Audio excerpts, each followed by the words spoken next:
Thank you. Thank you so much for watching. Thank you. Have you subscribed? Yes, you. Have you subscribed? You. Yeah, before you go, click. It's free. Click. Just that's it. Have you subscribed? You're laughing. Have you subscribed?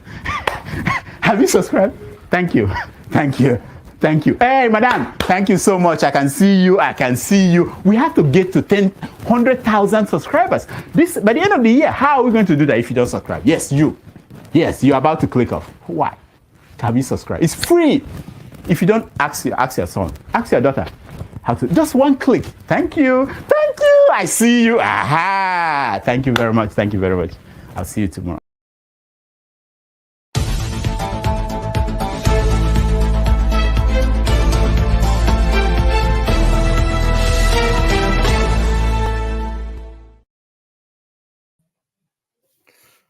Yeah, good morning, good afternoon, good evening, depending on your geographical location. My name is Oyin Kolobio, aka Electricity. I am your host this evening, and thank you, viewers, and those that may join us in the on the platform.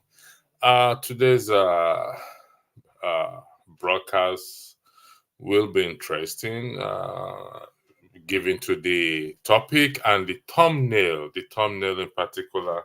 I've had, before I go ahead, I hope you've had a good week and your weekend is going on well. I've had few people reach out to me in respect of the thumbnail. That's what am I trying to say? There is no description there, and I say yes, it's a deliberate thing for me not to put description on in that regard. So, and they say why? I said, well, you listen to the broadcast, then you will see where I am going. Don't let me let the cat out of the bag yet. So so that is why I left it like that. And I will be I'll be joined by Chim, one of our panelists. He's a professor in his own right. So, Chim, welcome to the to the platform. Full disclosure: I have no PhD, so I know what, I'm the one that said it, so it's me that will come after, not you. okay. So, good allegation is allowed. So I believe you must have seen the maybe one of the great viewers and that is out there first before we jumped into it. Yes, so my name is Chimezie Uguru, aka Chim, and greetings to all those who will be joining us in the show, including those who will be on the comment section to cheer us up and add their own voices. So I hope we can all collectively make it a very interesting conversation today. I believe everybody has something intellectually sound to contribute to the topic of today. So let's take it on and then see how far we can make justice of it. Yeah, thanks, Jim. I believe you must have seen the thumbnail, which says "Black Supremacy." What crosses your mind when you saw the thumbnail first? The thumbnail. What crosses your mind?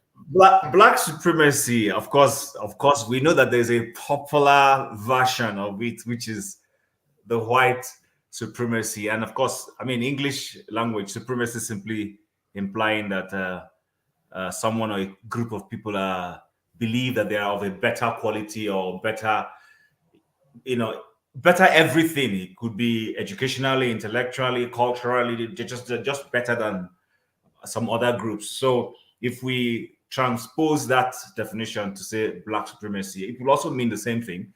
That we're saying that blacks if we go by what you just said, better things than the other people. So you are in Canada at present, and if we say, will it be a fair statement to say that education you mentioned, electricity, there are a few things you mentioned, better than your primary nation, which is Nigeria?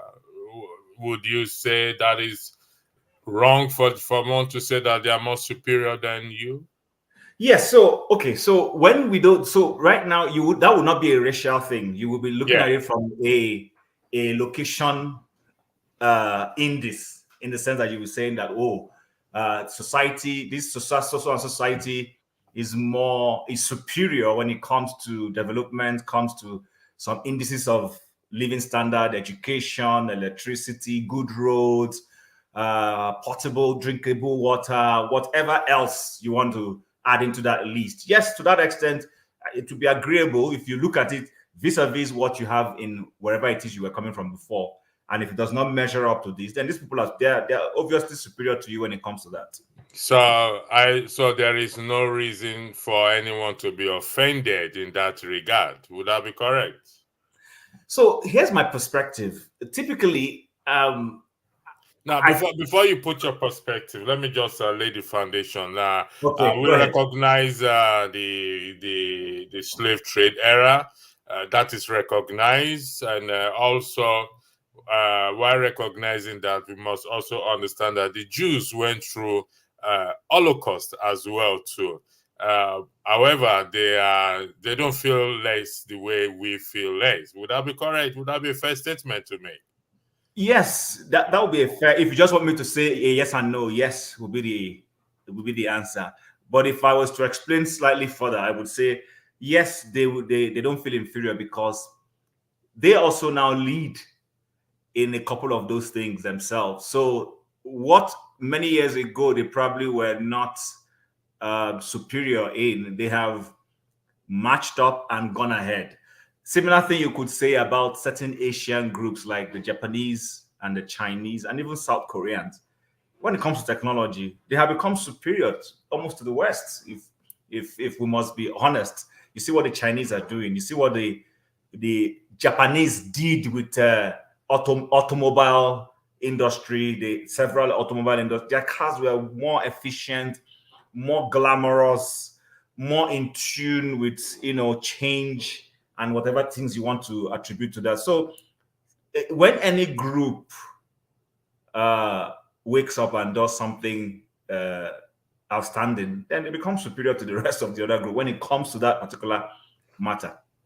If you look at the topic again, the topic is process of emancipation. That is, it's in some countries, but the part I read is in the US, where a minor apply to be considered to be an adult. So that's the process. There are other things they have to file, paper sign, interview, whatever. So, given to your explanation, what is holding us back? That means the continent of Africa and other Black nations such as Haiti and other ones, from us to come to that point to develop or start this process of emancipation. Yeah. Remember, So Bob Marley, in one of his songs, said, yes. "Emancipate yourself from mental slavery. None but ourselves can free our own mind." So we are Yes. adults, we are grown up. Mhm. So when do we start this process of emancipation, and so that we don't feel less superior than those who have developed their society, in quote, the white people who have developed their society, and as such, because of that, we now feel inferior. Yeah. So before I go ahead, let me just thank AY for real, who has joined us, and acknowledge that we see him. So thanks for coming on board. Now, so electricity. Thankfully, both of us are Christians, so I can say what I want to say first from that angle. Don't go to Christopher. We'll get there later. That's where I'm going. I want to bring black supremacy because there is black supremacy, and we're going to get there. Yeah, So, why I was trying to mention that, I was trying to pick something from the scriptures to help buttress my point. Hold that thought. Okay. Hold the thought. Say Okay. something. Okay. Hold All that right. thought, please. All right. Okay. Okay. So I think what is, for me personally, my own understanding, what is holding us is it's us. You're responsible for yourself. So you and I have engaged together and we've shared space with a lot of other people. And it has become a common cliche to hear people say, the white men gave us, to hear other conspiracy conjectures. That is not to say that sometimes conspiracies are not actually true, but I think we've hung around those things for far too long. I'll give you an example. People will say, oh, that they help us foster the leadership that we have in our nations because they want to use that as a medium for holding us back. And my response is always, so a nation somewhere conspires to say they want to install electricity as president of the country against the wishes of the people of that country. And then the people of that country now enable that to happen by helping rig the election, for instance, or by voting the person who they know clearly is not their wish. Do you understand? Are you getting my argument now? So I'm saying that we owe it to ourselves. You know, when we're growing up, some people will say, oh, you're an olodo, you don't know book or whatever. And at some point, a lot of us began to say, okay, you know what? I'm going to prove people wrong. And you started doing things to prove people wrong. It could be spending more time reading your book so that you can begin to open your mind and have the knowledge that your classmates have. It could be as simple as doing your assignment on time. Do you understand? So that you submit it and get the required grade without necessarily, it could be a myriad of other things. We fail to take responsibility for ourselves. And I'm happy for the word you use. You use the word adulthood in the course of this conversation. So every nation should treat itself like an adult. You're an adult responsible for yourself. Pursue your own interest. Get into foreign policies that benefit your people. Don't sign agreements that are against your development and all those things. And then, of course, when the resources of your nation are budgeted for as a leader, and I mean leader, I'm not just saying president or governor, I'm saying leader. You run a state, you head a state enterprise, you head a ministry. They've budgeted money for you to put the country can only afford six portable boreholes or whatever, I mean, infrastructure. 6 is not good enough, but at least they can afford only 6. Take the money for that 6, make sure you build that 6. So that next year, you add another 6. Next year, you add another 6. And as the more you keep adding, the more you get developed. But when they give you money for 6, you don't even build any, or you build 1 only, and you embezzle the money for the remaining 5. How is that America's problem or the white man's problem? That's you keeping yourself. So I will bring it down to those factors. We not knowing what is best for us. I mean, electricity. Before this program, we went forth and back, tried to agree on time. I gave you time that I felt was convenient. Do you understand? You also looked at it and we agreed. That's what I'm talking about. But imagine if you just gave me a time and I was afraid to speak and I just agreed. And at that time is not convenient. I won't give you my best. Do you understand? I won't come with my A capacity to the program. That's what I'm saying. We need to take responsibility for ourselves, do things that are in our best interest, and then begin to build on each block day by day. Sometimes it's not the quantity, but the consistency that leads you to that development. So I think that's where we're lacking as a people, but especially the black race in particular. And then if you want to narrow it down to Nigeria, it's the bane of our problem. We don't love ourselves enough. Thank you. This statement is credited to Peter Obi. We have lots of security issues today because we are currently unable to create jobs which other countries have created effortlessly. And these are the people we say they are more superior than us. And so, I mean, because I begin to think, and if they are superior from us, there's a basis for it. One, there's no perfect system, but they make their system work. Yeah. And that is why most of us moved over to their system. So why would they not feel superior for us? Yeah, but there is supremacy in the context of Africa, blacks, Nigerians in general. And I will bring out what our supremacy is like. because I don't know, recently there's a video that has been trending about no, let me play this video first. This is how our superiority or towards always play out between one another. So that's why I say you should hold that thought, and we will come there again. Supremacy video. So this is it. I mean, now before I play this video, let me say something. Before I play this video, I want viewers, audience to understand, because after Sunday's broadcast, like I said, I got a comment, private comment that I'm attacking preachers, so I talk about them. That is incorrect, okay? You see, this issue of we can't point out heresies or distortion of the word of God, when we point it out, and certain people now say, oh, why are you attacking the man? Have said his mind or said it's no. If we see an error or distortion, personally, if I see, I point it out. And because the Bible is one of the best literature book I have ever read. I use the word literature. In my study of it, you'll be surprised that it actually talks about sustainable environment. It talks about extinction. How we avoid this and protect the environment. And I was saying, and I came to that conclusion that those who come against it or who say something about it, some go as far to say Christianity is a white man religion. You know what, Jim? Honestly, that is a religion I will embrace any day because it gives me electricity. Of course. Of course.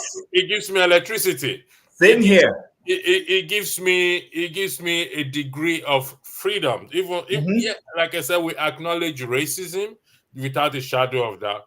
But to a large extent, it gives me it gives me a lot of things. So I'm going to embrace such religion because it's also in that literature book called Bible that you should care for one another. So they put their people first. So their people don't feel that. So I'm going to play the video now. Then we will now wait. You will now bring your thoughts. Here is the video. You must have seen this video. I'll be surprised if you've not seen it, but I'll forgive you if you've not seen it.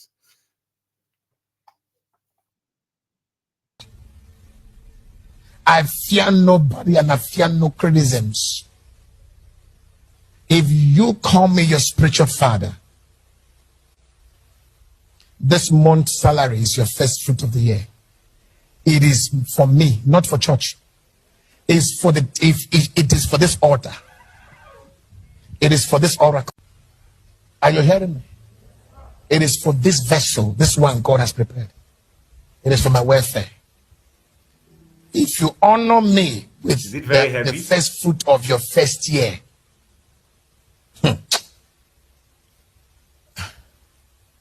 by the middle of this year, if you don't testify, come back, I'll give back to you.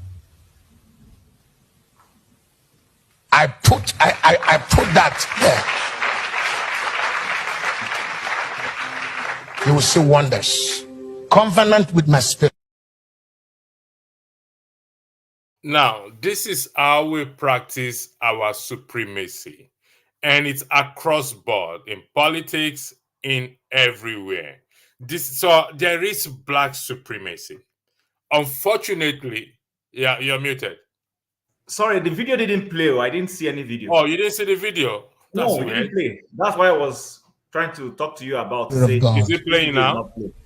It's still I just fear nobody and I fear no criticisms. My end or your end. It's not playing. If you call me your spiritual father, I can see it. I can see the video clearly. This month's salary is your first fruit of the year. It is for me, not for church. Let me confirm. It's for it is for this altar. Hold on.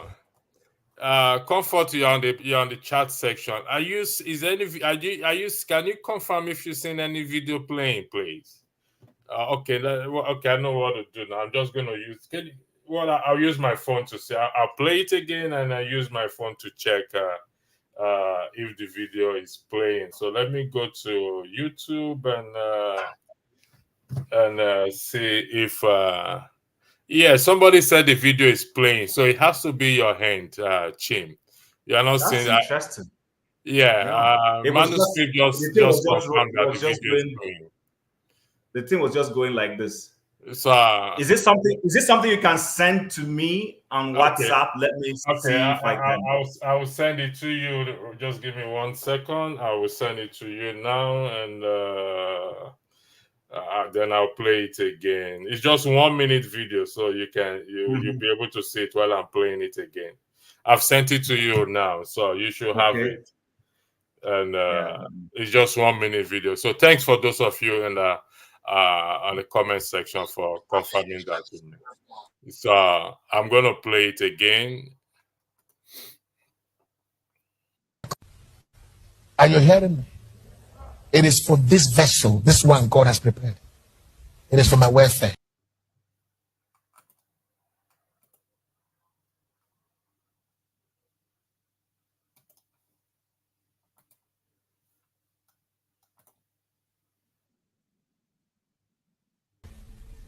I fear nobody, and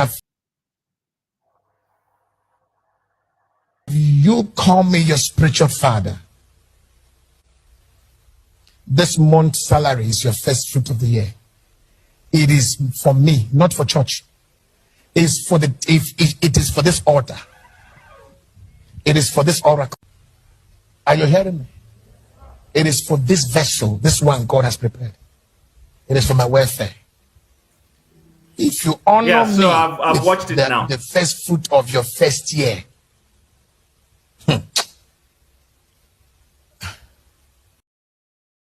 So this is how we practice our own supremacy. And that's why I said the thumbnail is a little bit, people do not understand it, that there is indeed Black supremacy. Unfortunately, we practice this supremacy on ourselves. We don't practice it by developing, by building ourselves and our society. Now, let me yield the floor to you before I say anything, Jim. Go ahead. The floor is yours. Okay, so electricity. I guess how you should have put it. It's okay. You put it that way, so it created suspense for people. That's fine. But perhaps you should have said black on black supremacy. You understand? Black on black supremacy. The reason why I put it that way is there is nothing wrong in achieving supremacy in a right way. Okay, there's nothing wrong in achieving supremacy in a right way. Okay, that means by doing the right thing for the people that you serve. So that is why I created that suspense there. I didn't put initially there was description. I had to take it out to play on people's mind as what is it getting at. So the floor is yours, Jim. Thank you. Okay, so I wanted to read something, but I'll keep that later. I'm sure somehow in the course of this conversation we will come to that. It's something I read recently in the book of Jeremiah that showed leadership. And then back to your point, when people, like you rightly said, that when you call out bad behavior in the sphere of the church and the leadership of the church, so-called ministers of the gospel, people take offense, people start reading all sorts of meanings, and then we hear that the very popular cliche, I'm sure you'll know, which is touch not my anointed, and all those kinds of things start creeping up. But what that tells me is a lot of people are not very well informed. I've always said that abuse, where purpose is not known, abuse becomes inevitable. There is a purpose for everything. But if the purpose is not known, so there is a need. I'd like to take, for instance, when the government takes your tax, there is a purpose for collecting tax from you. So, but where in a place where the purpose for tax collection is not known, abuse of that process becomes the norm. And that is the thing. Let me be a devil's advocate here in respect Go ahead, to please. when a purpose of tax is not known. Is it the case No, that I didn't say tax. I said tax now. tax? Tax. Yeah. So are you saying that people do not know, or is it the leaders that do not know the purpose of collecting tax, or the people do not know why they pay tax? Okay, so in our own societies that we're referring to, both the leadership and the people don't know the purpose.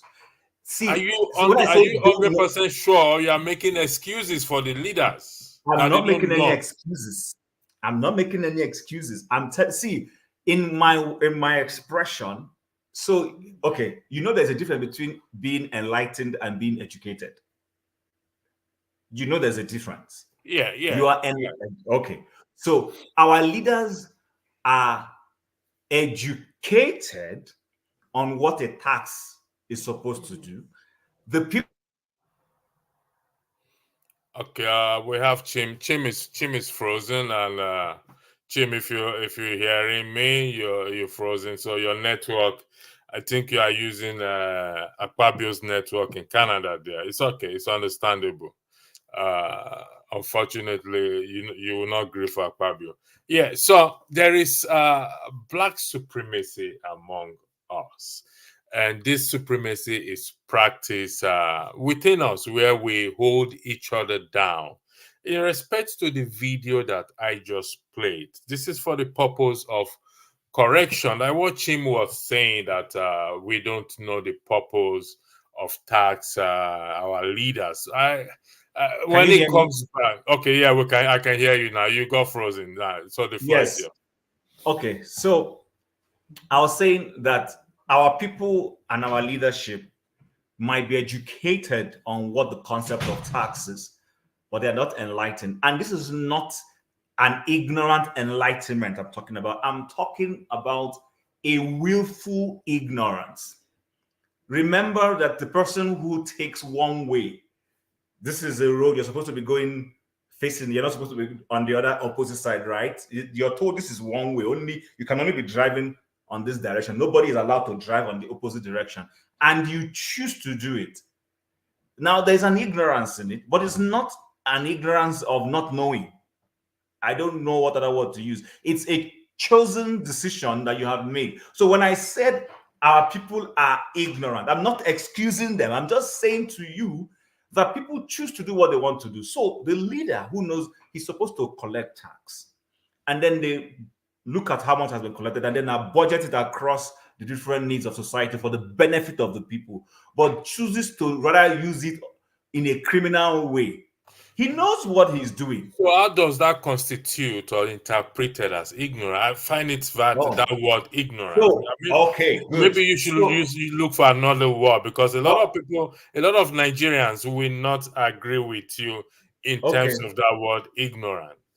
All right. So remember, I've also said in different places where both of us have been that there is a carryover of a mindset.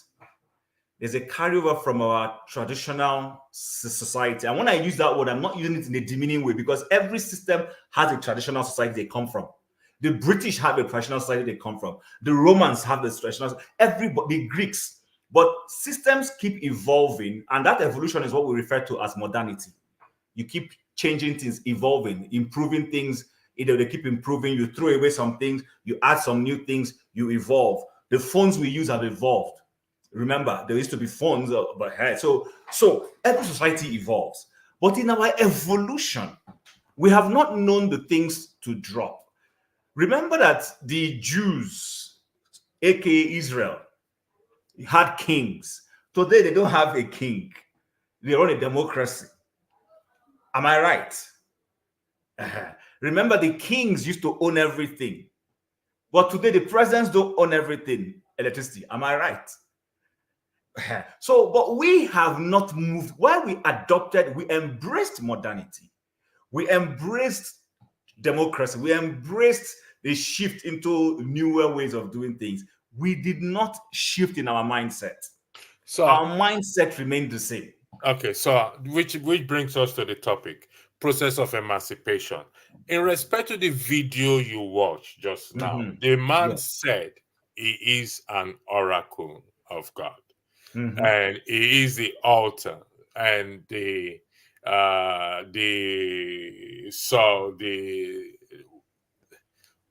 what is an oracle and who is an oracle? Because going by your argument now, from where I am sitting, it appears to me you're making excuses for the leaders and the followers. I said it appears. Okay. Yeah, it appears to me that excuses being made for them, because this, in the political sector you just highlighted now, these ones are highly educated. Well, besides the current president, where there is controversy in respect to his certificate, but they're highly educated. They've traveled worldwide, just like you and I. They've met world leaders, and they've been to countries that things function. Also, your analogy of driving on a one-way traffic, one-way road, and I have driven by error on a one-way road before, but immediately I saw people flashing me, and I had to turn back. So there is this moment of turning back and going back the direction. So it could be an error at first or ignorant at first, but it cannot be a continuous ignorant. That is why I said that the word ignorance I find it difficult. It does not sit well with me. Just if I may quickly butt in here, so I don't go too far away. So, and I agree with you 100%. You are wholesale correct. I have driven one way in Calgary, not intentionally. When I first arrived here and I got my driver's license, I was going, in fact, it was the day I was going for my first job interview. I hadn't driven to that area. The roads are very massive here in North America. I mean, I see they are much more bigger than what I see in Europe. Massive roads. And there's a way at the traffic light, I was supposed to make a left turn. So in making that left turn, as I drove into the section that should be oncoming without knowing it. And immediately, there was no vehicle coming, but immediately something just triggered me. Hey, hold on. You're doing something wrong. I just quickly, luckily no vehicle was coming. I turned back, headed back the way I came, and then crossed and went and did a proper turn, because now I understood the road. And somebody who saw me laughed. The person knew that it wasn't intentional. The person laughed. So I spoke to someone later on, and the person said it's happened to many people, that I shouldn't feel anything unusual, that people get confused that because of the way they design it. So I was ignorant, but I changed, like you rightly said. And that's where the context I was using it when I said our people, that's why I said mindset. Remember, when you go to some societies, there's a period of quarantine they do to us. First of all, you cannot drive until you go and do a test. You go and do the theory test. You do the theory test first. Beautiful. Then you go and do the practical one, and then you do the test proper and get your license. These are processes. Why do they do those things? They acknowledge the fact that you're coming from a place where your mind has been set in a particular way. So they know this.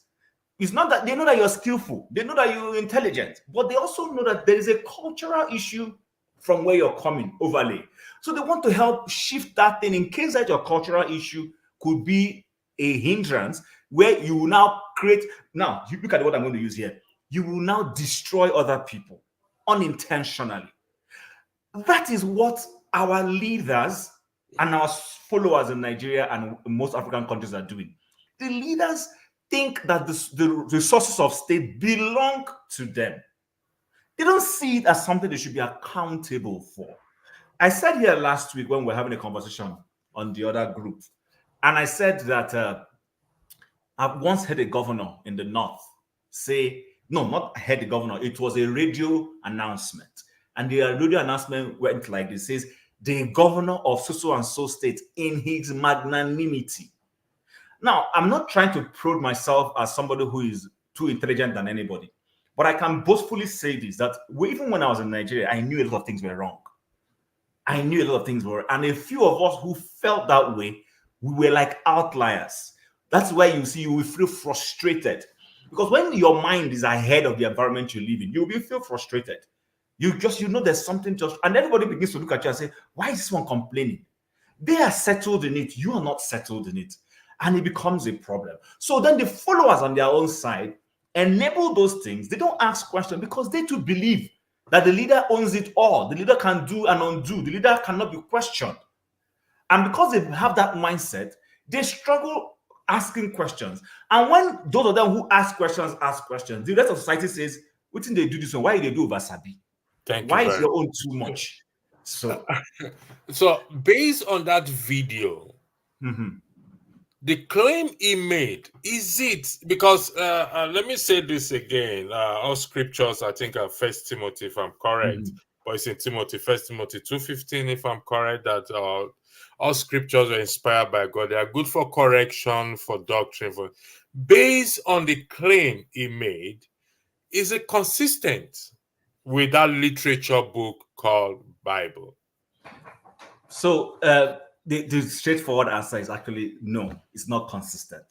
Because can you expand further on that? If we're possible, can you give us a reference for the benefit of the viewers who will see it now and see it later? Because what we're trying to do, both in the political atmosphere and in this atmosphere, is to see if we can help kickstart that process of emancipation, which is to change the mindset. And the only way we can change this mindset is if we read and start to practice it. So the floor is, if you don't mind, because we're dealing with facts here and not I don't know what the grammar. Yeah, I get your point. Don't worry, I get your point. So number one, people should read 1 Peter chapter 2, verse 9. What does it say there? It says, but you are a chosen people, a royal priesthood, a holy nation, God's special possession, that you may declare the praise of him who has called you out of darkness into his wonderful light. You said you will go with this so-called religion. It gives you electricity. And you see where I quoted now, talks about electricity. But this is not just physical electricity, it's electricity of the mind, electricity of the spirit. It opens your eye to a lot of things. I used to worship in a church back home where the minister once said that he was trying to create an environment where he will produce liberated Nigerians according to the will of God, who, though they live in Nigeria, their atmosphere, the way they operate, they will be operating like people who don't live in Nigeria. And I understood what he meant. He was simply acknowledging the fact that, look, we live in a decayed environment where people, are not enlightened, but he has been called, according to him, to liberate people so that people will see things differently. Then the other thing I wanted to quote, I remember here I quoted now is the New Testament. There's an Old Testament. There are many in the Old Testament, but I'll just mention one I read recently, just as recently as 2 days ago, without even knowing we're going to have this conversation. And that's in the book. I won't read it. Someone asked me to go and read, but I will talk about what it's talking about. This is in Jeremiah chapter 23, from about 25 down. And there is, even if you go to start from chapter 18, you will see it. And this is where Jeremiah was holding the leadership, especially the priesthood, accountable, where God was telling him about when someone will come to tell you, I saw a dream, I had a vision, how to check to be sure that these things are accurate. The problem with us is, like I rightly said earlier, there is a carryover from our African tradition. And this is not to knock our African tradition. For those who say, oh, yeah, he is elevating the so-called white man's culture and tradition and religion, sorry. No. The point is that there is some religious practices that are blind. You know what I mean by blind? It doesn't give you room to question things. From the Old Testament to the New Testament, the word of God in the Christian faith does not pardon or allow you to be blinded. It wants you to ask questions, but ask it respectfully, ask it genuinely from your heart, ask it, without the intention to pull down. Do you understand? As long as you're asking that question from a purpose of seeking knowledge, the Bible is in acceptance of that. And you will see that in different places in the scripture where people have genuinely asked questions, they were not penalized. There was no consequence. It is only when they are asking that question with an ill intention, like Korah and his brothers questioning Moses, that's when you see God says, no, this is what you're doing is wrong. But every other time people ask questions, is open, because the scripture and God wants illumination. He doesn't want anything done in secrecy. That's why he said, let there be light. And there was light. You understand what I'm saying? Everything has to be done openly. I think back to what we have watched.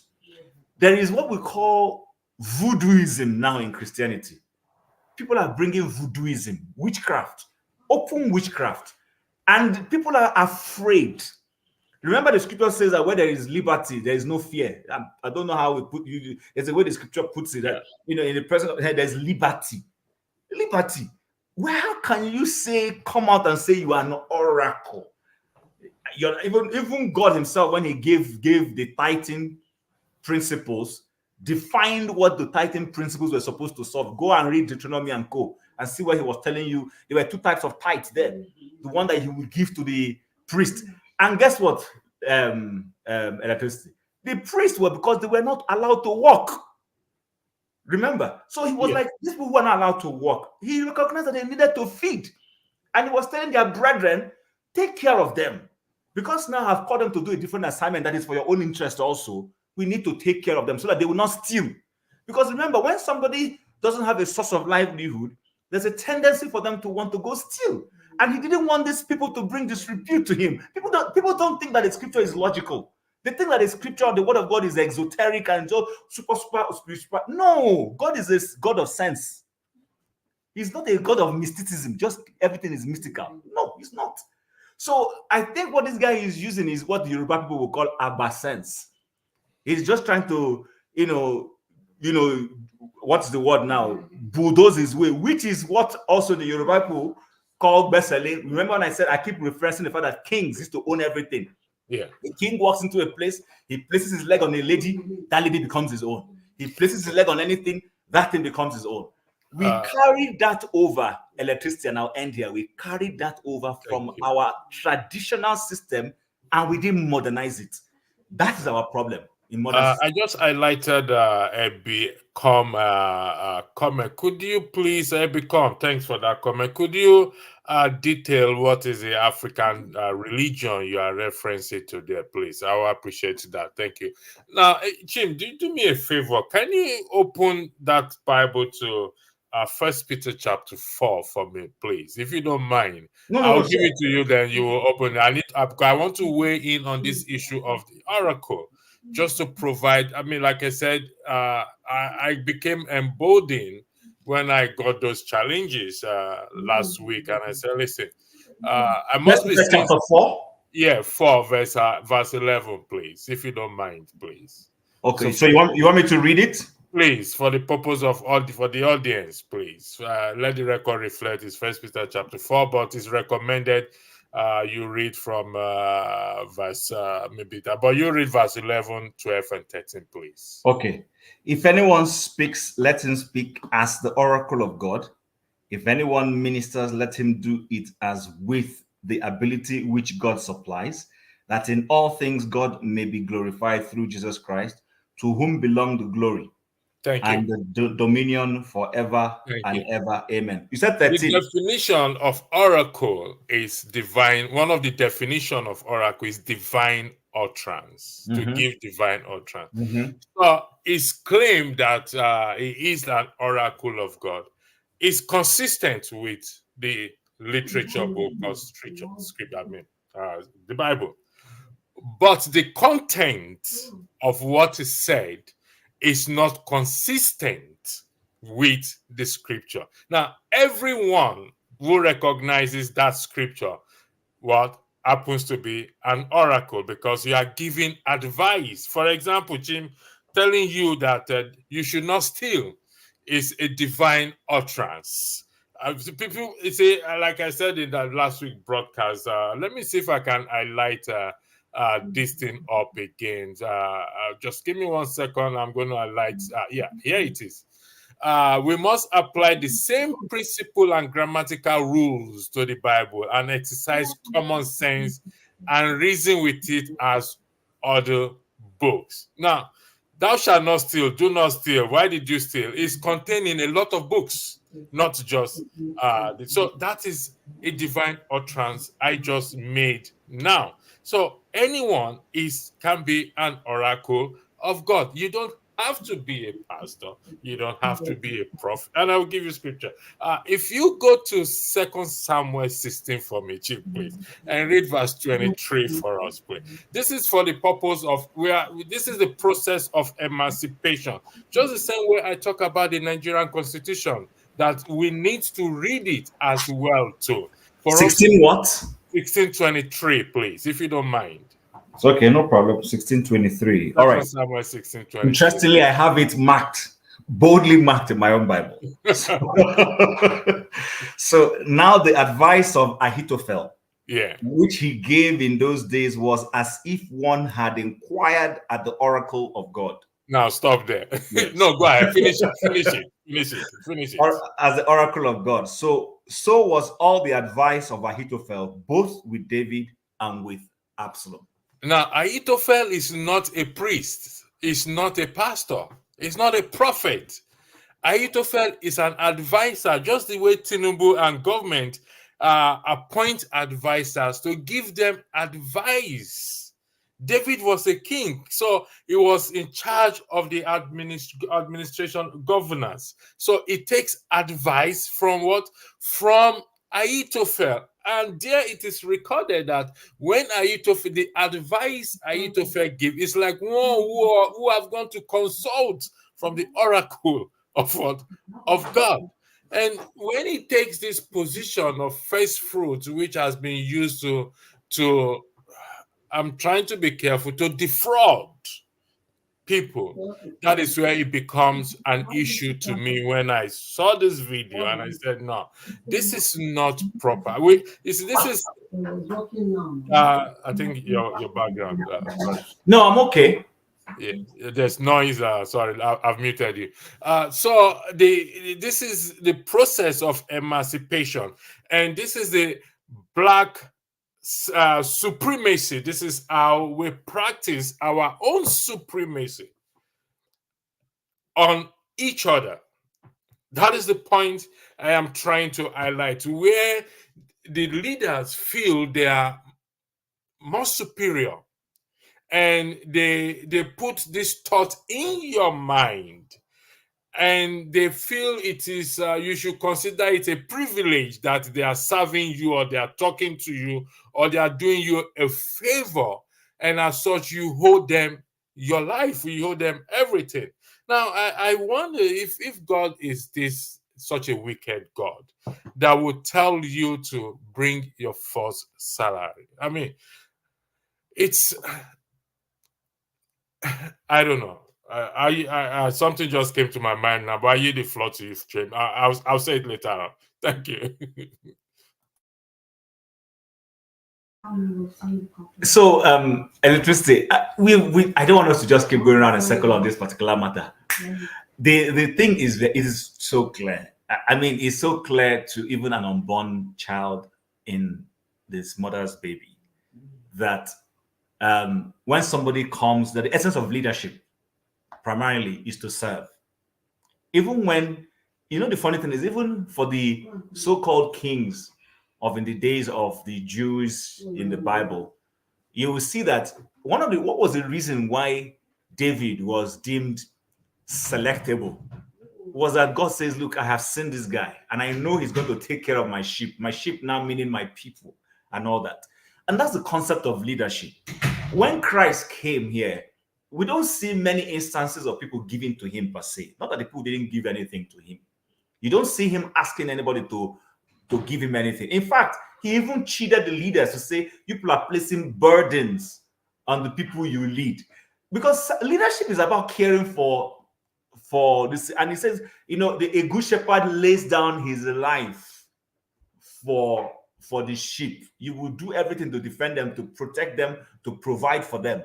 Now, does it mean that the shepherd will not be taken care of so that they don't dry up and be? No. But what it simply means is that the shepherd is not so much focused on what he's going to gain, but on so much of taking care of the needs of those people under his care. And in the course of doing that, it will get a reward. Our leaders are so interested in the benefits of what I refer to as the trappings of leadership, the trappings of office, the glories of office, that they're not interested in the people. So, I mean, this last week, we all saw what happened in Plateau State again, the killings that just happened. The killings happened when the president was still in the country. The president, after these killings, boarded an aircraft and flew to France. Let people think about it for a start. The president, whose country is burning, his citizens were killed somewhere, did not stay back, did not make an announcement, did not say, okay, let me go. Okay, let's even say for purpose of security that perhaps the place was too hot for him to go to. But he did not. He had planned to travel on a certain day. On that day, after these things had happened, he boarded the aircraft, waved to people, and flew to wherever he wanted to go to. So let us sink in on how the Nigerian leadership takes its people. It is not only different. Remember, Andrew, I always say this. The quality of the leader, of the citizenry, manifests in the quality of the leadership. It is the citizen of today that becomes the leader of tomorrow. So it is what you already know, what you've been indoctrinated into, that you would manifest. That's why people carry this mind, even in public and private sector. Your manager wants to literally make you sweep the floor he or she walks on.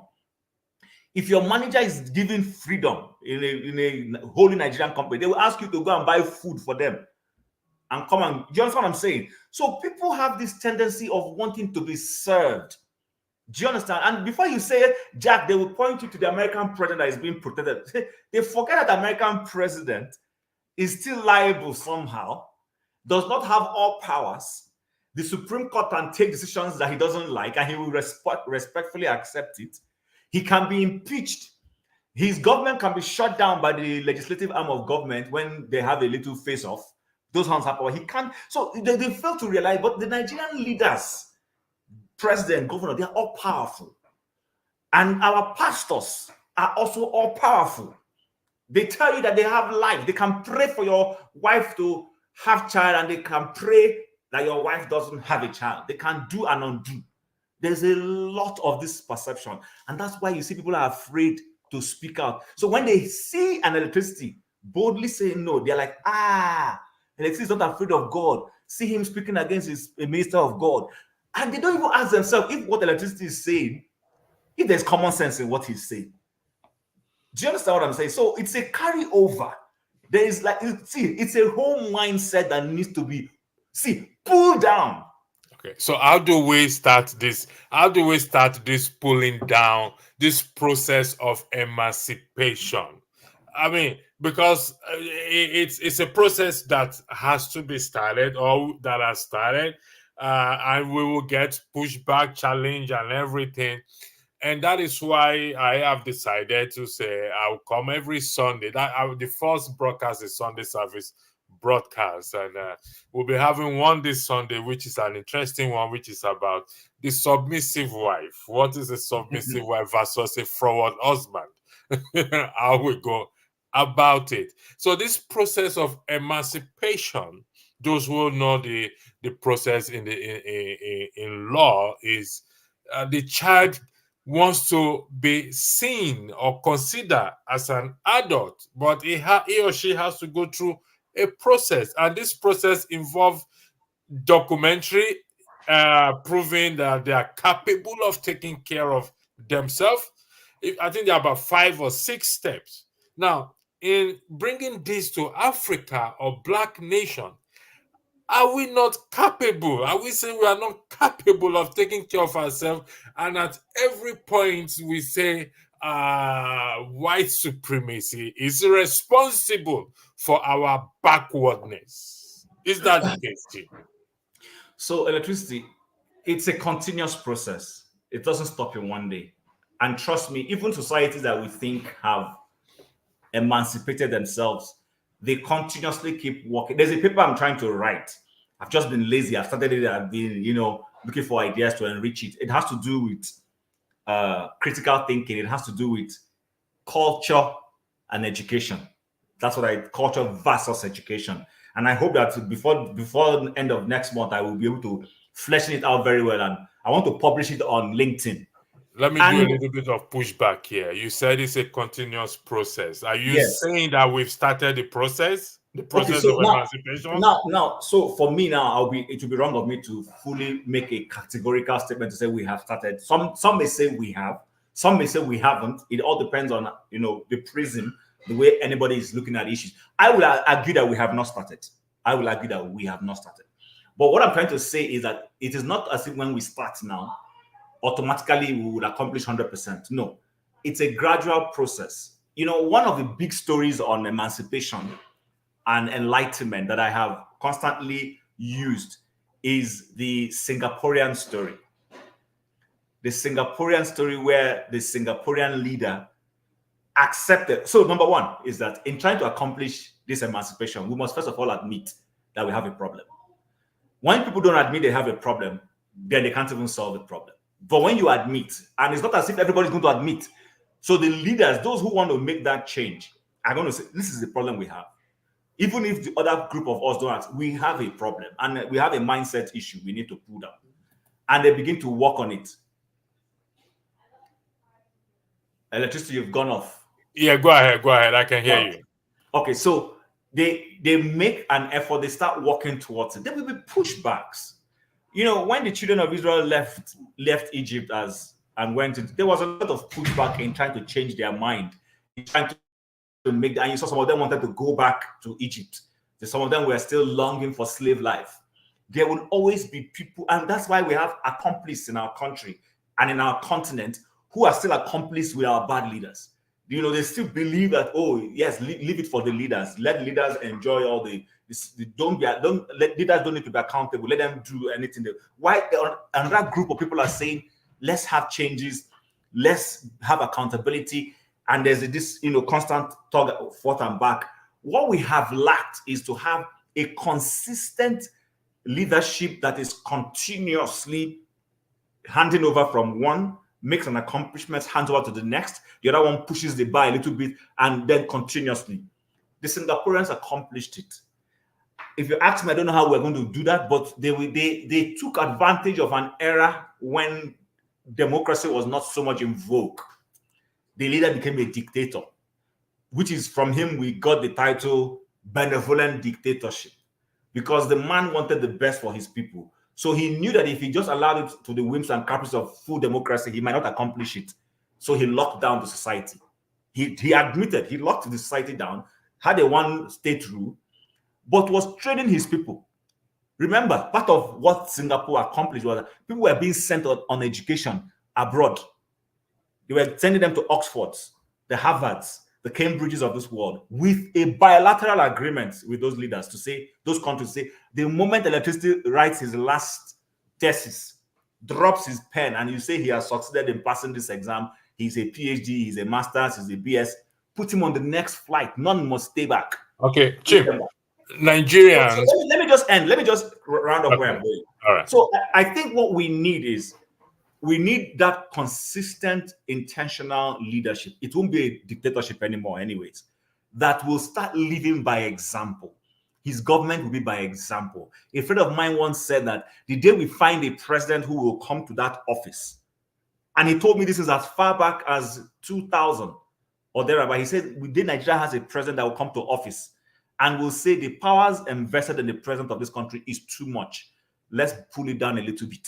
He says, the day we have that kind of person, Nigeria started to make progress. I haven't forgotten it when he told me this. The person who told me this lives in Maryland, US today. He doesn't live in Nigeria, but we were working together.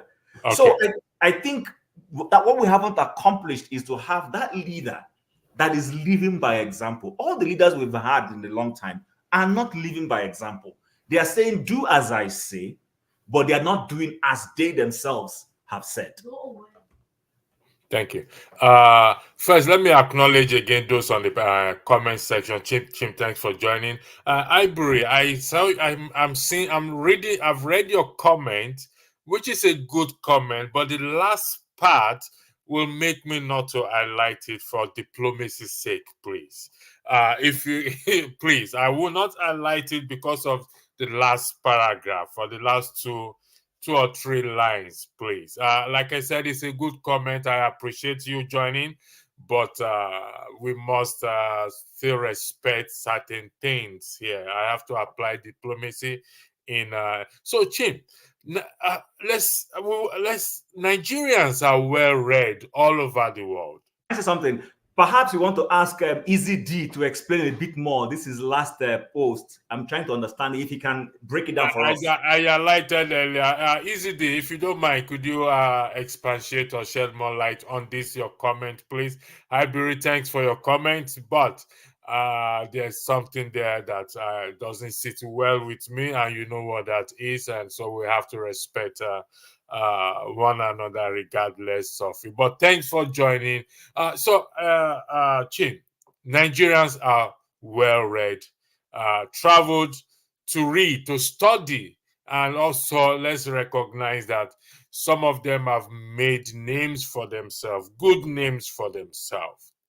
So this your argument of Singapore sending, or Singaporean, or the leader sending. Do you think we need such dictatorial or dictator with a benevolent heart? I mean, if we use that benevolent heart to soften it in Nigeria as it is. So remember, every comment I make and so life is all in seasons. You know, there is this Shakespearean this thing that says that I hope I can quote, there's a tide in the affairs of men. Sorry, Chim, let me interject. Ivory, again, thank you. Yes, with all due respect, others can learn from both of us. I agree 100%. But if you can you repost your earlier message at 9:15 and delete the last three lines, that will be highly appreciated, please. If you don't mind, please. I'm appealing to you. Thank you, Chim. The floor is yours. Yes, I'm trying to quote this thing accurately for us. If you just give me a second, just a second. I'm trying to. Why does it keep giving me? This question that Rokoya just asked, posted in the comments section.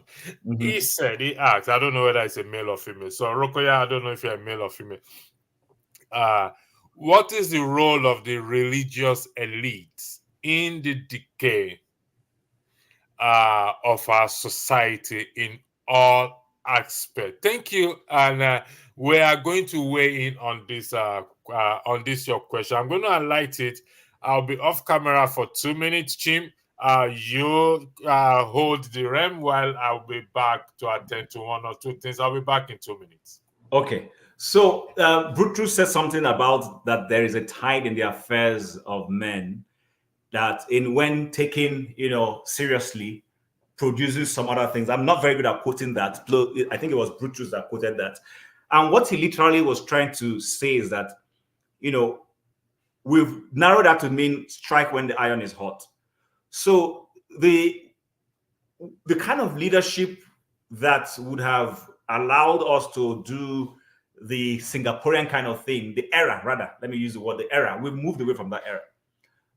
When our society was still burdened, we didn't yet have as many enlightened and educated people as we have right now. When we would have formed a national ethos, a national mindset, and all those, we lost that opportunity. And we've had that opportunity many times. We had it when we gained independence newly, when our politicians, rather than unite the country, although I know people always acknowledge the three, four founding fathers, Ahmadu Bello and Co. and all that, and say, oh, they did that. Fine, I won't take away whatever they accomplished. But I also perceptually believe that some of the problems we are facing, the ethnicity we are facing, We might try to hide away from it and call Awolowo this and call Zik that. They also cost it. So we lost that tide. That tide is gone. Then the military now came. And rather military using their command structure to help us galvanize and produce people who are loyal, corrupt-free people and all those things. They enable the corruption, enable nepotism, enable sectionalism in their own cases. We lost that opportunity. So what we need now, we can't go back to that kind of era. What we really need now is now that the leaders themselves will come to office and say, you know what, I need to lead by example. It is no longer trying to change your people, because a lot of our people are more informed and more enlightened than even the people who are on the power seat. So what we need is someone who's going to come and say, okay, you know what, I want to lead by example. I want to be the president who, in an economy that is buoyed down by inflation, or, we don't have enough resources, cut down the cost of governance, cut down the cost of running my office as president, cut down these things and all that. Live by example. It doesn't mean that in the glorious days when the economy is booming, you shouldn't now, spend properly. But of course, with sense. I'm not saying that because you now have money, then you spend anyhow. No. So right now, we don't have leaders that are exactly leading by example. And we have many things. I don't want to start pointing fingers. It looks as if you're against one government. A typical example is our vice president, in whichever house he lives now, is very comfortable. Why do we need to spend that amount of money we've been hearing on trying to build or renovate another one? That's a bad example. So why do we have to have a president who knows that there is an extant law that says if you're running National Youth Service, if you're currently serving the nation as a youth corper, what we call a youth corper, you can't work elsewhere? So somebody has gone into politics. We know the person is privileged. You know the person is not working for any private sector, but you want them to be in the ministry, to be a minister. Why doesn't the person first of all go and conclude that assignment first, then come back when you have the opportunity, you appoint them and give them a political appointment? Why does the person need to be a serving youth corps member and be a minister of the Federal Republic, even when the law is against it? Do you understand? Why do we have to have sacred cows? So those are some of the little mindset. You'll be shocked the kind of progress Nigeria will make. The moment we have a leader that comes and is respectful of the law, not necessarily a perfect being, because we will find no perfect being anywhere. And I'm not advocating for a perfect being. No angel is coming to Nigeria to lead. What we want is someone that says, this is what the law says, respects the law. Somebody who's going to rationally say, oh, our nation can afford this, even though this is in my interest as president, but this is a burden on the state resources. Can we shelve this for now? Someone who will come and say, oh, even though the constitution says I should have 36 ministers or 37, but my budget cannot carry 36. I can only have 19. Let me have 19 now and look for an effective way. Once we start having people who think like this, remember, Paul in the scripture says, even though I'm at liberty to do anything, I will not allow that liberty to now be something that will make me, then I must do anything at all costs. Jesus can turn stone into bread, but he didn't turn stone into bread. Electricity, are you hearing me? He could turn stone into bread. I'm with you. He could turn stone into bread, but he didn't. He didn't because it was a selfish request. It wasn't a request that was proper. Do you get what I'm saying? He could rain down fire to consume the people who want blocking him from going through Samaria, but he didn't do it. So we need someone who has restraint, somebody who's able to reflect and think. That is where we haven't had good leaders. And I end here and then we move on. I once read somewhere that when the Americans started their system, the first president being a military man, being George Washington.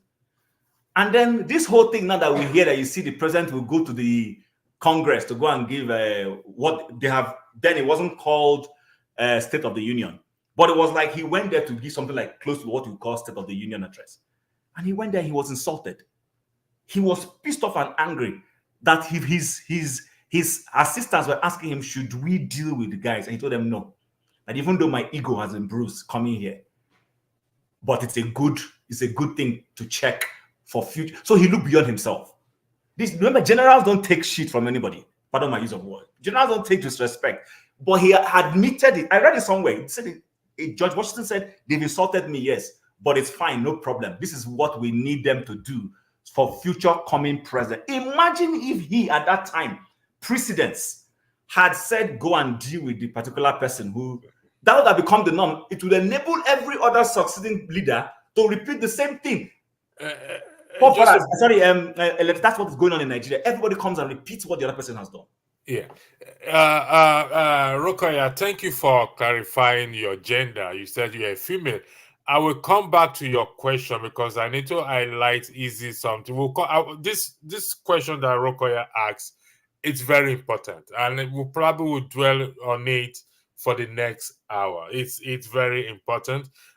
Just to buttress your point before I highlight Easy D, I remember when David committed the adultery, and one of Saul's servants started stoning him. And David's servant asked David, should he strike this man? And David said, no, don't strike him.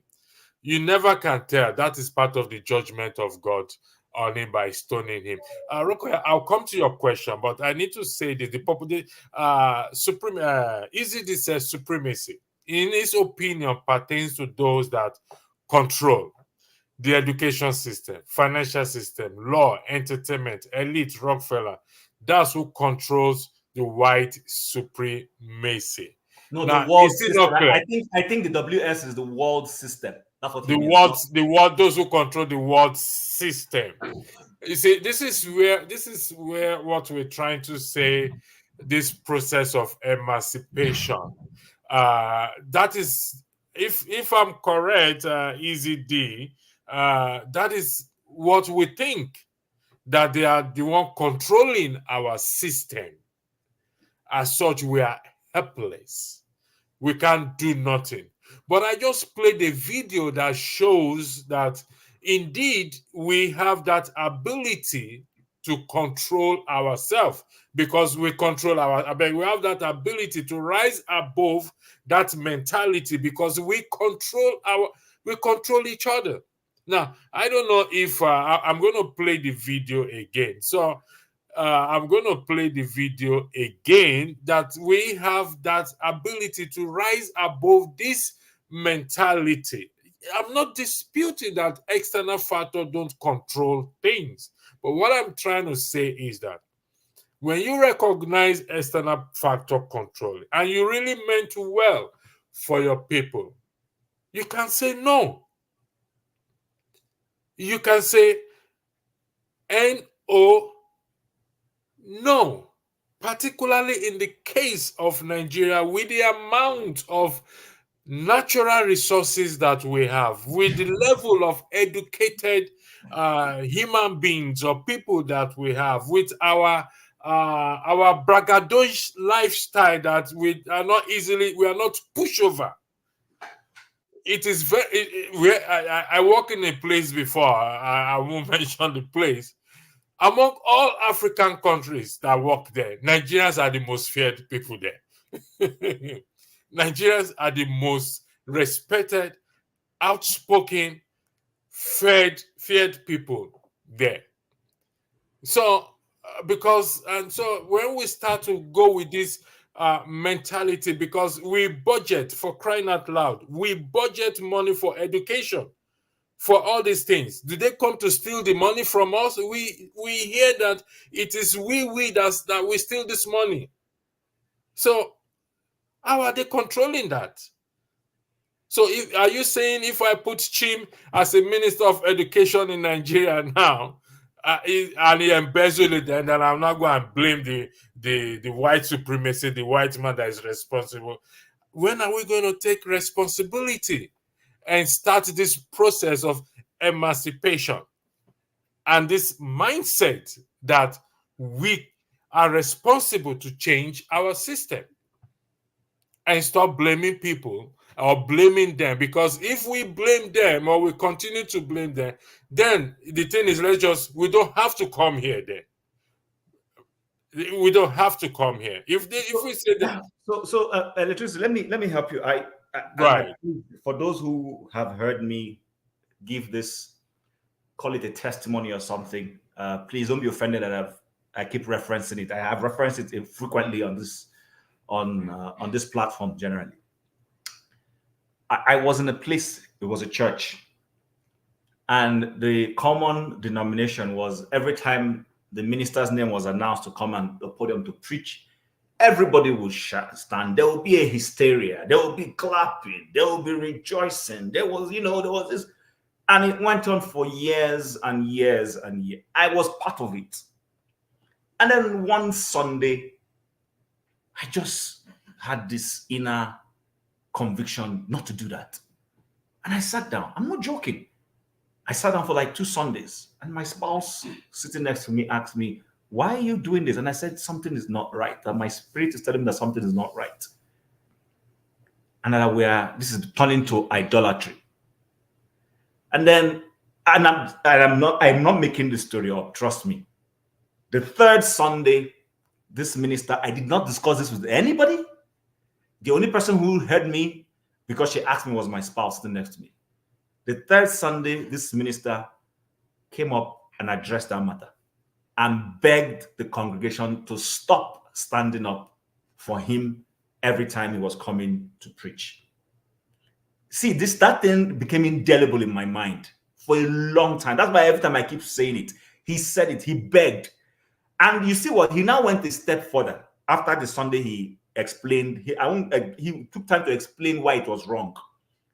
Which means he too has started getting a revelation that this was wrong. He took time to explain to supposed enlightened people in the congregation why it was wrong.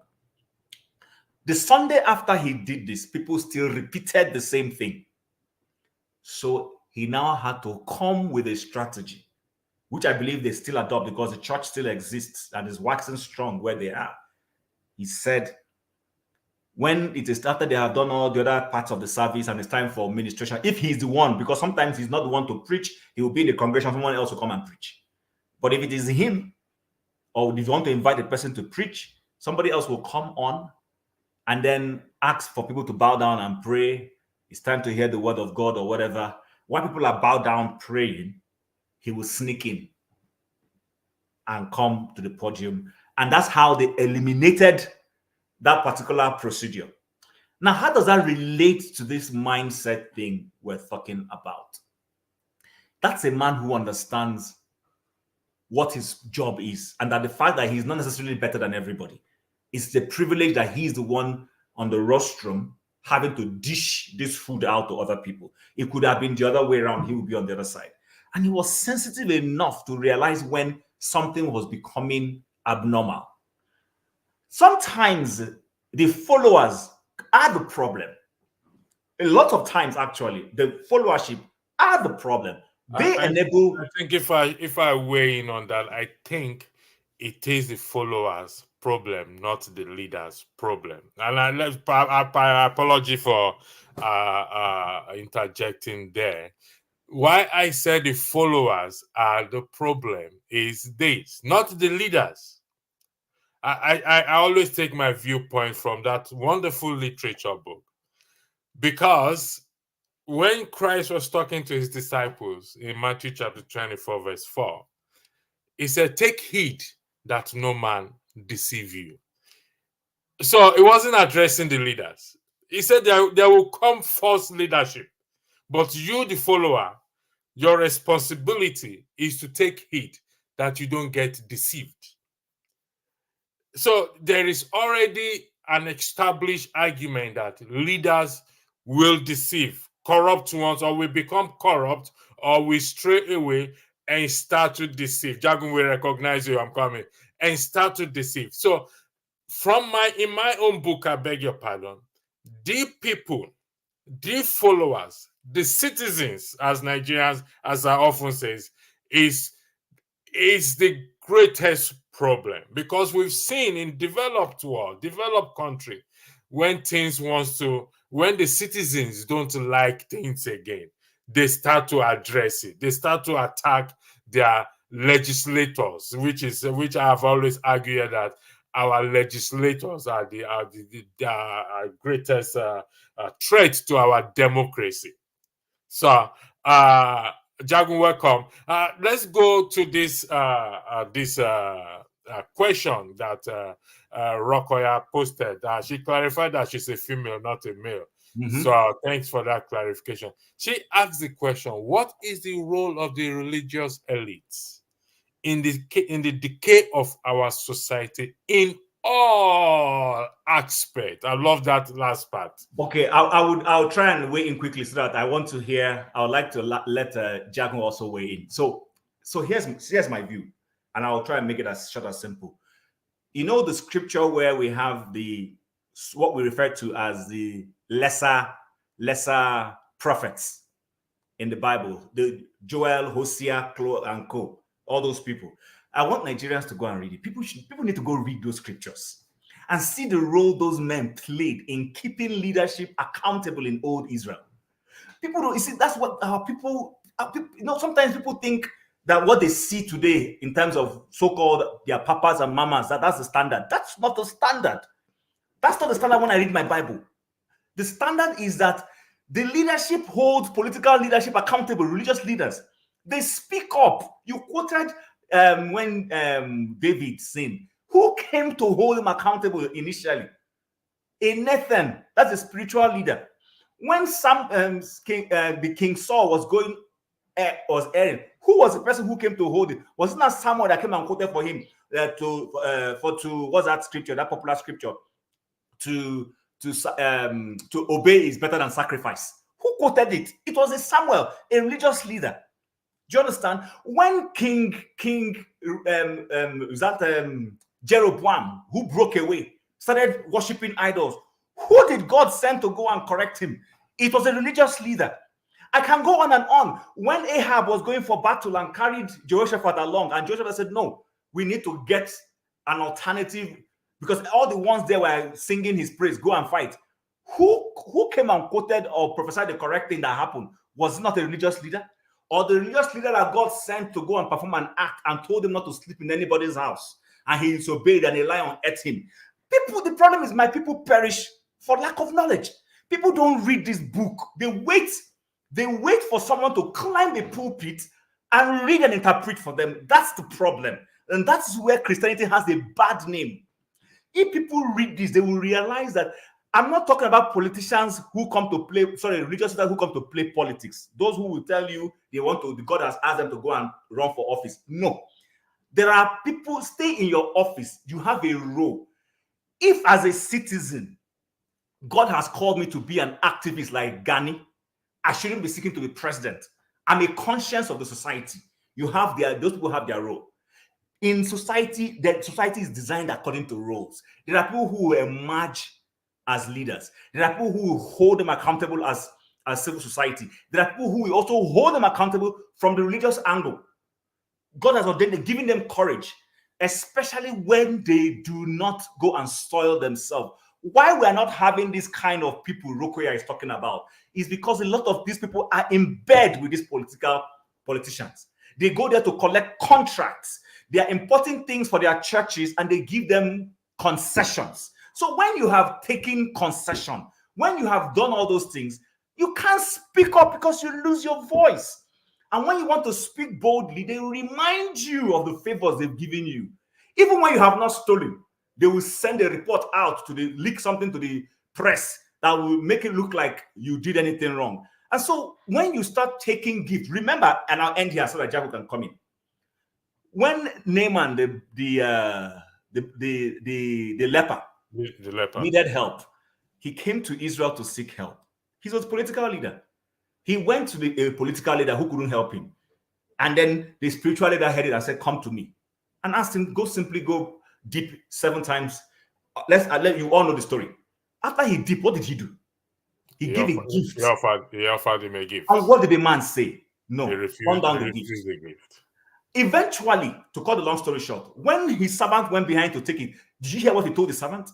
It's not so much about the sickness that there was. He told the man, is this the time to be collecting gifts? Take note, is this the time? Which means he didn't reject the gift because he didn't want the gift. It was just not the time. In other words, he needed to prove to this guy that, listen, this is not everything you have to pay for. There is salvation that is free for you. And that was because the guy was a proud man who felt his wealth and his command could earn him everything. And this man was trying to prove to him that no, it's not everything you can pay for. There are certain things you cannot pay for. If Jago connects me to one guy who helps my career, can I pay for that? It's not. What he has done is he's leveraged his connection and giving it to me free. So the point I'm trying to make is this: when people stop mixing things, when people stand on moral grounds, if you don't have a moral high point, trust me, forget, I'm not talking about pride. I'm saying genuine moral high point to speak, you lose your voice. And a lot of the people that Rukia is talking about us having, they've lost their voice because they've meddled. They've taken, we saw, I don't want to mention anybody, we saw what happened in the Edu story and how it has started going. Because what people are saying is that woman would have paid tithe somewhere. You know, I mean, why do you give your ground to everybody to come and you lay your hand on anybody? You can't. Even the scripture says, don't be in a hurry to lay your hand on anybody. We don't see all these things. So I think we don't lack for these people, but a lot of them have meddled. And when you meddle, you lose whatever capacity you have to be able to call government to order. Thank you for that. Welcome, Jaguar and Ovie. We are weighing in on the question that is highlighted on the screen there. What is the role of the religious elite in the decay of our society in all aspects? Rukaya, I believe she's referencing to Nigeria, but even if she's not, we are Nigerians, so we will be looking at Nigeria. So, Jagun, the floor is yours. You are muted. You have to unmute yourself, please. Thank you, gentlemen. Wonderful presentation you guys are doing here. I've come in a bit late, so I'm grappling actually with the subject matter. What Chim has just iterated is deep.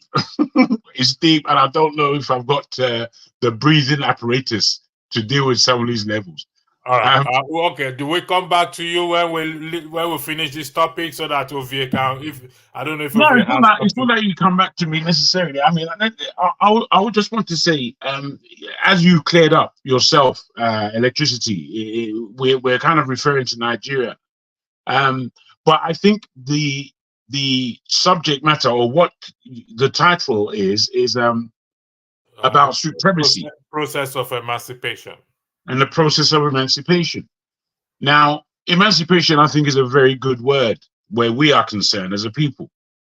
And generally, you know, without going too biblically, largely because I don't necessarily have the references needed. But generally, the reason why I say emancipation is the word where we are concerned.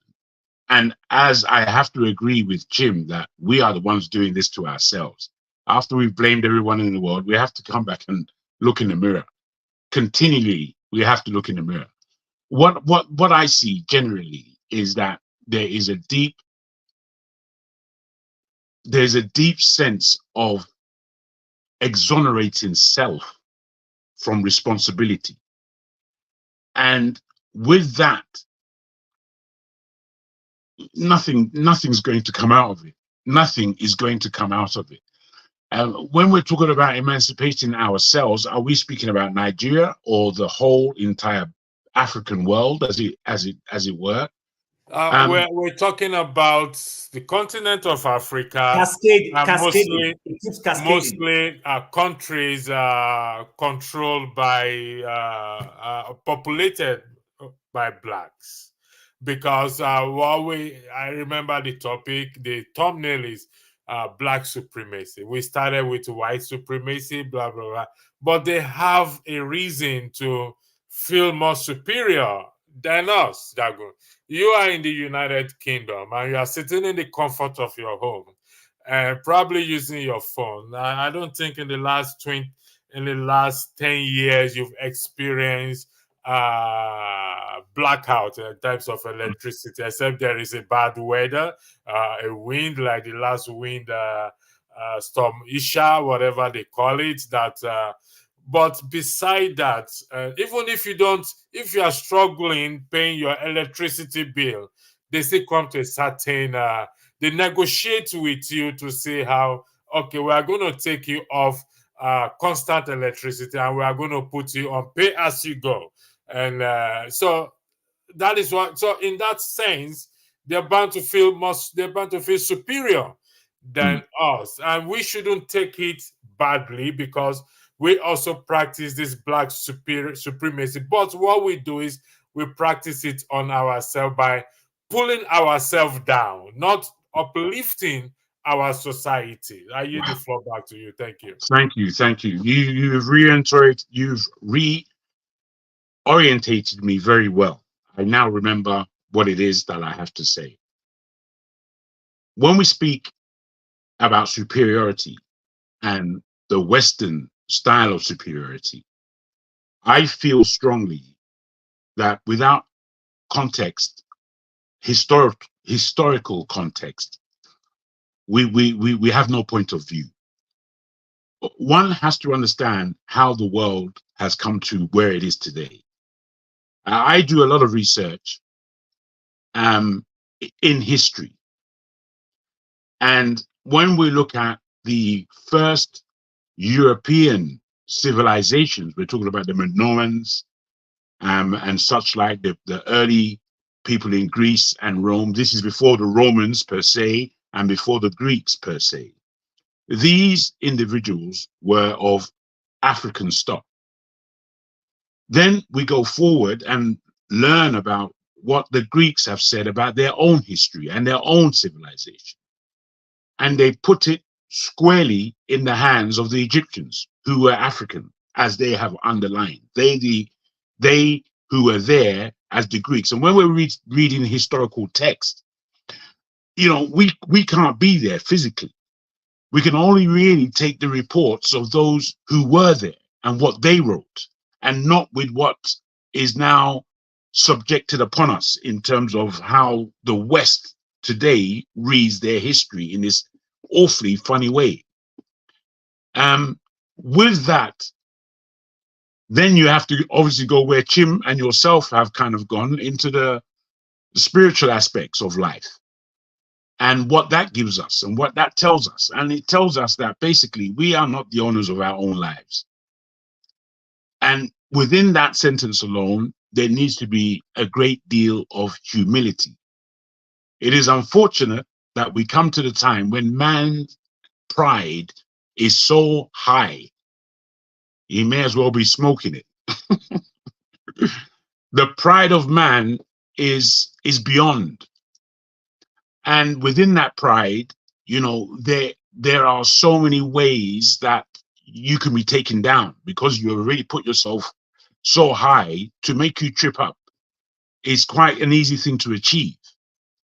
So when we now bring it around to emancipation and our own people and our own continent, I feel strongly that we have, again, as leaders or as caretakers or as those who have a duty to call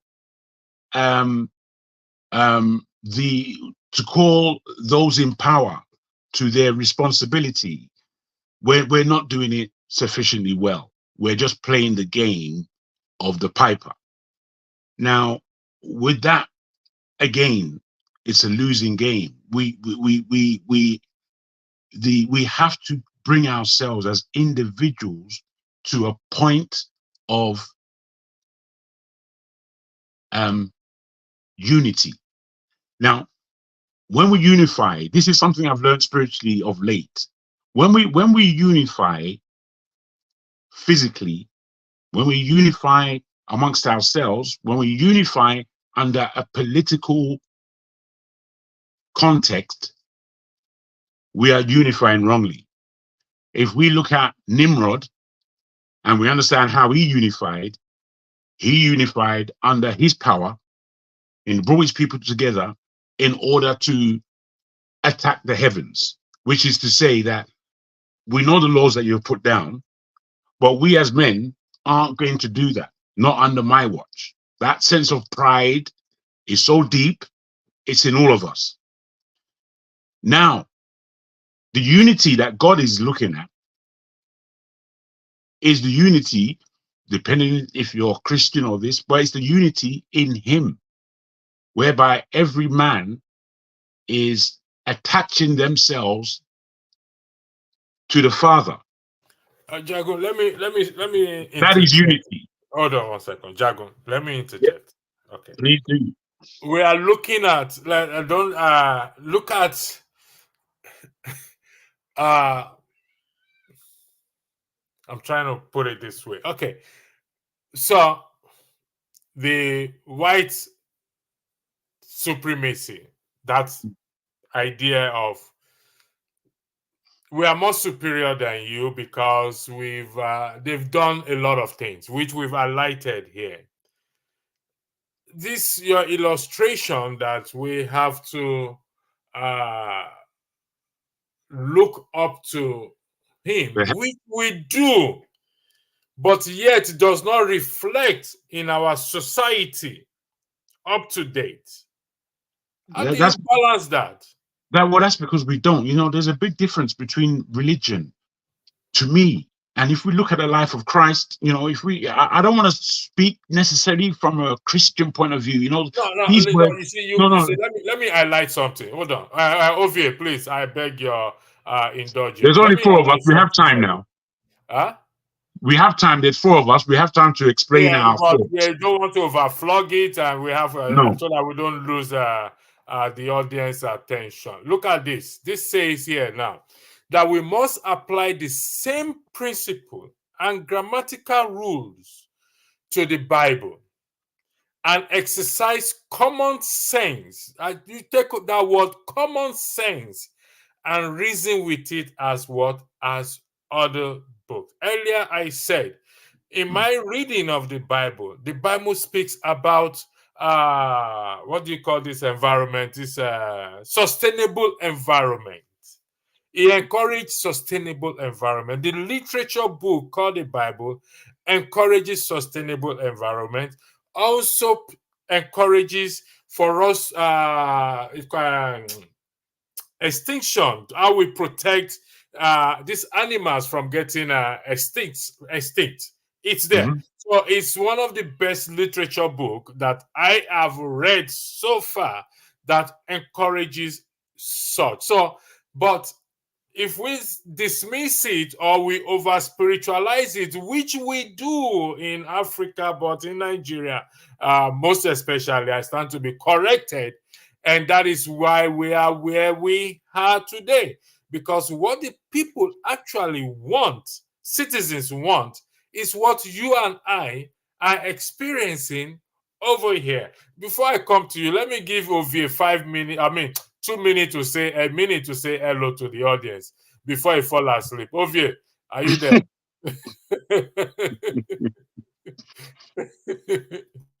Yeah, Shego, yeah, as if I live in my car now, I'm always on the road. Yes, I live in my car. I'm always on the road. Abi? Just okay. Way into this question briefly, if you can, then we will come. Where's the question again? I keep losing. This is a very good question, and I think Ovie, you've been always talking about the elites. Okay, here is this lady is referencing the religious elites in this. What is the role of the religious elite in the decay of our society? And you will agree with her that our society is something else today. It's something else today. And we're now process of emancipation. The floor is yours, Ovie. Oh, I greet everybody in the house. Robert Nesta Marley said, emancipate yourself from mental slavery. And I think it's our time we, Nigeria, need to emancipate ourselves from Bible and Quran. It's our time those 2 books end up in the dustbin, take away from the shelf. And what need to proceed is you have to teach people that they are a member of a nation.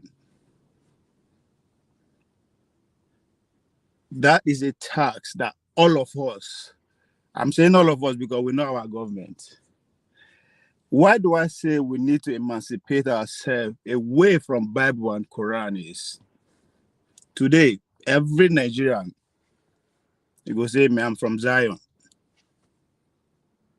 Now heaven is the goal.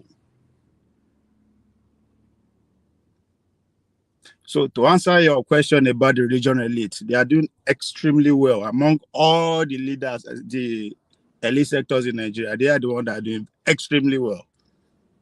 What do you mean by that? Could you expatiate on that, Please please? qualify this. You're extremely well. They just Yeah, said that's why I said you expatiate more on it, please. Okay. So far, they are the only one that are building infrastructures in Nigeria that are up to date. We might not agree with those infrastructure because we don't believe in believe in all those their religion. When you say infrastructure, could you please clarify what infrastructures you are referring to? Nigeria can boast of about 5 auditorium that will seat over 100,000 people comfortably. Okay. I don't think any nation in the world can boast of that. Okay, well, infrastructure, what does it do? That is their infrastructure. You are talking about the religious elite. That's what their life is about. That's what they believe in.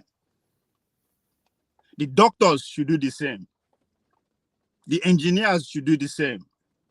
The royal father should start opening their palace as a tourism to start bringing in money to the rest of the. They should do the same. It's a competition. Where you are in London, it is a competition. Those who build London School of Economics are intellectuals. I think I lost you there. I'm not sure. Because That's why I said we might not agree with what they are building, but that is what their institution is all about. That is what their lifestyle is about. Okay, how does this institution that they build or this infrastructure build elevate people from poverty, please? That's to you that's what you don't agree with because you don't believe in their. No. It's not about belief. Hold on. It is serving their members who are Nigerians. Doesn't have to serve you. The institution they are building, the schools, the universities, the hospitals, the big auditoriums, is serving Nigerians. It might be minute, but they are Nigerians. You don't belong. If you belong to that institution, you will enjoy those facilities. That's where they generate their money from. That's where their ministry stays. Obvious. Sorry for interjecting you again. Okay. If you follow, yes, they build university and they build a secondary school, which is difficult for even their own members to afford to go. Sorry, hold on. Let me make my point so that you ask me a question. Okay, The religious elite, what are they doing? I'm telling you what they are doing. They are serving a section of Nigerians. That's their job. They cannot serve everybody. Right? And that now shift the attention to the farmers elite. What are they building? The doctors, all the professors, the likes of Wole Soyinka, what are they building for their own niche? What are they building? You asked me a very specific question about the religious elite. What are they doing? Their contribution. I just mentioned their contribution to you. Ota is a city. That used be a forest, a bush. It's a city. They have banks. They have all the infrastructure there. That is winners' contribution to that part of the nation. You have to give it to them. You don't have to agree with it, but that is what they believe in. They are serving the Nigerians who believe in that. So don't generalize all of them. You said the religious elite. Those infrastructure, we might not agree with them, as I said, because that is not our denomination, right? India is celebrating 75 years as we speak. Do you know what they start with? Buddhist temple as a national monument. Billions of dollars you're sinking to it. That's what they believe in. So it is not left for you. You now say, okay, if the religious people are putting their money where their mouth is, Where are our engineers? Where are our business elites? The entertainment elites, what are they building? For their own people. Our ex-actors, they every day they come on TV, they beg for money for operation. Their elites will think that what have they built? I don't think Oyedepo will come out one day and be begging that, oh, I need money to do operation. No, they have hospital that will care for him.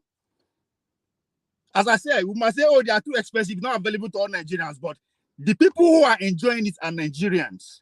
I live in America. Not all the infrastructure that is available to every poor people. If you go Vegas, you know if you afford them. I went to California 3 weeks ago. Nobody tell me I run. Why? Because I couldn't afford it. It's too expensive. So you ask a very specific question. The religious elite, what are they doing? My brother, as far as Nigeria is concerned, they are the top of the pyramid. They are the one that are actually living up to their name. When it comes to a segmentation of the elites, they are the one putting their money where their mouth is. Now, you said the Bible and the Quran should be thrown into the dustbin. Now you are saying that they are the one living up to expectation of building the infrastructures, which is the book, which is the same book that you say. That was a specific question. Now, coming to the issue that you talk about, the emancipation of your people, then now we now debate if what they are doing is good to the generation. One second. You just highlighted about the infrastructures. They are the one doing things in the society, building infrastructures. And what they use to build the infrastructures is the same Bible and Quran that you said they should be thrown into the dustbin. That appears contradictory, if you don't mind. So please, just listen, not to argue. Just listen to me, okay? I know what I said. It's a question I asked. Good. You ask. Just make I talk now. There are two questions before me. One is very specific to the religious elite. Then the other one is the emancipation of Nigerians, which is now general.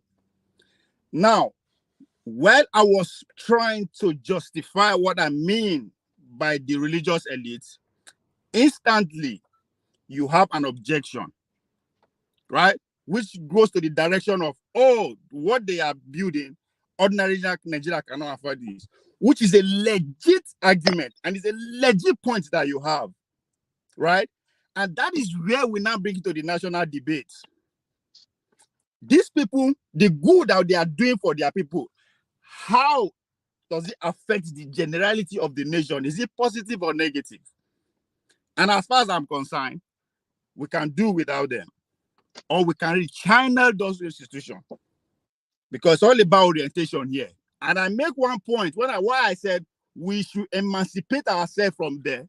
I said that by following with what I spoke, by saying every Nigerian who belongs to this denomination have their mindset not in Nigeria, but above heaven. So consciously, they are working towards heaven, but not towards Nigeria.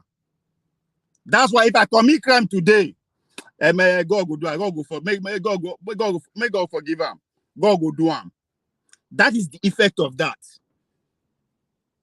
So that's where I now agree with you that whatever you say they are doing, how does it affect the totality of Nigeria? That's a very debatable point that you are bringing up.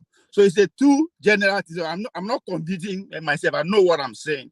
It's because you were specific about the religious elite, and I have to give them credit for where credit is due. I see them as a businessman anyway. So I have to. That's why that was very specific. But in generality, our psychic is fucked up. We all want to go to heaven. I don't work out for this world. Now only us they think like that. Only us they think like that. At the moment, everybody's jackpying, not just everyone. Not everybody's jackpying. Okay. It's not everyone. It's jackpying. Paul, welcome to the platform. So now only us.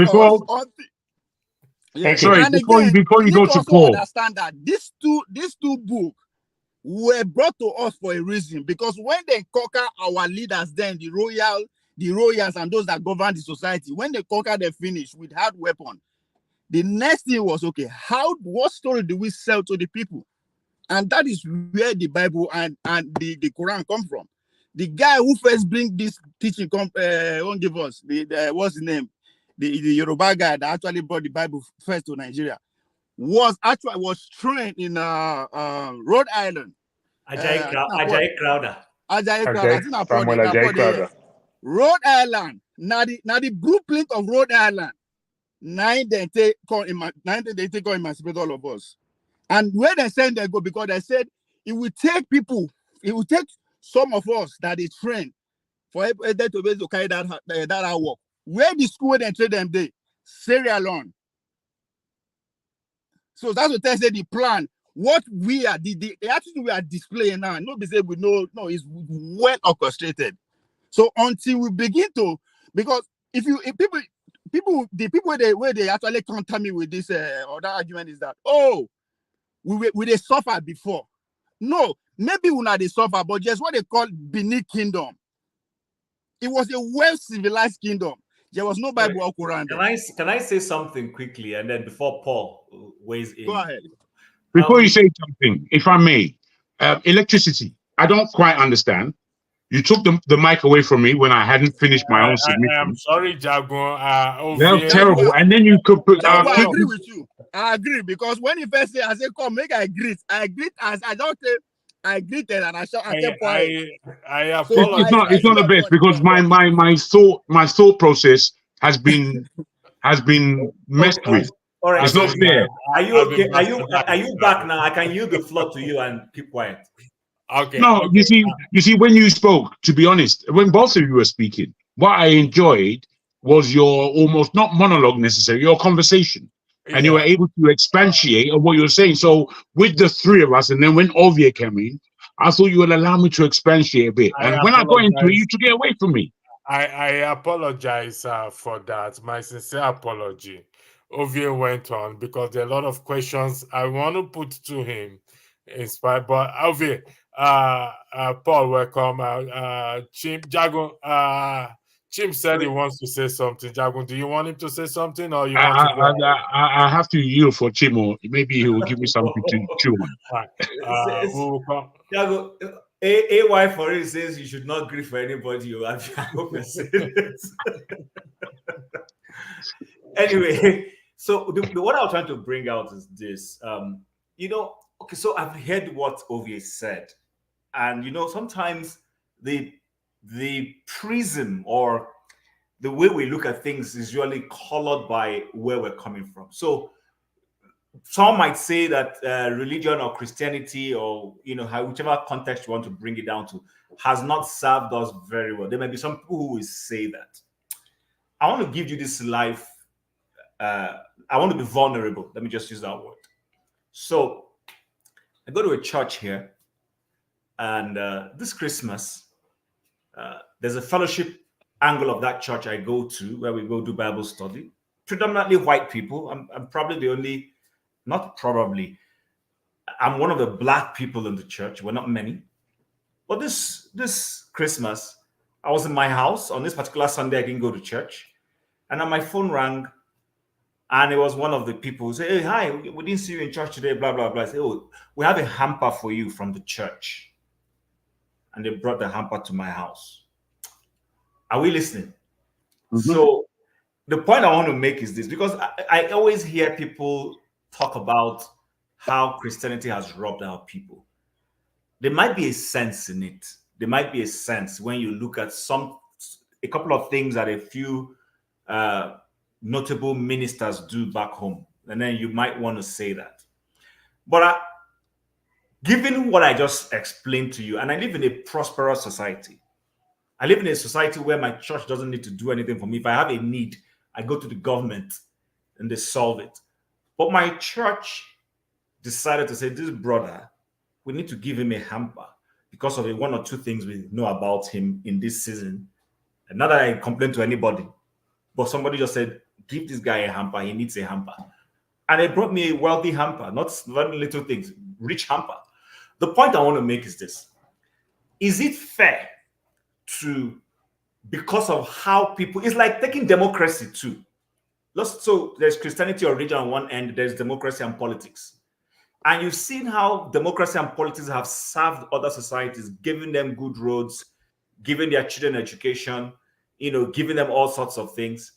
But when the same democracy has been applied in our society, it's enriching our already comfortable elites. So my question, if you understand what I'm saying, is it fair to blame those institutions or structures as against the people? Remember, where we started with was the people involved in religion, involved in Christianity. And then Rukia now mentioned the role of the elites. Is it the religion or is it the interpretation and what those leaders are doing with it? That's what I wanted to bring out. And I yield to Jago. Thank you very much, Jim. I think that's an excellent place to offer me the floor, because not wanting to change my thought process, but what Ovie was saying, whilst I understood it, it was complicated. And this subject is complicated. It was complicated largely because where he was coming from, historically, it's all wrong. It's just wrong. Ajayi Crowther was not the person who brought Christianity to Nigeria. And therefore, Christianity as a religion is not from the white man. Unfortunately, that's how we understand it in West Africa. But still, it's just not historically correct. It's something that gives us a paradigm, a way of thinking that is just false. And when you look at Nigeria, it's just built on falsehoods. The amount of falsehoods that people engage with is far, far too much. And fortunately, I really see myself as rather fortunate, just in terms of my own upbringing and my world viewpoint, because sometimes I'm perplexed with the fact that people don't know. It's not that they don't understand; they don't know, so they're just talk, and this thing is irritating at times. And when you get to this level, you find out that people can't give you what you need or want because they're just talking, and they're talking from an aspect that is so far flung. It means nothing. It's just waves in the air. I think accuracy and deep understanding, and understanding that we are just human beings. We bleed, we cry, we die, we shit, we eat. We're just human beings. And once we understand that we're just human beings, then we have to understand how forgiveness works in all these things. Now, that's just to say that the complex society that we live in can indeed be fixed. But we have to have a real, as Black people, as Africans, as Nigerians particularly, we have to have a real understanding that nobody is above us. Sometimes Black people, we speak bravely, but a lot of Black people, I'll tell you for nothing, they're frightened of white people, generally just frightened. What I mean by frightened is not, oh, there's a white man. No, I mean frightened in the term of the level of esteem and respect that we give the Western European societies, whereas there are better and stronger societies around the world. You see, when it comes to success, we all as human beings think of money, and that's our biggest problem. The deepest success a man can have is how he relates to another man. And until we get that square in our head, we haven't got a clue. I'll just leave it there for the floor to begin.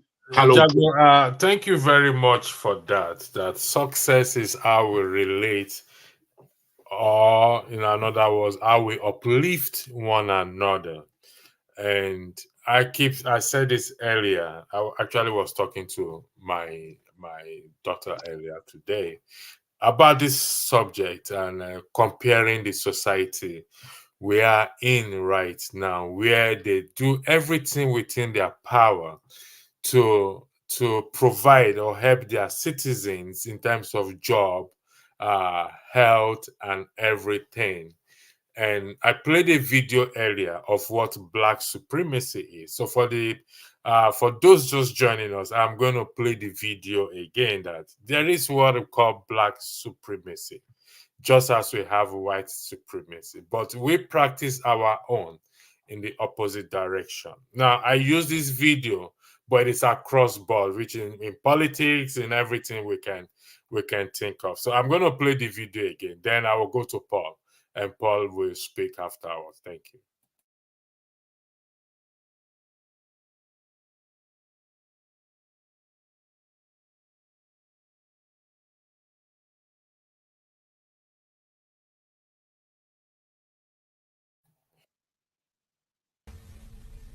I fear no.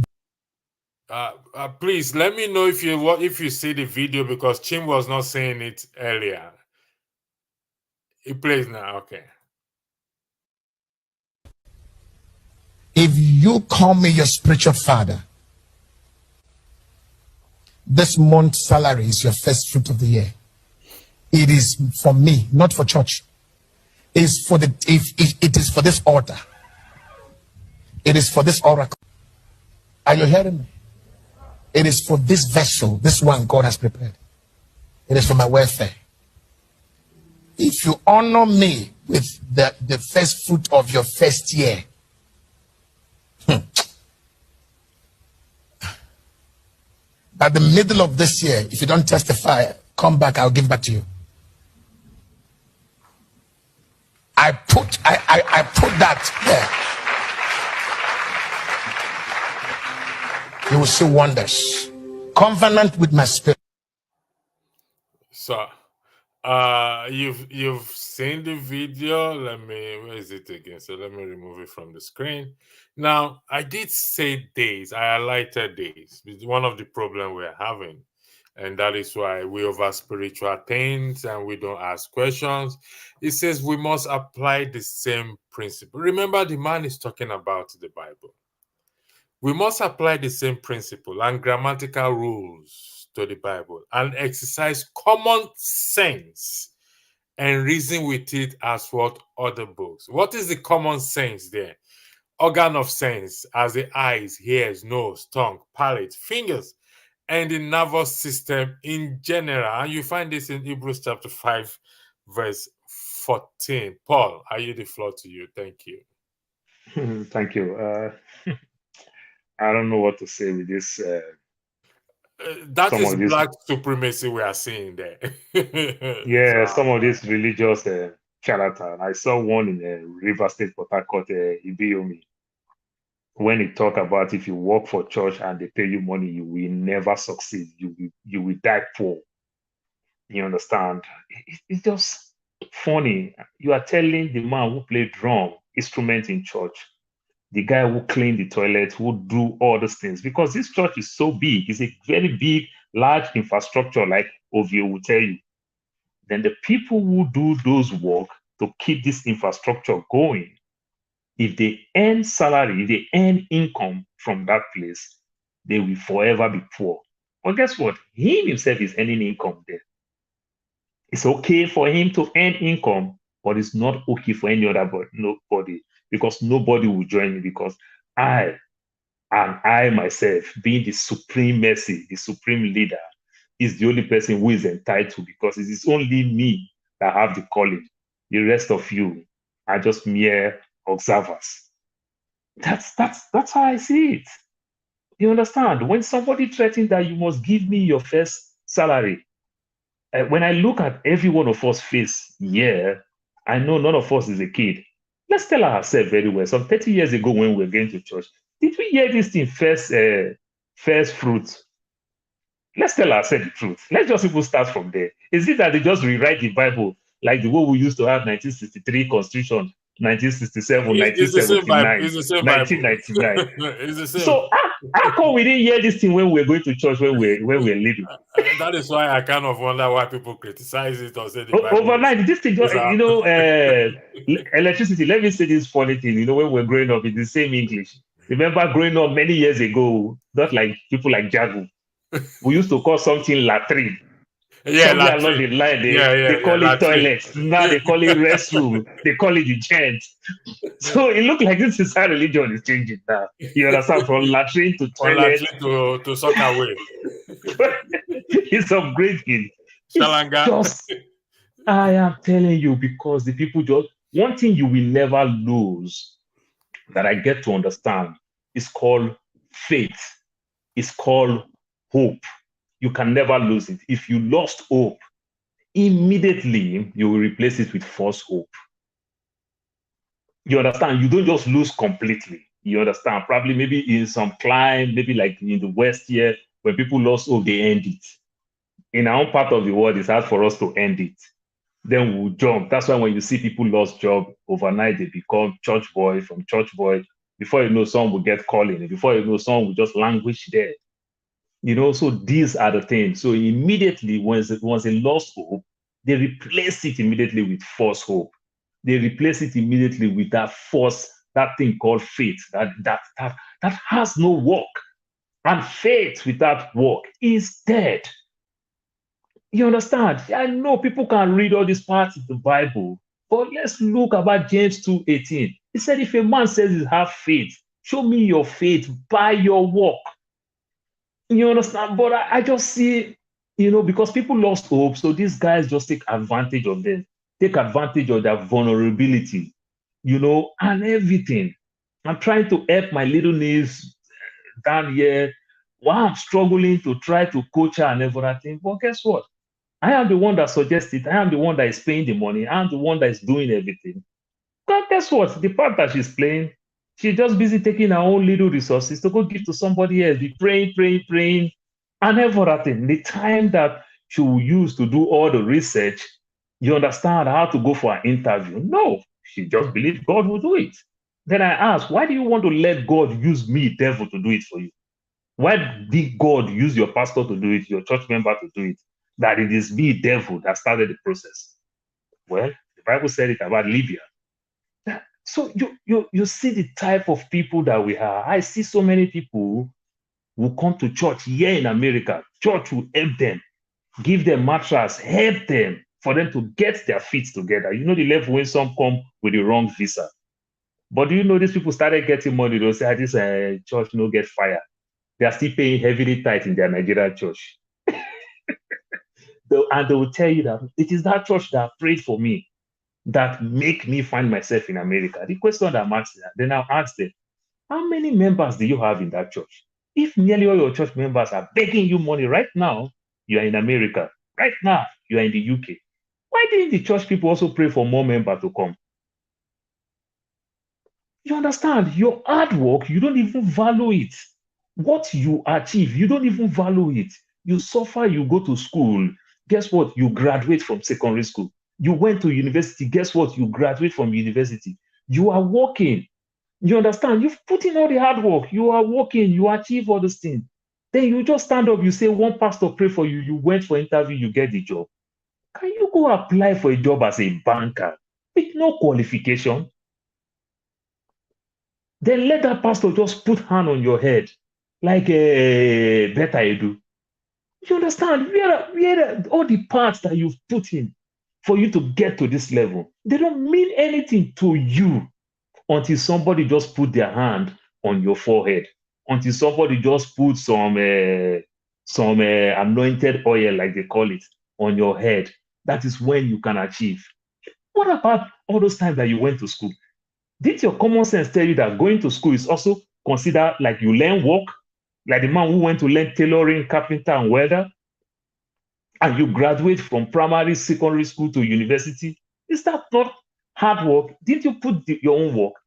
But you just stand up, you give all your glory to somebody who put his hand on your head. You understand? That is the definition of your today's topic, supremacy. It's like me, that young boy who is raising fowl, like we call it those days.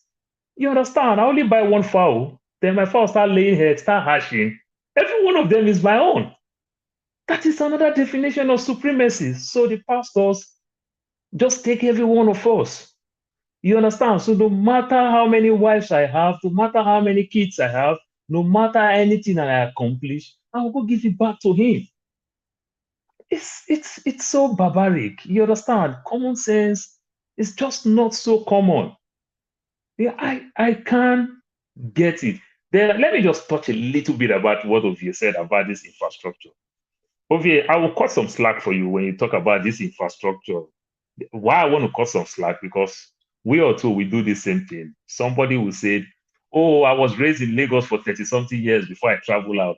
We suffer. Me and my father, me and my parents, we live in 2 rooms or 1 room with 5 children for 2 room or 1 room, and we suffered from that same room. We went to school. We do everything." Your parents will still be in Lagos, and you make money. You go build 1 mansion in your village. Then guess what? Then when you travel back from America or from the UK, still you will not go to that village, because now you're still scared that they'll kill you. What I call glorified cemetery. You will not even start from that place that your parents live in Lagos to say, let me turn the goalpost round. You understand? We just do things wrongly. You will not even go back to your state and say, okay, let me even go build in the city. So that if my parents, okay, they don't want to stay in Lagos, Rivers, Abuja as a case, let me even go to my state and build in the city, so that 1 minute if they have engagement, they can take 45 minutes, 1 hour, 30 minutes, and go to the village, do whatever they want to do and come back. No. This is the same thing with all these churches that we are building. How much revenue are they making from there? How is this infrastructure paying the community? How is this infrastructure being a great benefit to that community, to the state? How is this infrastructure? You understand? Neither the infrastructure keep taking from us, it keep taking from us, it keep taking from us. How is the benefit?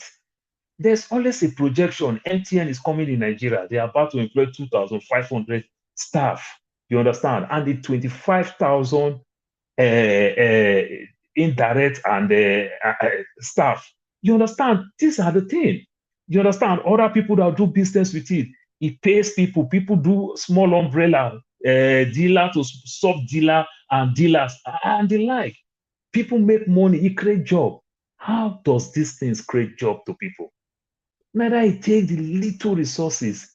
Now it just I can't understand it. Let me let somebody else talk. Thank you for that. Ovie, look at what is on the screen there. Can you read what is on the screen there, Ovie? Read down for me, Aweg. You need to tiny. Really do your eye. No, it's still now phone that they use. So okay, may I see? Since sentence for evil are not carried out immediately, and there are many ways of I have to shift my screen. And there are many ways of escaping the penalty. The heart of men belongs fully set on running the risks of doing evil. Do you agree with that? Of course, yes. But let me. Now my time. No, hold on 1 second. You will speak. I'll give you the floor. Do you agree with it in its totality? Yes. Now, human being will be. Isn't it obvious? Don't you know they see the word? You see, this statement you just read is taken from Ecclesiastes chapter 8, verse 11 in the Bible that you said we should throw away. Do I need the Bible to know that? I'm just telling you that the literature book. No, wait. Listen. I am just telling you that this literature book that you are saying we should throw away. Good. So I'm just saying, before we listen, hold on. I try to keep a liberal mind. I don't know if I'm using the right word, because I'm not going to dismiss anyone's argument in respect to the Bible or the Quran. I've never read the Quran, so I can't. And I'm not going to defend. I'm not here to defend the Bible. The Bible defended itself over the years. It has defended itself over the years. So, but before we come to a conclusion to say we're throwing a book away or that argument, they say you don't judge a book by its cover. You have to read it first before you come to that conclusion that, okay, it is not the problem of the book. Just the same way they said our constitution is crap, we should throw it away, we should do this. The constitution is also a literature book. As far as I am concerned, every book is a literature book. I yield the floor to you. Thank you. Yeah. Now, come. I know our viewers, the fan of this platform are smart people now. No be people will be where we go need to explain it literally to them. Throwing it away doesn't mean they make you. I mean, that is not even possible. I can't say about the Bible and throw them away. I'm just trying to buttress the point, right? I'm just trying to buttress the point with that. Now, to my point, Chim, the fact that you could not see the problem from your analogy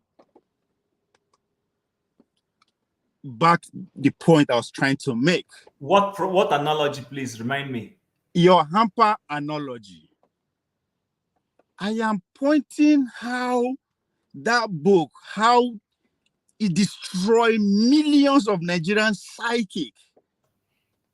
Which I just said, if you hold on 1 second. You said the book. God. Oh no, you will speak. You said, I just want to be sure which book. Is it the Bible and the Quran you are referring to that it destroyed millions? I'm talking about the Bible now. I don't think I'm qualified. Andrew, let him speak. Don't worry, let him finish. All right. Chief, No. You go ahead with the moderation. I'll be in the backstage for the next few minutes, please. Okay, yes, go on, Ovie. Yes, I've not studied enough about Quran to say I'm talking about the Bible now because it affects me too. So I only talk about something that affects me directly. So you are comparing a goodwill gesture, Harper, which even Jujuma self they give. They just do a masquerade festival for my village with the shared Harper bags up and down in the name of the masquerade where they carry. Right? You are comparing to the damage to that what that book has done to average Nigeria. Just say if you approach every Nigerian on the street, where they go tell you in heaven. Right? A book where now along that statement, I also said that there's a need for the government to teach its people that they're a member of a nation. This book in southern Nigeria take paramount from every other thing where we can ever think of. In fact, matter of fact, that book no they lie. And that is dangerous to our psyche. Now, the fact that you are comparing the goodwill to that kind of damage, just like when the America today we are talking about the opium crisis, when you talk about drug crisis, that's where you are comparing an after gesture gift from, which anybody can do anyway. Then, Mr. Jago, I wasn't talking about who brought Christianity. For God's sake, when they born Ajayi Crowder, why I go to say they brought Christianity to Nigeria? The Christians here, the Christians already in Nigeria committing havoc, destroying all the gods and all their way of life before he was even born. So I wasn't talking about the Christianity. I was talking about he was the pioneer among the people they sent to come and educate our leaders, our community, the new community leader that they chose among them. Bible was their syllabus. That's true. That's what I'm saying. Bible was the syllabus. So the foundation of our modern behavior is the Bible. Literally, that's what it is.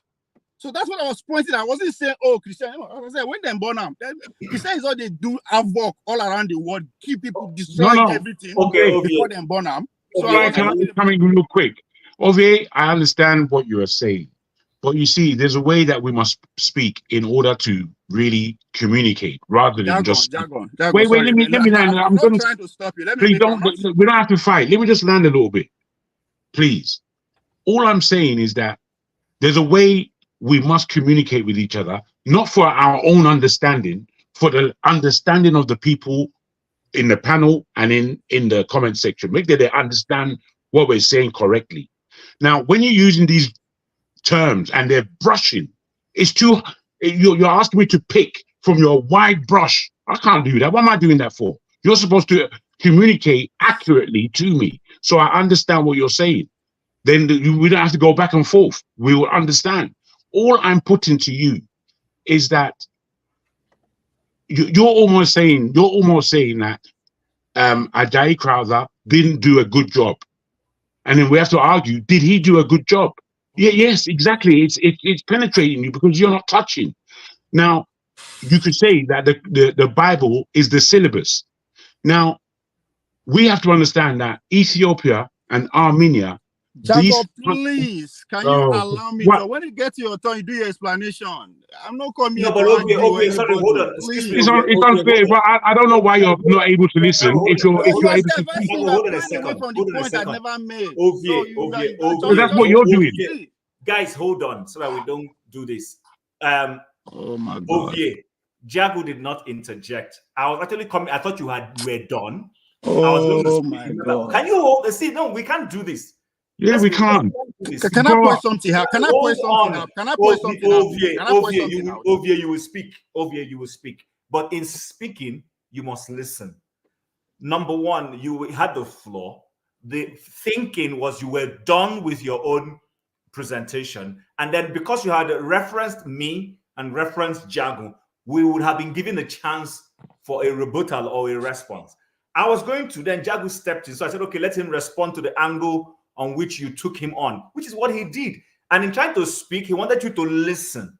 So if we're not going to come and listen, then we might as well not be having this broadcast. Yeah, we might as well have a monologue. That's why I explained that if you're speaking, I don't want to do that. You spoke. Then he's responding to explain himself. I'm even waiting to speak. No, Ovie, brother, Ovie, tell me why you're frustrated. Why are you frustrated? We're all brothers here. We don't have to get so frustrated with each other. It's unfair. We're trying to have a deep conversation. And in such, listening and speaking, we can do it. We can do this. Don't become frustrated, bro. It's only a conversation.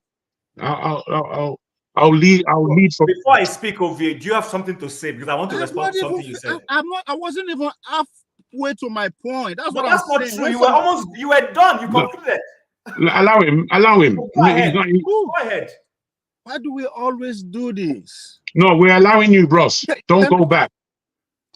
No, I need to make some point here. Why do we always do this? I don't know about anybody. I know they come here to oppose anybody. I come here to make a point, right? If I mention your name, that is because you misquote me. You're not listening again. No, you hold on, please. You speak whether you are pointing a view, your whatever. When you speak, if you've referenced someone, it is common sense the person will want to clarify himself. That's the point we're making. So go ahead.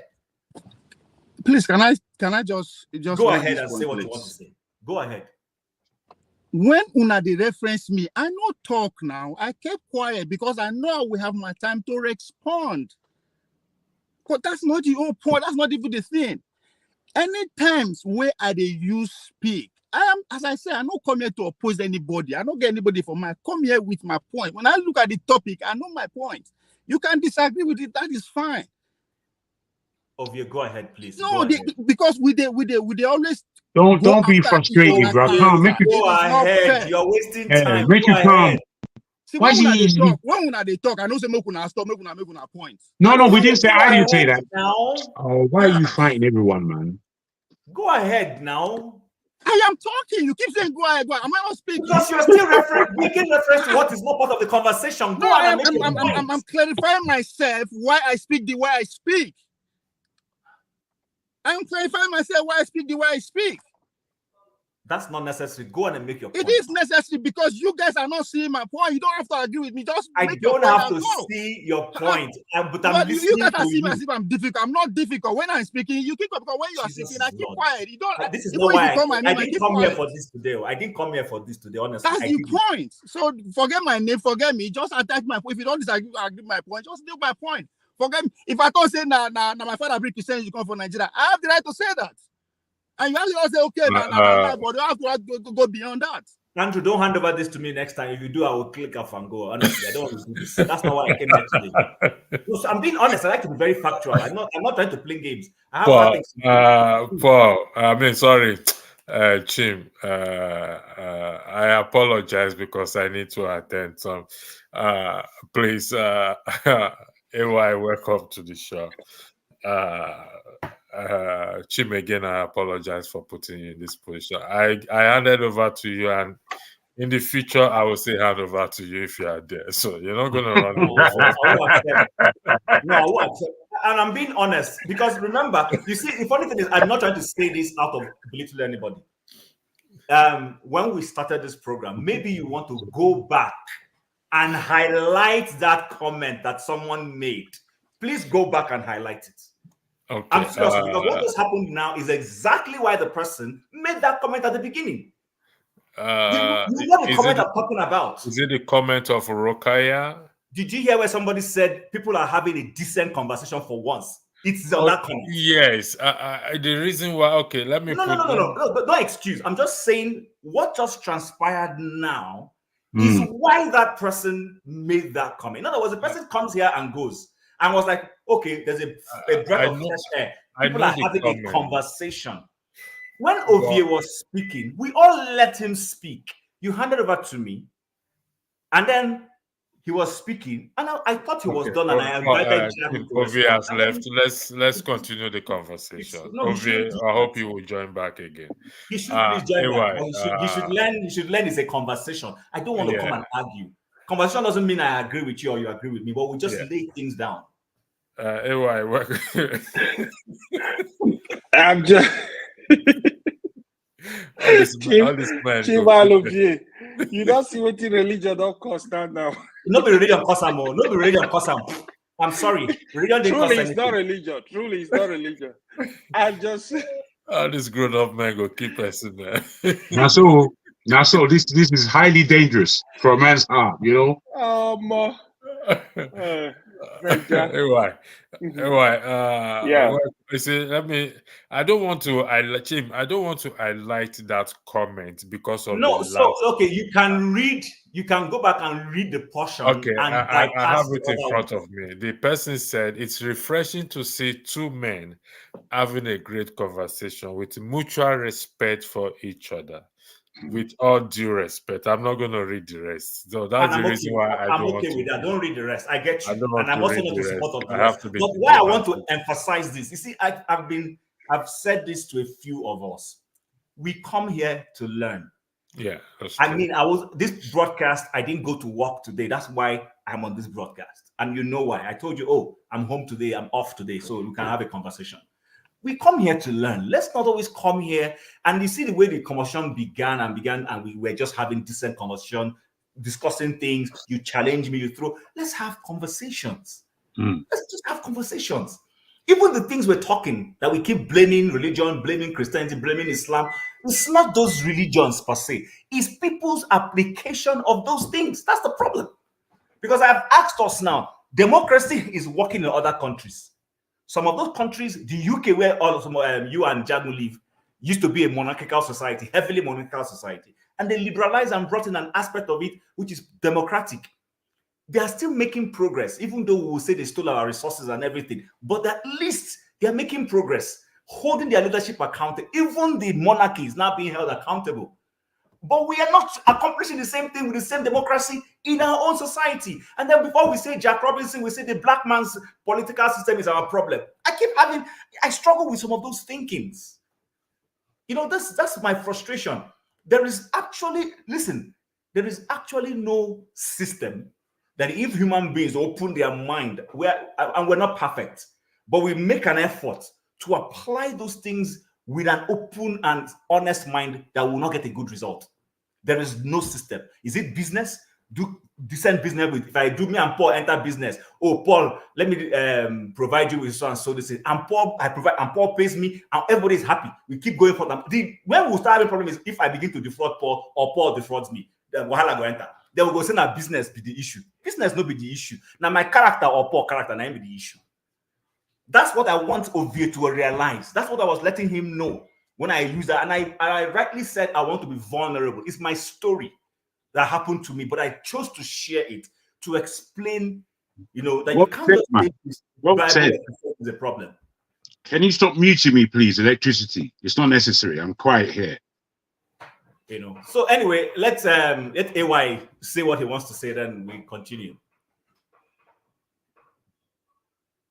AY, Chim, sorry, Jagun, I didn't get what you just said. 1 second. Shall I repeat it?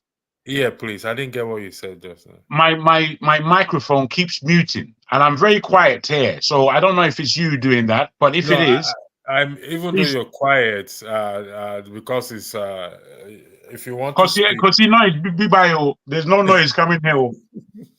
If it's noisy, now your own picking the middle. Those are very minor issues. It's minor. It's minor. I want to swing a little bit into the political arena. We're still on the same topic: process of emancipation, black man supremacy. I don't know if AY has been done. It is rumored.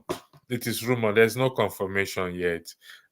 It is rumored. Jagun, you have to turn on your video. I'll put you backstage. No, don't do that. I'm here. I'm here. I'm just doing something that you don't need to see, so everybody's even. If that's applicable. If not, I'll come out of the camera site. I'll leave it on. All right, guys. It is rumored that what's this guy's name? Dati Baba Ahmed will be floated as the Labour presidential candidate come 2027 because Peter Obi is not acting as he should act because Dati Baba Ahmed. You hear what Aburi said the other time, that if it was Dati Baba Ahmed, the nation would have been divided. It's a rumor, so I don't know. But anyway, welcome to the show. Let me yield the floor to you to weigh in on the current topic. Then we go into politics if time permits. Thank you. The current topic it's a very difficult one. No? It's an emotional topic. Why is it difficult? It is difficult. I'm just gonna say little stuff. I'm not gonna say too much. It's a difficult topic. How can I tell you? Because we are not even ready for this conversation. What? We are not ready. Trust me. You don't go deep with that, so you don't enter. No, I go hit them. Yeah, we are not ready. Because if there is something Chim said now, like Chim said, religion is not the problem. I agree with you, Chim. Religion is not the problem. The people, we are the problem. I can tell you. Because most of the stuff you see, right? Like, we kind of abuse religion in Africa, in Nigeria specifically. I will tell you some story. I remember when I was in Unimed then, like, in the morning, we rush to go attend classes, 6:30, for us to be able to get seat in 500 LT. That you will see normal Nigeria, you see like 2,000 plus attending lecture in 500 LT. You know what that means. You got to be there early to occupy a seat. People will bring religion into this classroom.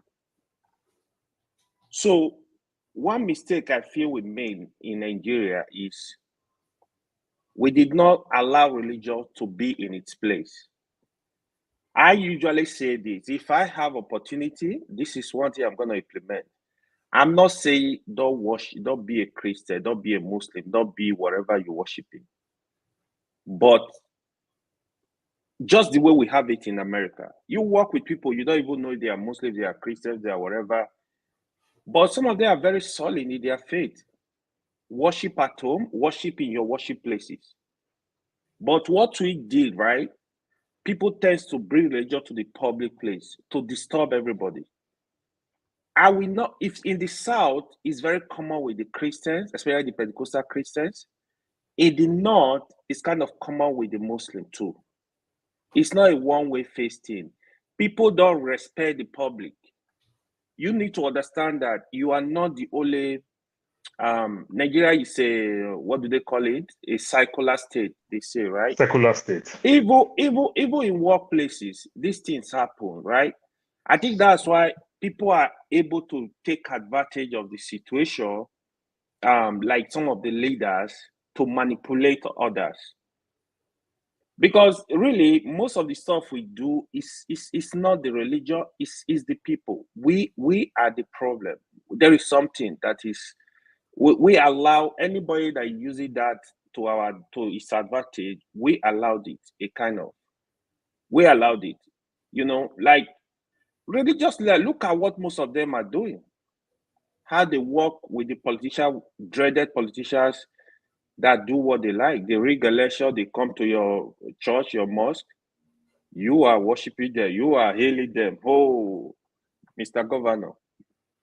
So we cannot give them that opportunity, right? And we allow them to use it to divide us, just the way they try to also divide us. It is on politics. I was asking a friend yesterday, I'm like, we had Christian president, we had Christian governors, we have Muslim governors, we have Muslim president. What did you benefit as a Christian? What did you benefit as a Muslim? We are all suffering. Go to Castina and see what is happening. Buhari ruled for 8 years and see the insecurity in Castina till today, even when Buhari was in power. People are hungry. The moment, the day we understand these issues and allow religion to be in place, I think we will move ahead. That's why people, again, that's why you see most religious leaders, they taking advantage of this situation because they know people are kind of gullible when it comes to religion. People kind of like, they remove their thinking cap when it comes to religion and they just follow. Oh, my leader say, my pastor say, my imam say, my this one say. You got to do the work yourself. You got to ask questions. You got to think. That's why we are educated. So that's why if you want to go to the deep down this thing, dig it very deep, you will see. To be honest, the people are the problem. If can I just say something? You know, I agree with you. I agree with your submission. I don't even find any point of disagreement. But I just wanted to add this. So let's be more practical.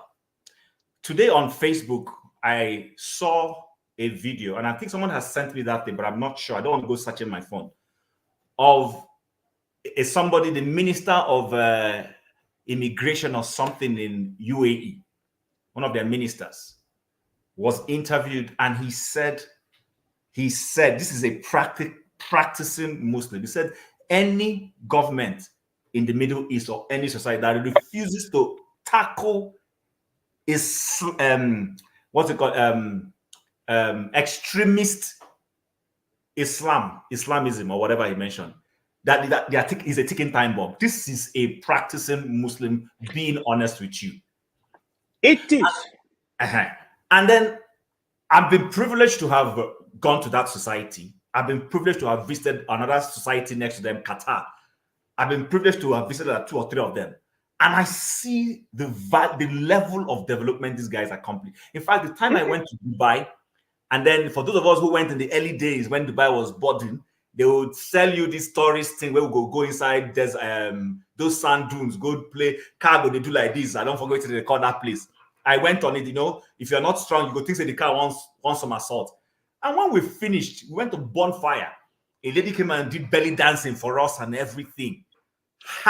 You know, when I say somebody is doing belly dancing, you know what belly dancing is. Yeah. You know the person is not 100% covered. This is in a society that is 100% Islamic. And I came back with my colleague and I said, this sand dune where we go do, not be waiting Maiduguri get and Yobe, but we're not developing it. These are people who are Islamic. They don't drink alcohol very openly, but they have specific areas they've designated that if you want to drink that your alcohol, you go that side, go drink them, and not disrespect the rest of society. Nobody was being maimed. Nobody was being killed. Nobody was being, nobody accused anybody of anything. But this is an Islamic society. So back to the point we're making. When you hear these things and you see what people are saying, does that not tell you is the application of what somebody knows that is the problem and not exactly that particular thing called religion in itself? Because it's a choice. It's a decision you make.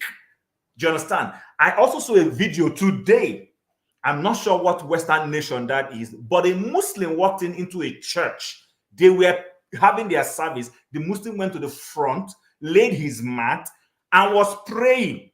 It was like a kind of defiance was trying to pull them. And nobody, the people there just worshipped, ignored him. He did what he wanted to do, and he walked out. If that is a Nigerian society, nobody fight won't bust out be that. But these people said, you know what? Even though this guy is in our face, we will ignore him. When you do a foolishness, you go waka come out here. Nobody. I don't even see anybody apart from the guy where they record them. Nobody respond. Even the pastor don't even respond to them. They don't even talk to them. So people should wake up and stop blaming an institution for their problem and blame themselves. Look, like Jabu said, look in the mirror and look at yourself. Do you understand? Look at yourself. You don't have to respond to everything. You don't have to fight. You say God is supreme and you are fighting for him. Whether it is a Christian fighting for him or the Muslim fighting for him, you are fighting for a supreme being that is all-knowing. You are fighting for him. He didn't ask you to fight for him. He only asked you to show love. He asked you to talk about him. And if people choose not to, then you move on with your life. So people need to, because we go blame religion, we go blame government, we go blame democracy, but we not go blame ourselves. I just want to put that out. Yeah. You are a point. Just like what Bobo Ray said. Extremism in anything, Muslim, Christianity, Islam, even some of that things we do. The moment you get the extreme, that's a problem. It is a problem. Anybody can get extreme in anything. So and again, like you said, it could be lack of understanding. The person don't really understand what is going on, you know. And if I may expand on that, right? Like this, some of our geos in Nigeria, like the video electricity played. You see, this kind of statement, I actually see them as modern day slavery. How they try to use people like, don't forget, these people are poor people, majority of them. They can collect the last cover they have with them, and they allow you go broke in the name of religion. So, I mean, it's a lot of issues. That's why I said we are not even ready to have this discussion. It's quite deep. It's quite deep. Can I thank you guys. I agree with AY on two levels. One, this is an extremely difficult subject. It really is. And two, I'm not sure that we're ready for it. However, having said that, I like the level of this discussion. If treated with some honor and respect and reality as far as we can take it. Where we were with the difficulties that this particular broadcast entails, it entails that we have to tackle difficult subjects, difficult terrain, because life isn't getting any easier. And the understanding of what we're going through on a day-to-day basis is entrenched in pure, unadulterative, forgive me, angst. For humankind to understand how to behave to humankind, we have too many examples. We speak about Nigeria, but it's worldwide. We shouldn't really bring ourselves out of it, even though we are our own peculiar race. Every race in the world has their own peculiarities. And what I'm trying to say, I think, although I agree with him that we're not ready and this is difficult, the subject matter that electricity brings on board is to be taken very seriously. The whole idea of supremacy immediately for where we are as human beings is completely wrong. Nobody's superior to anyone. But because of the way hierarchy works, there is always this incline for superior notions. Now,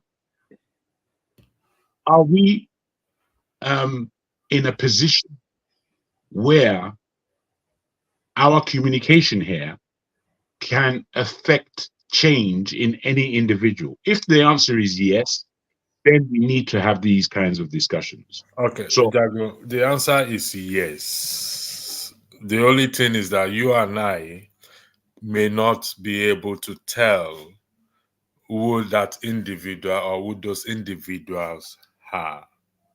Are you getting my point? The point you've made, the point everyone has made, one way or the other, do have effects.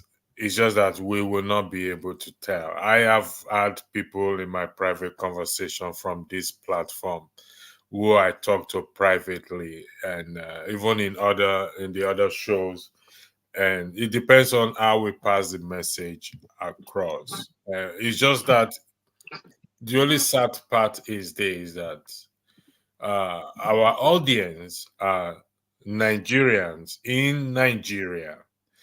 And because of the issue of electricity and data, they can't afford to stay the way you and I are spending hours on here, because I know Nigerians naturally or generally we want to be part of such conversation. Nigerians back at home on the ground, we want to be part of that conversation. Thank you for allowing me to speak. I yield the floor back to you, Jack. Thank you. I would like our conversation to go back to where we were when Ovie was speaking, or even before Ovie was speaking, because at that point, I really relished what people had to say. So, if you can, yes, I'm trying to. Wait, electricity. If I can, electricity. I was lost. I would like you to bring us back with a question that again concentrates our minds as to the subject matter, if you can. Okay, let me see if I can. I think I was lost myself because I wanted to. You allowed yourself to get lost, electricity. Please laugh. I don't know. Or Tim, either of you. Yeah, so I think what we were doing was, and it was going well. He had some questions he asked, and then the last place we left was when what's her name? The lady, Rokoya. Yes, Rokoya. exactly. That's when we started losing our trend. Yeah, she asked a question on the role of. Let me see if I can get that question. Yeah, I think I know. I'm gonna swing it around now, but we will stay on that question. Yeah, hold on. Let me just look for the question again to help us to. What is this question? Yeah, I found the question. This is the question: what is the role of religious elite in the decay of our society? AY and Jagun, you guys said we are not ready for such discussion. We are not prepared for such discussions in terms of this subject matter. Jago, you want to clarify what I just said? Am I wrong? No, you're absolutely correct. Go on. Okay, so I just wanted to speak straight after you. Why are you guys saying we are not ready for such discussion? And when will we ever be ready for such discussion? I hope this will bring us back. Yeah, and then maybe Paul can help. Because I'm not sure if he spoke to this exactly. To that particular thing, no. Yes. I would like to say this. What I agree with, where AY's submission as to we're not ready. We're not ready largely because we don't want to be grown up enough as a people. And I don't want to bring out Ovie. He's a special guy. No way. I respect that guy a lot. He may feel, I don't know what he may feel, but it could be that the utterances that I have for him, he would object to. But I want us to be grown up, man. I want us to be men about the discussions that we're having. And a lot of the times, I think we deal in a way that we're spreading rhetoric rather than going into deep thought. And it's not easy to go into deep thought. That's why I agree with AY that this is a difficult subject. You have to release yourself from ego to have this kind of discussion. Now, are the elite basically, be they religious or not, are they the ruin of our nation? And it may be easy for us to say, yes, they are. Yes, there is a supremacist viewpoint that the elite have, as I say, because of the hierarchical state of human existence, not just Nigerian existence, human existence. As egalitarian as we wish to be, largely, we all behave in a way that is oppressive. Now, it's this oppression that is holding everybody back. They would use, people generally, is the they I'm speaking about, would use any tool in order to oppress or to be in control or to gain advantage. So the religious individual, be he Islamic or Christian or wherever else, this individual, because of his knowledge, he would put himself in a position to oppress or to beguile. Now, when doing this, something like tithes, for example, if we understand what tithes really is, then we would know that the way that we're playing the whole game is completely false. Tithes was always about produce, not money. Produce, in order to be stored for that time of need. That is why tithes began. No, so you would bring your wheat if you were a farmer, you would bring your goat, you would bring whatever it was that you were producing, not cash. You would bring whatever it was that you were producing to the table, as it were, to be shared at those times of need. Today, because people don't read the Bible, because people don't understand their religion, because people have no history context in their minds, we can be played. Simply, we can be played.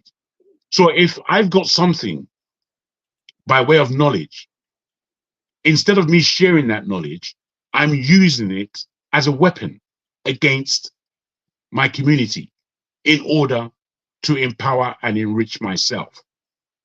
This is the issue. And if we are going to have this discussion, I think I would like people to be sharing their. I like what both Electricity and Chim had to say, speaking of religious or biblical understanding, especially when Chim went into what he called lesser prophets and how they were holding the elite, the pastor, whoever it was, to task. Now, these are what each individual is supposed to be empowered to do, which is to say that because I have an issue with my parent, my teacher, my pastor, my politician, it doesn't mean I'm going to sit down and just take nonsense. It means I have to stand up and speak. However, our society dictates that we just obey. Now, obeying what you don't understand, I find it very difficult. Unless you are a child and to be given the respect a child has, which is a child needs to learn. This dictate that we have within our community, especially in Nigeria, we have to tackle it. We have to be brave enough to tackle it. So whilst we may not be ready, the time is already late. It's already late because there are so many things happening in this world that we take for granted. We're just watching it, seeing it happen and thinking it will blow over. And generally it does blow over. However, where we are today, everything that's happening around the world, we need to pay serious attention to because it's going to affect us. It may not affect us today. It may not affect us tomorrow, but promise yourself it's going to affect each individual. I'll leave Thank mine you, there. Jago. I'm going to say this, but don't jump at me until you hear me finish. You just contradicted yourself.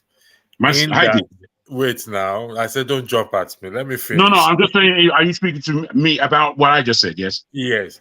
You just Okay. contradicted yourself saying that we are not ready for this discussion. It's a good way of, it's a good style contradiction. Don't get me wrong. It's not a bad. You just contradicted yourself or shoot yourself in the leg when you say we are not ready for this discussion. But however, from your argument or presentation, we are actually ready based on the things you said. No, you misunderstand me, sir. when I say that it's difficult and we're not ready, I meant based on the level of immaturity that generally that we have about having these deep discussions. No, it's. I'm That, just that saying. that's it. I'm That's just it. That's saying. my. You reference to tithes in the old, where they use produce to pay tithes. Would that be correct? I did reference, but that's not my contradiction, is it? No, what I'm saying is that it's something that needs to be talked about. You have knowledge of it. That's what I'm about. That's the point. And I believe Chim and Paul and AY we can bring AY to speed in respect, bring AY up to speed in respect to that. That's what I'm saying. So we are actually ready for this. If you say we are not ready for this discussion, we are not matured for this discussion. Unfortunately, it's a moot point that you given me here, based on the fact that you haven't really understood the whole of what I've said. You know, you could pick apart. Can I say something quickly without and then yield to Paul, please, if you don't mind. So when Jago said we're not ready, he has repeated himself. I understand what he's saying. What Jago is saying is that it is not that we are not ready to have the conversation. We can have the conversation, but people are not mind matured enough. It's like saying a grown guy who's grown up. He's grown, matured enough, has all it takes to be married. He has a good job. He can produce children right now. But from Paul's expression, it seems to disagree with you. No, but the person is not ready in terms of guys. Do I have you guys? The person is not ready in terms of the way to deal with living with a woman. Do you understand the fact that there might be conflict? The fact that he might need to yield, the fact that he might need to submit himself. That person is not ready, but he is ready. He's grown. He's 50. He has a good job. He can pay for living standard with a wife or even for children. But when it comes to the maturity of the mind, he's not ready. That's what the way analogy I want to use to explain my understanding. I think you're right. I'll take that on board. Jago, hold on one second. Paul and AY, do you agree with Jago and Chim? I don't even know what to say. If you say Jago and Chim, now both of them, they're coming from a slightly different place. So I don't know where to say yes and no. In terms of readiness, he's saying for readiness, I think we're more than ready. It's just that the way we are being wired, like Fela would say, you don't want to talk in the living room, but when you go to the bedroom, you whine and whine and whine. And for you to whine, there is something to say. That's why you can even whine. But you just don't want to be the black sheep in the house. For me, I will go two different routes when it comes to this aspect. There is two major ethnic groups in Nigeria that we used to know, the Yorubas and the Igbo. If you remember the stories like they told us, these days so many people keep questioning it, the story of the killing of twins, the story about Mary Celeste, as we were taught. Today in Nigeria, if an Igbo woman had 5 kids, probably maybe got pregnant again to have the 6th one and they become twin, you automatically take that first child and say, Mama Chinedu, Mama Ifoma, it will outweigh the first child, like we normally call mothers with their first child. Mama Chinedu, Yadele, Mama this.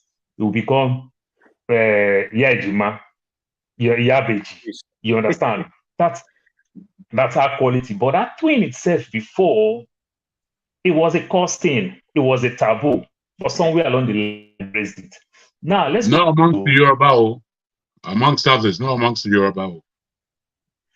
Even Igbos no kill twins, so no. I'm just saying the story of how twin now become very sweet thing that it will even take the place of the first child, even when it's coming from the first child. When you have twins, even there's the last child or second to last, or whichever way. You understand? It outweigh everything. People are so happy for you. They call it Yabeji. Yeah, Jima. You know, that's where I'm going. So now another way around, look out Saudi Arabia.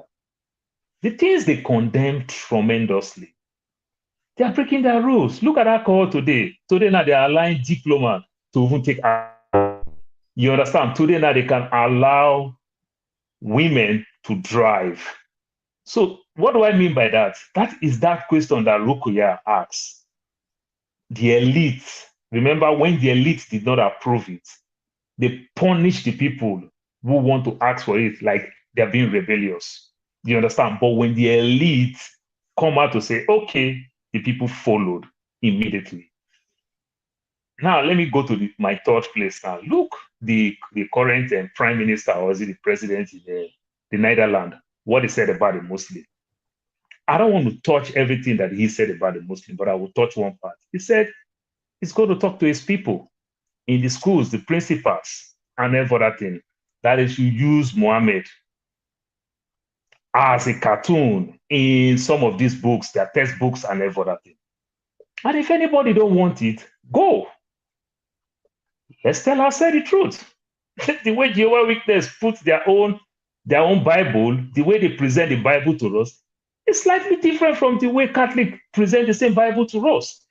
It's slightly different the way the so-called Pentecostal today, the way we see the same Bible, is slightly different. You understand? So when the Dutch, these are the same cartoon that somebody will use, say in Nigeria today, hundreds of people will die. Say you call Mohammed, you do this thing, 100, but the Dutch president say, we're going to do it here. And if you are not okay, go somewhere else that you feel you are okay with it. You understand? This is how somebody cannot stay somewhere else and insist how we will practice this religion from his own country, from his own Qatar, from his own Bahrain, from his own Jordan, from his own Saudi Arabia, Yemen, Afghanistan. Or somebody cannot tell us how we practice our so-called religion from Rome, from America, and from England. The Presbyterian, the so-called Catholic, you understand, the Methodists, the Baptists, and the likes.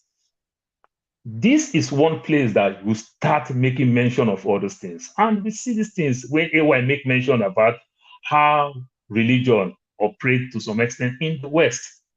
Because they made us understand we don't talk politics in workplace. You don't talk religion in workplace.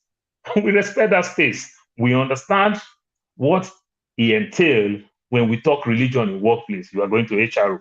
We know the consequence. You understand? I understand the consequence if I like a girl in my place, and if the girl don't like me, I may be in trouble. You understand? And if the girl also like me again, and the day I got tired again, I may also be in trouble. Then I will understand. I will know my boundary very well. I strongly believe that maybe if we want to touch it from that place, but trying to insist that the way they practice this religion in Yemen, that is how they practice it in Nigeria, it will not work. But we can argue, but we can also meet somewhere else. You understand? But that is where we put strong institutions into place. The Saudi Arabia will criticize so many things. Still have the so-called American Quarter, where people can do all the barbaric things that they kick against, but they still create a space for them. Like workplace today, we have smoke zones. You understand? In the airport, there are places where people can go play with their pets, go do all type of things. You know, you can't just take your dog and run everywhere in the airport. You have places that make provision for space for you to do all those things, smoke zones and every other thing. Maybe by the time we start touching all those things, let us put rules that you don't need to have one small mosque in your workplace. You don't need to have one fellowship place as a Christian in your workplace. But these two religions will disagree. For the man who practices traditional belief, we don't need to do anything. Let us take it home, because anyway, these things that we're talking about, at the end of the day, they are personal to us. So if they are personal to us, let's keep it personal. Then if we want to go to our temple, our synagogue, where we put heads together, then we can go there. But our primary purpose in our workplace, in our public space, let us respect one another, because everybody don't carry the faith that you carry. If we don't touch it, if we keep it quiet, I don't think we'll go anywhere. Yeah, thank you for that. AY. Let me just add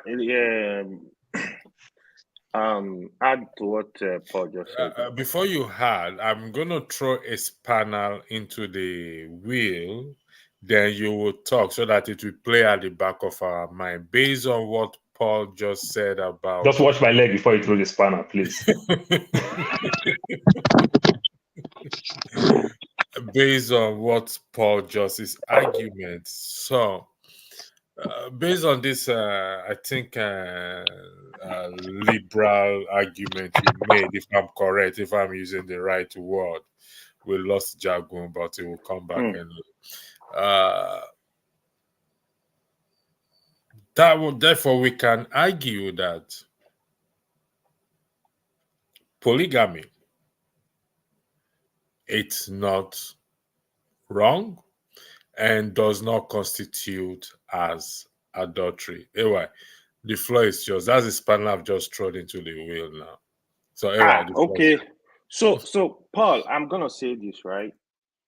If you ask me, for example, the Dutch president, why do you have to have Mohammed in your paper? I don't know where he want to draw it. You see, even if we are saying like I'm remember there's Christ everywhere. There's Christ everywhere. No type of catalog. No, I'm just saying. As you ask the question. I'm a big person when it comes to keep religion what religion belongs, where religion belongs. Why I'm saying that is does not mean we have to respect ourselves in all ways. Even dealing with you as a person, the moment we don't respect ourselves, we're gonna have issues. So it's not sufficient for you to say, oh, on what ground do you want to draw him? Do you get it? It's just like say even other religion you don't even believe in at all. You gotta allow them to function. You gotta allow them to exist. But if you just take America, for example, Canada, look at what they're doing. The society is quite very peaceful. I remember when I was doing my master's in Canada, like we had in my university, we have multi-purpose faith room. That was the first place. What happened there is Muslim will pray there, Christians will pray, different denomination. The basic thing is people just book. Oh, I have to use this place. If Muslim want to pray, they remove, and you don't hear noise. It's just people just do their thing and leave. Do you get it? Christians want to pray, they will bring their chairs, they will put it there. You know, in fact, most of the schools in Canada, that's the way they are designed. They have multi-purpose faith rooms. You see, we can live together in that way. Even, for example, it's just the way Nigeria is just, our whole case is just different. Like the civil service you were talking about, the even workplace. If you are really a good company, what is wrong in having multi-purpose faith room? Let people go there. It doesn't matter. But the only thing is, you pray there, you come to work, face your work, face your team. So it should not really be, we can make it very peaceful and deal with ourselves as human, not, because that is what is actually causing a lot of issues. And you see, why, Mr. Electricity, why I said it's a very difficult topic, right? Me as a Muslim, if there are things I will speak against Christianity, you think I hate Christianity. There are things a Christian will say against Muslim, you would think he hates Muslim. If we are really ready for discussion, there are a lot of questions we need to ask. We need to really think deep. We need to sorry for interjecting you. Listen, this is Have Your Say program, okay? And I would disagree with if we say we are not ready to talk about, we are not matured or ready or prepared or this and that, then we have to close shop and just call it a night. That is just the truth. Because listen, no. Chimi, hold on. We are all educated. I think I'm the least educated among you guys here. No way. No, You're laughing. You're laughing. You're not. Simba, you can't get me there. Nah, doctor, not my electricity. So, doctor. So if we are now saying, if our argument is that we are not prepared, we are not ready, we are not the whatever excuse or reason we are giving, we have to talk about it. We all, I mean, it's not that I know everything or Chim knows everything. Or we come with the bits and pieces we know, because remember, the topic is process of emancipation, the changing of people's mind. So if we don't talk about it, how are we going to change our minds on move forward? We've been sitting down here for over a year talking politics. Is that not enough for people to my say? brother, well said. Well said. Whilst I've said what you think is, speaking against what I said, why I say well said is because whilst AY underlines the difficulties and the emotional aspect of any faith and religion and communicating it across faiths, across religions. These things are extremely difficult. However, in my mind, I've thought deeply about Nigeria in particular and why it's necessary for the whole country. Wait, if I can, took I the just mic land. from AY. AY was this. No, I'm just buttressing what you're saying. That's all. We're having a good conversation here. And we have Simba that just joined us. Simba will come in, no worries. All I'm saying is that I thought that the whole country needs to have this conversation. Yeah, and it's gonna be tough. No, because I see. This is our problem. You should let me land, bro. You should let me land. Jago, we are looking let for. me say something, please, before you No, Simba will speak. I took the mic from AY. Okay.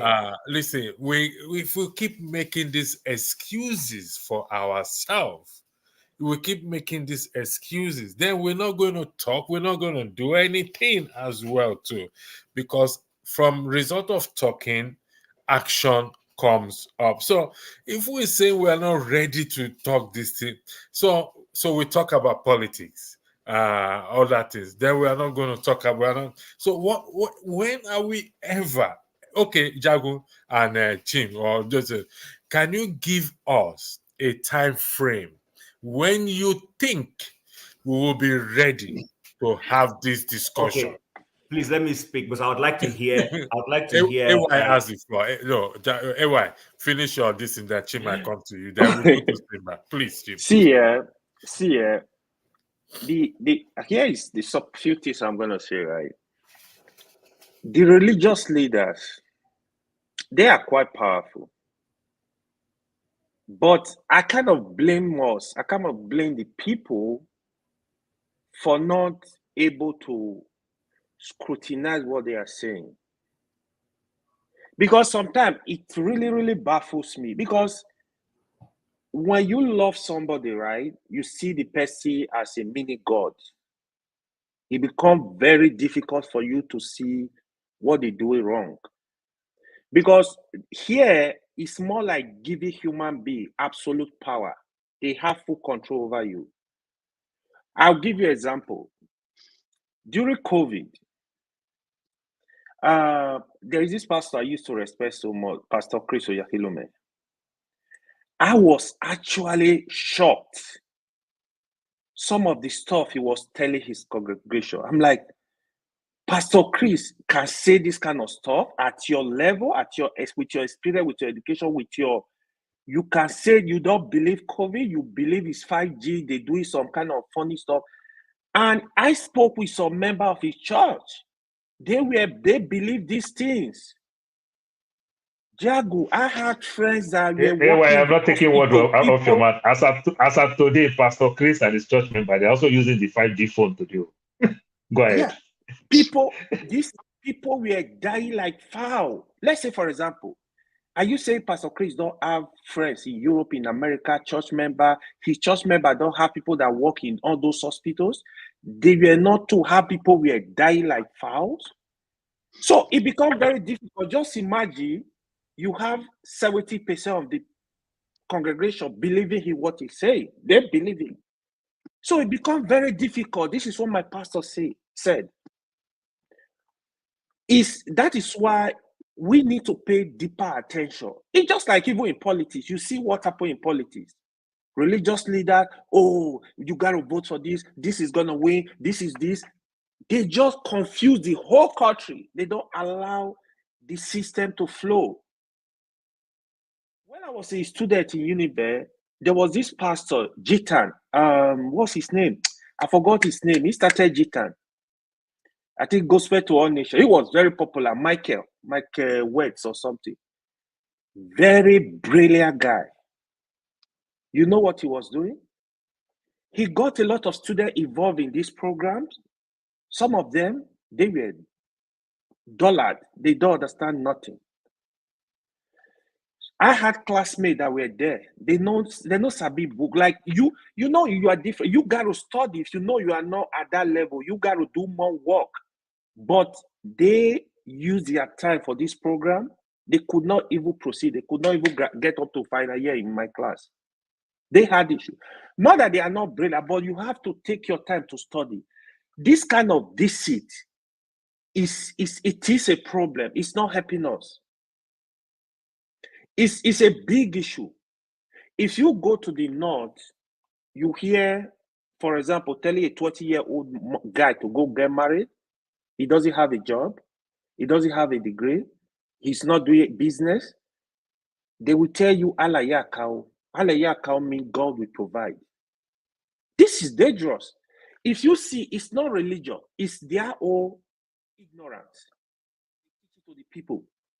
Because religion will tell you, the prophet said, if you are not capable of taking care of a wife, be fasting. While you're working hard to set. So when you see all this stuff, the confusion from the leaders, it is a big problem. It is a big problem that is just affecting the whole society. Good. Can you guys hear me? Okay. Roads are not good in Nigeria. When I used to travel from Lagos to Benin. Pastor would come. I cover this bus with the blood of Jesus. Our problem then, I used to tell my friend, I said, we need to mobilize to the ministry, to the government, and tell them, do our roads. Roads are bad. So it's stinky. You graduate from university, even if you made the first line in Nigeria today, I tell you, you go find job tired because there are no jobs. But one pastor will still tell you, or one afa will still tell you, oh, now your great grandmother, oh, now don't they make you get job, oh. If you come to America, you are in the same situation. You don't need to look for any imam or any pastor. You apply for jobs, you are qualified, you get a job. So they use all these things to enslave our people. They brainwash them. It's more like everything must be transactional. It's not supposed to be so. It's not helping our society. It is a problem. So there are deep issues we need to really look at. Even that issue, let me emphasize on that issue I was telling you, like they say in politics, right?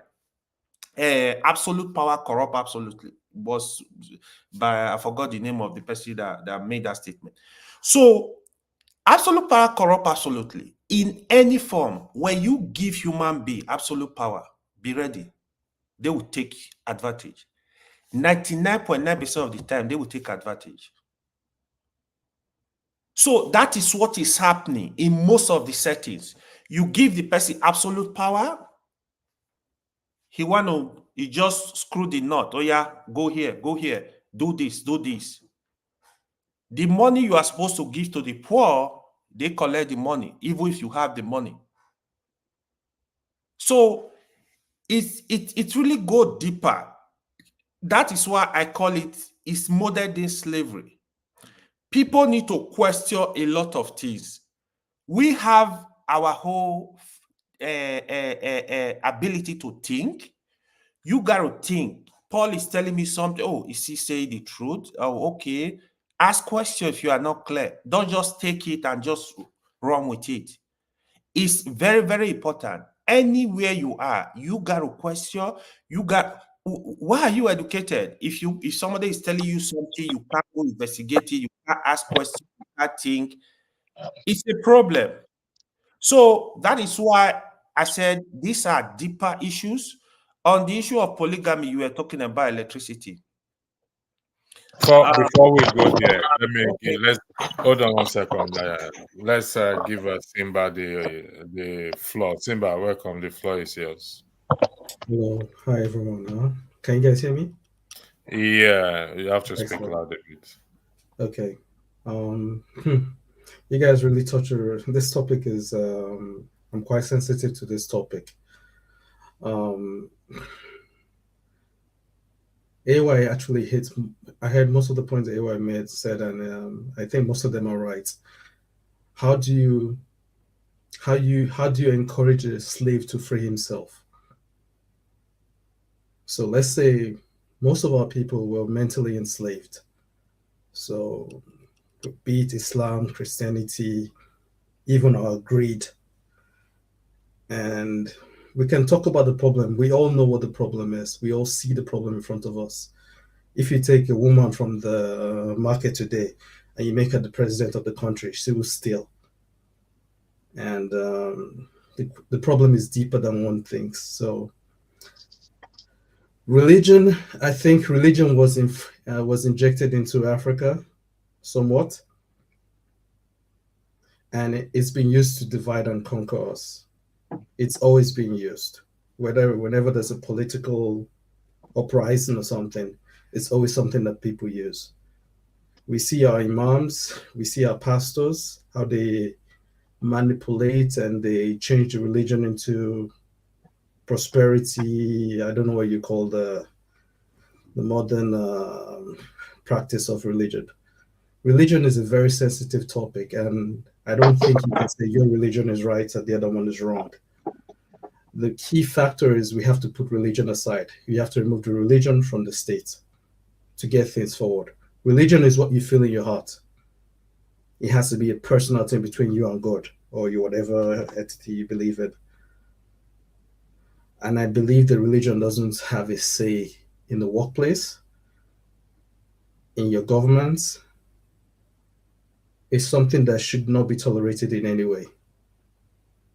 Should not be allowed in there. It's something between you and God or your entity or whatever, and has nothing to do in the conversation.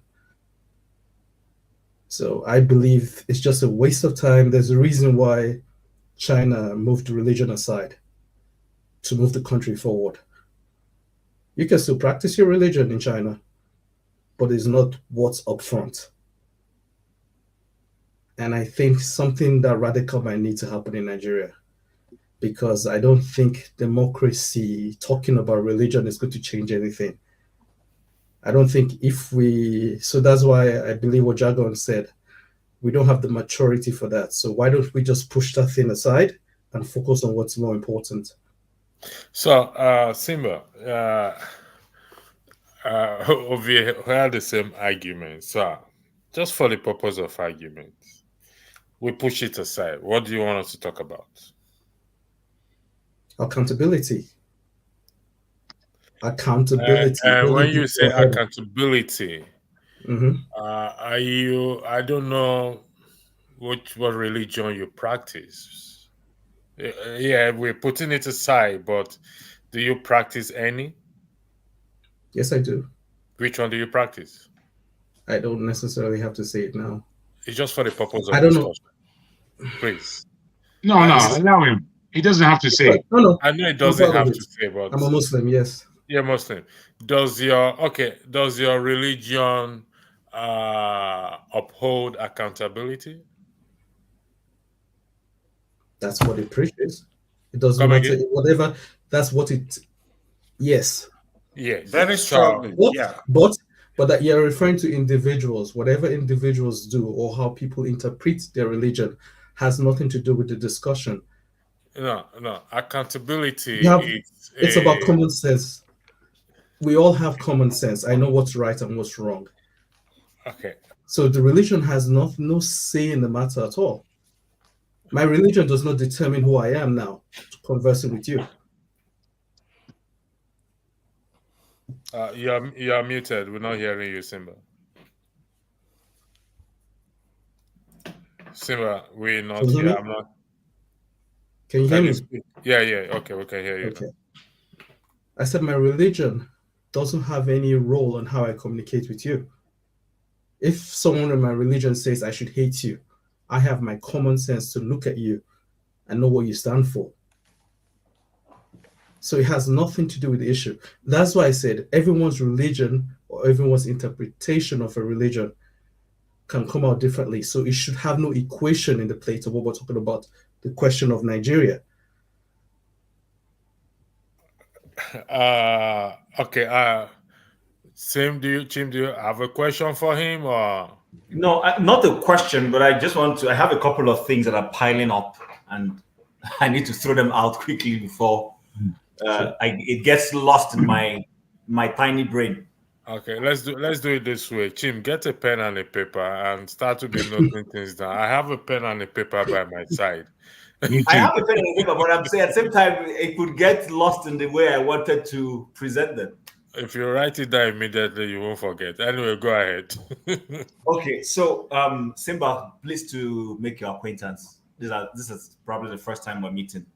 Nice meeting you guys. Fundamentally, I don't disagree with anything anybody has said, but where I have a different view, and then first of all, before I go there, remember when I was trying to explain my understanding of what Jago was saying when he said we're not ready. It wasn't that I'm saying I agree that we're not ready. I was just trying to explain to you my understanding of what Jago meant when he was saying that we were not mature in terms of trying to discuss the issue. Now, that being said, I don't think that any issue should be swept under the table. I'm one of those people who I'm totally against, people getting mute. This whole concept of you don't have to respond or don't speak about something. The popular memes that I used: see no evil, speak no evil, hear no evil. I don't agree with that. While I use that meme to play around with people, I don't agree with that concept. There are no sacred grounds, actually. We human beings are the ones who create supposed sacred grounds and say we shouldn't go to certain areas or do or ask questions of certain things. Now, so I think religion is worth discussing. But the prism from which we're discussing religion is that how do we hold these men or women accountable? That was where we began from. So we have religious elites. We know these religious elites are quite influential in society. Some of our bad politicians reverence them. They go to them. They ask them to pray. Now, I know when we said religion, the first thing that has come to mind is Christianity and Islam. But there are people who are traditional worshippers. They go to their Ifa chief or to their Amadioha shrine to tell the Amadioha guy they are going for politics. The Amadioha person or the Ifa person should pray for them. And these people do pray for them. Sometimes in praying for them, they tell them to go bring fowl. They tell them to go bring goats. Sometimes they tell them to go bring human beings. That, you will not win that election until you have gotten one human head, opened the ground, and laid it. And guys, you guys agree with me that I'm correct. So because they prayed for good Lord Jonathan. But what we were discussing, where electricity brought it, was that what should we do with these people? And then somebody in the comments now asked a question that triggered it. My belief is this: that when it comes to religion is not necessarily bad. The problem is the individual, the person's interpreting and applying these things. I've said it here several times. There were missionaries in the Christian faith who came to Africa, established schools, run those schools, developed people, encouraged people to grow, and they left. They were not necessarily with the colonialists. They were a set of people like that. They came to do good work. They just felt, go and serve humanity. We might misunderstand them because, but I know what has happened with colonialism and everything, and then we say, this will brought bad religion to us. I get it. I get it. I understand it. But there were some people who came with a genuine heart of service to offer service. Now, in my contributions, I always like to bring personal experiences because it helps me be authentic. It helps me be authentic. So when we've talked about religion and how we're supposed to be one another's helper, and taking from what Simba said, that his religion does not in any way explain who he is or define who he is, I agree to an extent. But your religion will also help you to be a better person, especially if the compass of that religion has humanity and service at the heart of it. So when I was growing up as a young man, I had an Ishan friend, a medical doctor in the Nigerian military, who knew I was looking for a home. I had just, a young man, I was still living with my parents, but he knew I wanted to stay on my own. He knew I didn't have the resources. They promoted this guy and he moved into a barracks with a, beautiful, and then that barracks came with, that apartment came with an adjoining, what we call BQ. He had brothers-in-laws he could have given it to. He had brothers. He insisted he wouldn't give it to any of them. He gave it to me. He said, this young man is starting life. He needs somewhere to start his life. And he didn't charge me any money. I lived there, built in my savings and everything. In fact, I actually got married from there and just moved on. I got married there. I never brought my wife there. It was while I was there that I got married and I moved on. But this guy is not an Igbo guy. He's Ishan. Doesn't come from the same ethnic group with me, doesn't speak the same language, but he had humanity at his heart. Now, I want to take it that if this guy was Muslim and had that same kind of behavior and thought, he would have still done it even though I was a Christian. I don't know if you understand, you're following my friend of thought. It wasn't about that, oh, this guy is mine. He had brothers. I knew his brothers who would have stayed there. He refused to give it. He told them, come on, if you want to come to Lagos, you stay in my apartment. Leave this guy this place. Leave him. He needs to start his life. And he gave it to me. I stayed there for 2 years. And I grew from there. I progressed while living in that place. And he became my friend, even though I've lost touch with him for a while. Now, what am I trying to say? Sometimes when we make certain things a taboo, it's because we don't want to be mature enough to discuss issues. Let's be mature to discuss issues. Yes. If my Christian faith has anywhere that maybe there's a misunderstanding, I should be courageous enough to admit that, okay, you know what, there's something here that doesn't seem right. And then we explore why that thing doesn't seem right. And that's why, for me personally, I have said that there is nothing wrong with my Christian belief. What is wrong is the persons, I continue to say, the individuals who profess it. Either is a pastor who is misinterpreting and wrongly using certain principles to either fleece people or to be prejudiced. That's the person that has a problem. Or the individual himself who is not questioning things he's being told. And you guys are not here early enough. I don't think I want to share that experience anymore. I've shared it a gazillion times here of how I belong to a church and a minister was sensitive to certain behaviors that the congregation were putting up. He knew that this thing was wrong and he addressed it. He wasn't afraid to address it. And he addressed it. And even when the congregation did not want to see reason and change, he looked for another loophole, another way to bypass that process and cut it off. And I was very respectful of that person. I said, this guy understands human psyche. People were turning him into a god and he didn't want to be a god.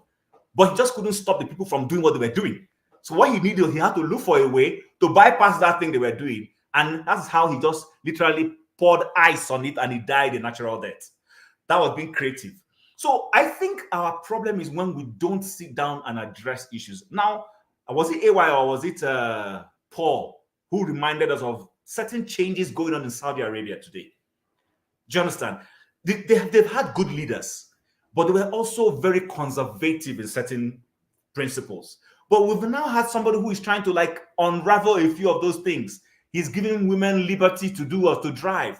There are some places where you can't walk. I have friends who have been to Jeddah, my former colleagues, and they'll tell you if you go to certain places, in those places, as a young man, you can't even be walking behind a lady.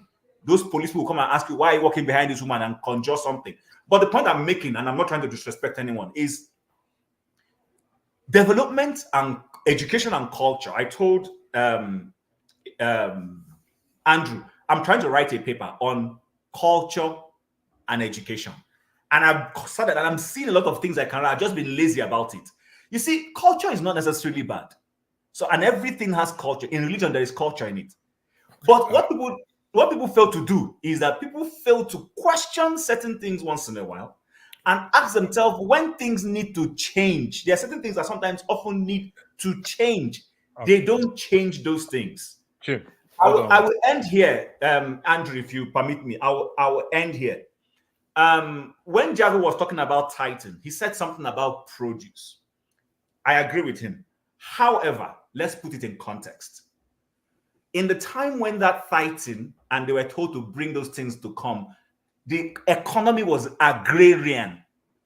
People used to bring those tithes from their farms, remember. But today, people don't work in farms all the time. Not everybody is a farmer. So if you want to give to your religion, you want to give a tithe, you can give money. But you have to understand the concept of tithe, and I agree with him, so that you don't get fleeced. You don't think that it is something that you are paying, is a tax you're paying in the church, like you pay tax to government. No. That is the thing that a lot of ministers have abused. They make it look like it's a tax. God is not a tax master. He doesn't place anybody under a tax process that you have to pay a tax.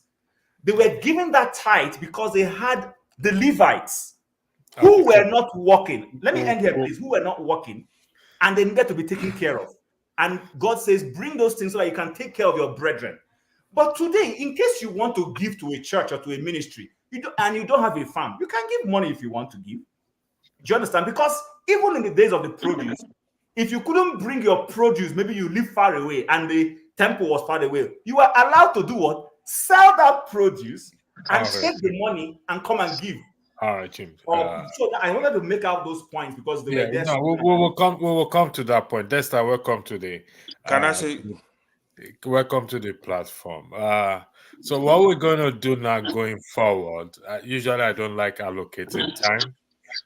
If we will apply discretion and keep our argument or reasonability differs. So my team reasonability and mine may be different in terms of, but I want to swing this discussion in a way that people were Simba, welcome.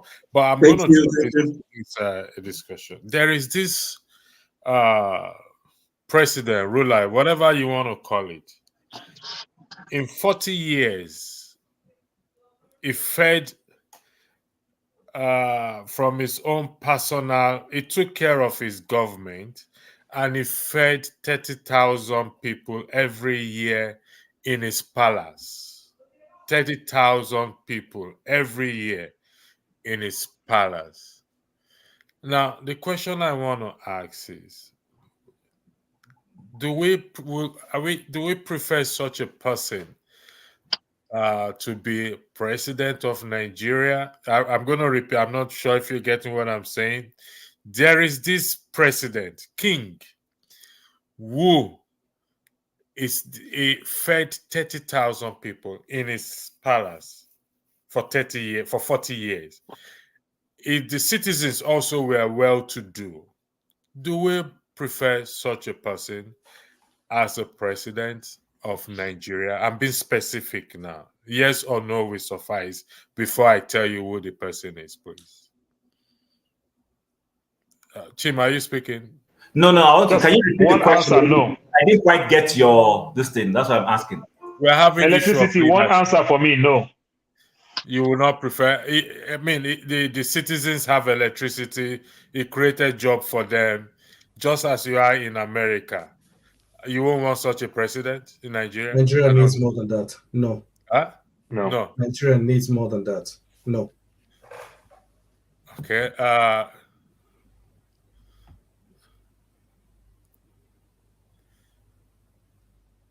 Who is answering? I would also say no, but because it's one of those questions where whoever you're going to say, it's one of those questions that is almost like a cut and paste. You know, there's particularities to any country. And I will say no for that reason, really, because Nigeria is particular, and I've got my own thoughts about the kind of leadership that Nigeria needs. Okay. let's Nigeria is peculiar. That's what you said, Jago. Particular. Particular. So let's now say, what is the particular about Nigeria? Electricity, I still don't understand the question very well. No, Please, that's no, why I don't want to say yes or no yet. Ignore that question, Chim. I want to go with what Jagun said. What is particular about Nigeria that, as such, we have to look for somebody from a different planet? Jagun. We don't have to look for somebody from a different planet. That's not what I'm saying. I'm saying that what Nigeria needs is this kind of discussion amongst not just the elites, but amongst the people in its entirety. And when we Jago, we are all Nigerians here. We are having discussion. That's the welcome apology. So when you say this is the kind of this for Nigerians to talk about, we are all Nigerians here, and people are watching. So yes. I don't understand your point. Let me try and give you a quick understanding so we can Make move on. Brief, please. I will. There are over 500 spoken languages in Nigeria, over 250 ethnic types that we can identify. With that, it is particular or peculiar. Within that, there are obviously varied ways of praising God, and everybody is heartfelt about this. And within that, there's a big mix of confusion, corruption, and deceit inside it. Amongst that, there is a deep sense of love for the cultures that we all belong to. With this, a deep discussion is needed to bring us out of our myopic viewpoints and to bring us into civility. Okay, Jago, I'm going to apportion a tribe to every one of you right now. Chim, you are an Igbo man. What's your name? Paul, you are an Hausa man. AY, you are from Ifik. Dexter, Simba, I beg your pardon. You are an Edo man. Jagun, you are Dexter, you are an Isha man. I need you to answer this question and be sincere with yourself. Which among you here do not like electricity? Constant electricity. Raise your hand if you don't. Please, can you raise your hand if you don't, please? Which among you here do not want employment in its community? Which among you here do not want good roads? Which among you here do not want good health center? Which one of you here do not want a national airline where they can travel free? Which among you here do not want a supermarket to walk into, accessibility, internet, mobile phone, security? That's not the reason why I said. That's not the reason why I said no. Hold on 1 second. Let's see where he's going. I'm not sure where he's going. Let's see. Yes. I think you are the only one that not sure where I am going. Every one of us, I believe everyone here. I've just asked a simple question. And we've answered. I listed. I didn't answer because you didn't explain properly to me so that I want to respond to that question. I said forget that question. Okay. I'm saying what I've apportioned tribe or religion to every one of us here. Different religions. Let me be the ones serving juju. Okay? You do anything. The question I am putting to every one of us here that say Nigeria, particular Jago, Nigeria is particular with 500 tribal. I ask a simple, basic question, basic need of humanity, regardless of your religion and belief. That you, Jago in UK, Chim in Canada, Paul in the US, I don't know where AY come from. Maybe it's from the planet. Maybe it's I don't know which planet it is. Simba, the basic thing that every one of us is experiencing, that we've sat down here 3 hours, 45 minutes, and 51 seconds and counting. Electricity. Which one of you do not like it? Do not want it? Irrespective of which one of us? Exactly. So why is it that we are not highlighting because we're speaking different language? We are denying the basic things that every one of us need that unite us for us to achieve this thing. So it becomes so difficult to say that it's a deep thing for us to not talk about. I don't get it. No, we didn't say it's not something we should talk about. No, it's jargon that because it keep referencing this thing is so deep. This thing is so deep. This thing is so deep. We are not ready let's again. Remember, we're having a discussion, and one mustn't be hurt necessarily by what people say. but to ask a question as to why. Now, you know that with all the complexities that Nigeria has, as much as we may attempt these communications, push to the limit, Nigeria could, this kind of discussion could make Nigeria explode, or when I say explode, that there will be bloodshed with this kind of discussion. Deep, no matter how cerebral one individual may think he is, and how that individual thinks he may have all the answers. As you put this kind of course forward, where human beings are concerned, particularly in the concept of Nigeria, bruh, there are too many unthinking people. There are too many people who are set in their ways. There are too many people who are ready to brandish a cutlass and take your head off based on what you're saying. Jagun, can you hold on? So given that paradigm, wait, my friend. Jagun, I'm moderating right now. Can you please hold your thoughts, please? That's the floor is yours. Thank you. Why did you do that? I don't understand why you did that. Jagun, I said hold your thoughts, please. The floor is yours.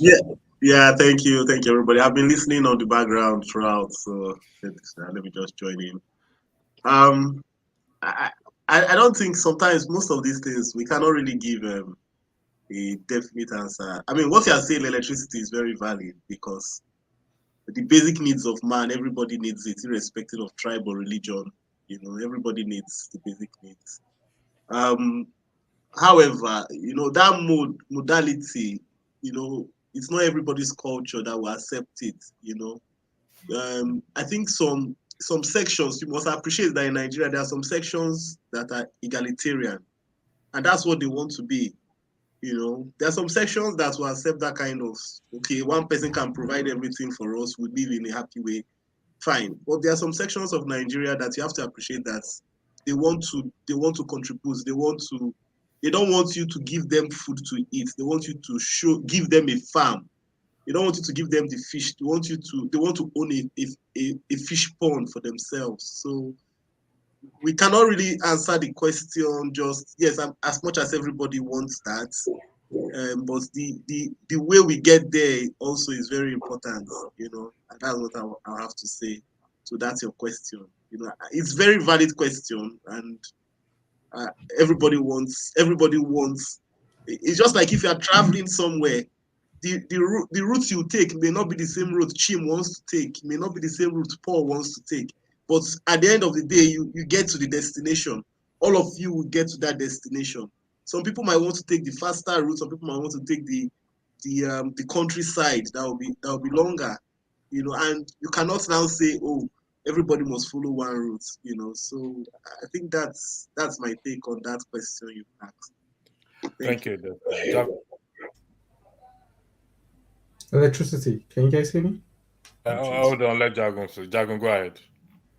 Oh no, I came to more or less my close. I was just wondering if you understood and heard what I said. I understand very well what you said, and you said if we go in this discussion, it's going to explode. I don't know what you mean. Not necessarily here amongst us.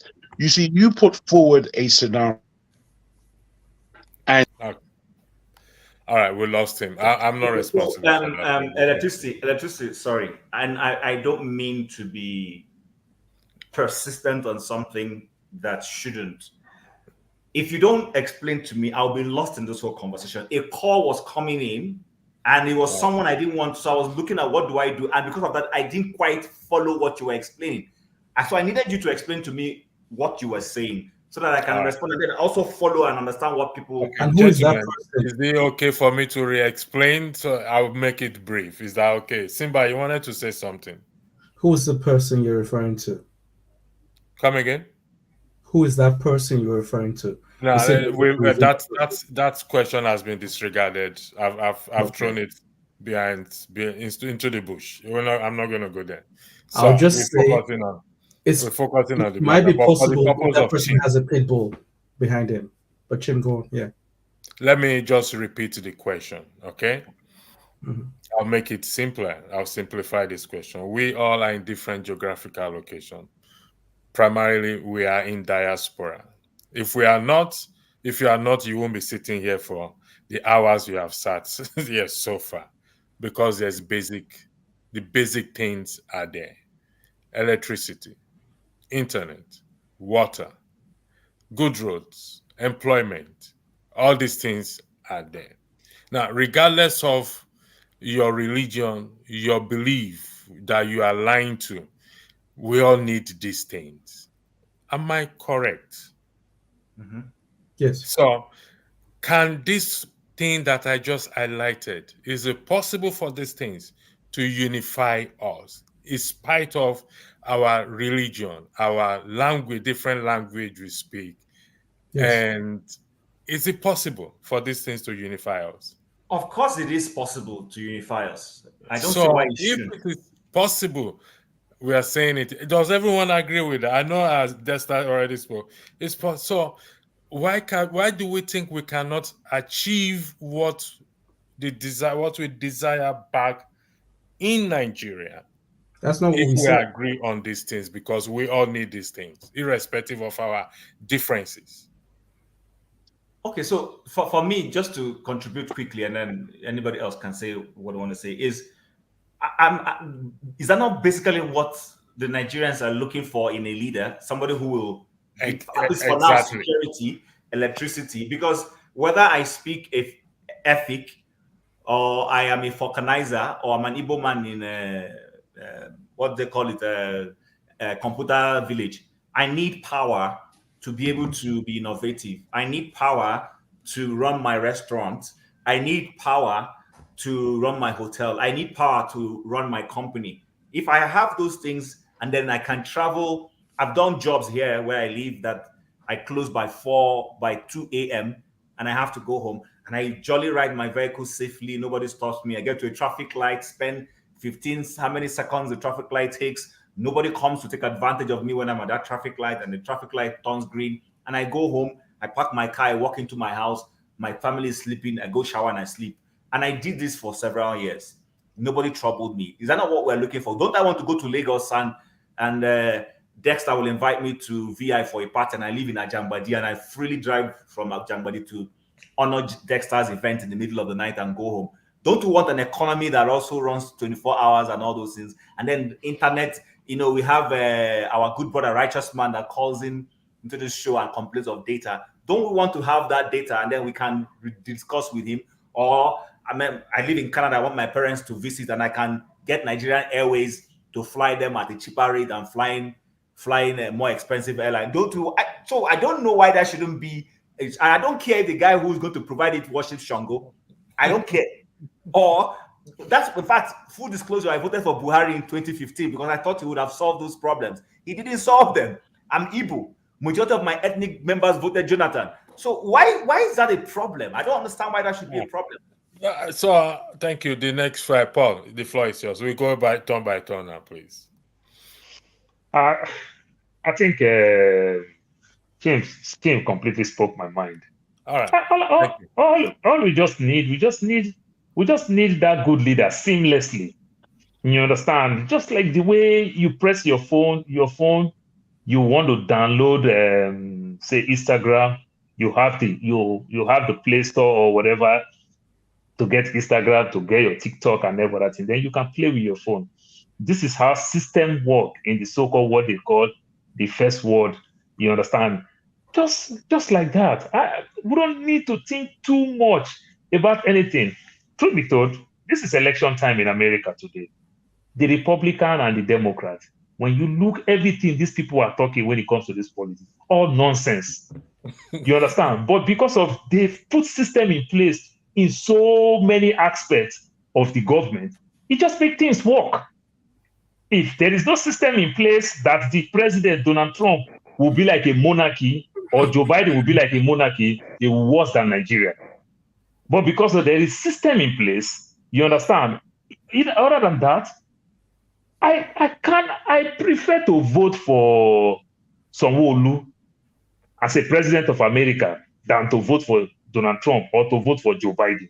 In as much as I will condemn Sanwo-Olu in Lagos, Nigeria, but I would prefer him 1,000 times to Trump, nor Biden, with the rubbish that they're doing.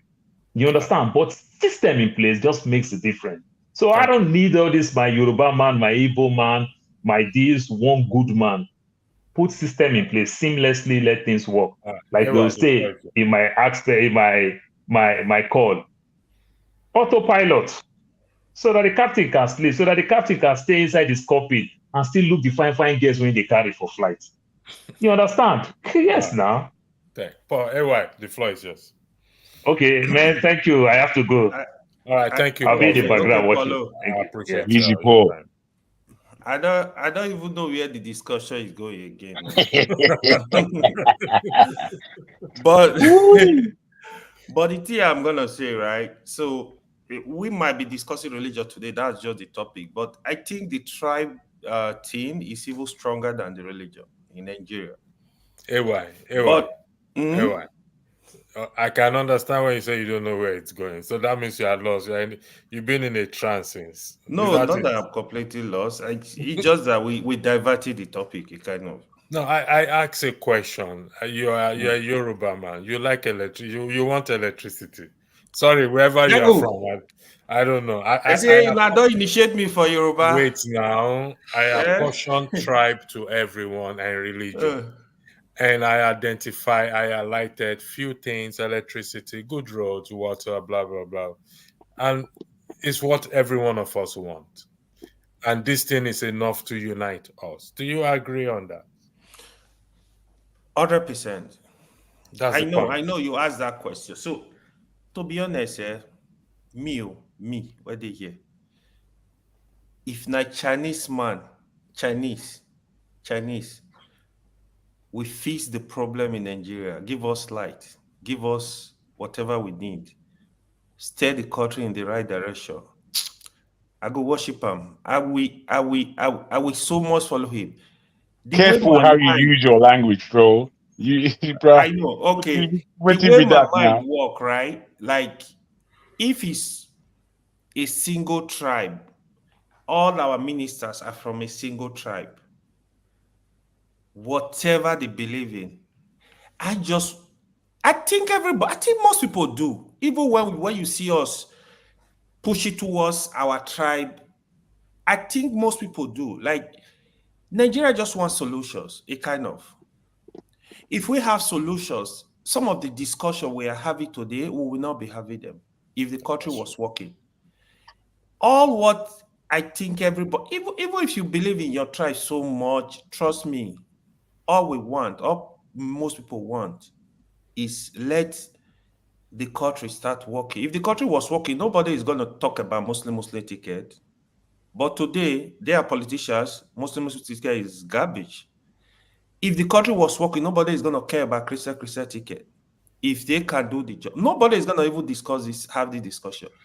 Why I think we having this discussion, they kind of like give us the room to have the discussion. Oh, we are this, we are that. Like, oh, I'm from here.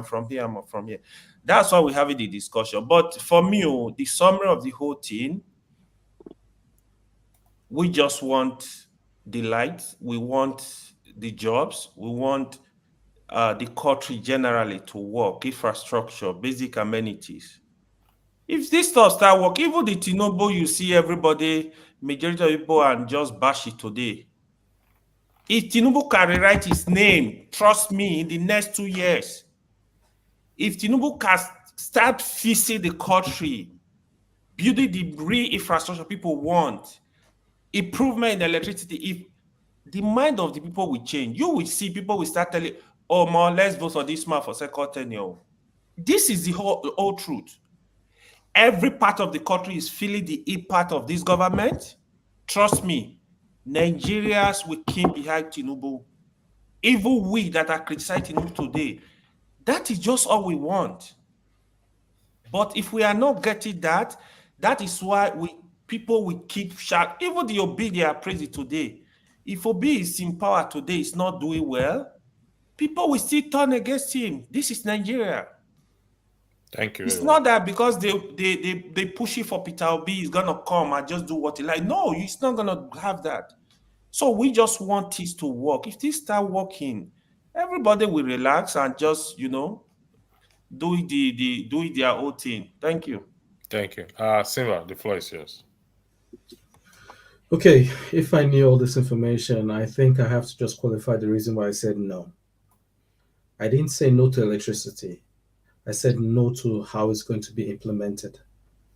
I said no generally because, I mean, I know this corruption is very strong in Nigeria, and the corruption bites back in Nigeria. If you want to, let's say, for instance, the man has good intention and he wants to make electricity, what are all the elements in ground that will sabotage his goal? They could kill him. Even if you go to the government right now and you say you're going to be in a local government and you don't want to be corrupt, they will kill you, or they'll kick you out, or they'll frustrate your life. Corruption is very strong in Nigeria, and I was just trying to go directly into the solution. Of course, I wish the best for the country. If a man is going to give electricity to Nigeria, it's not that easy. It's not something he can snap his finger. The infrastructure, he has to get the mindset of the people in there. And I'm afraid Nigerians need koboko.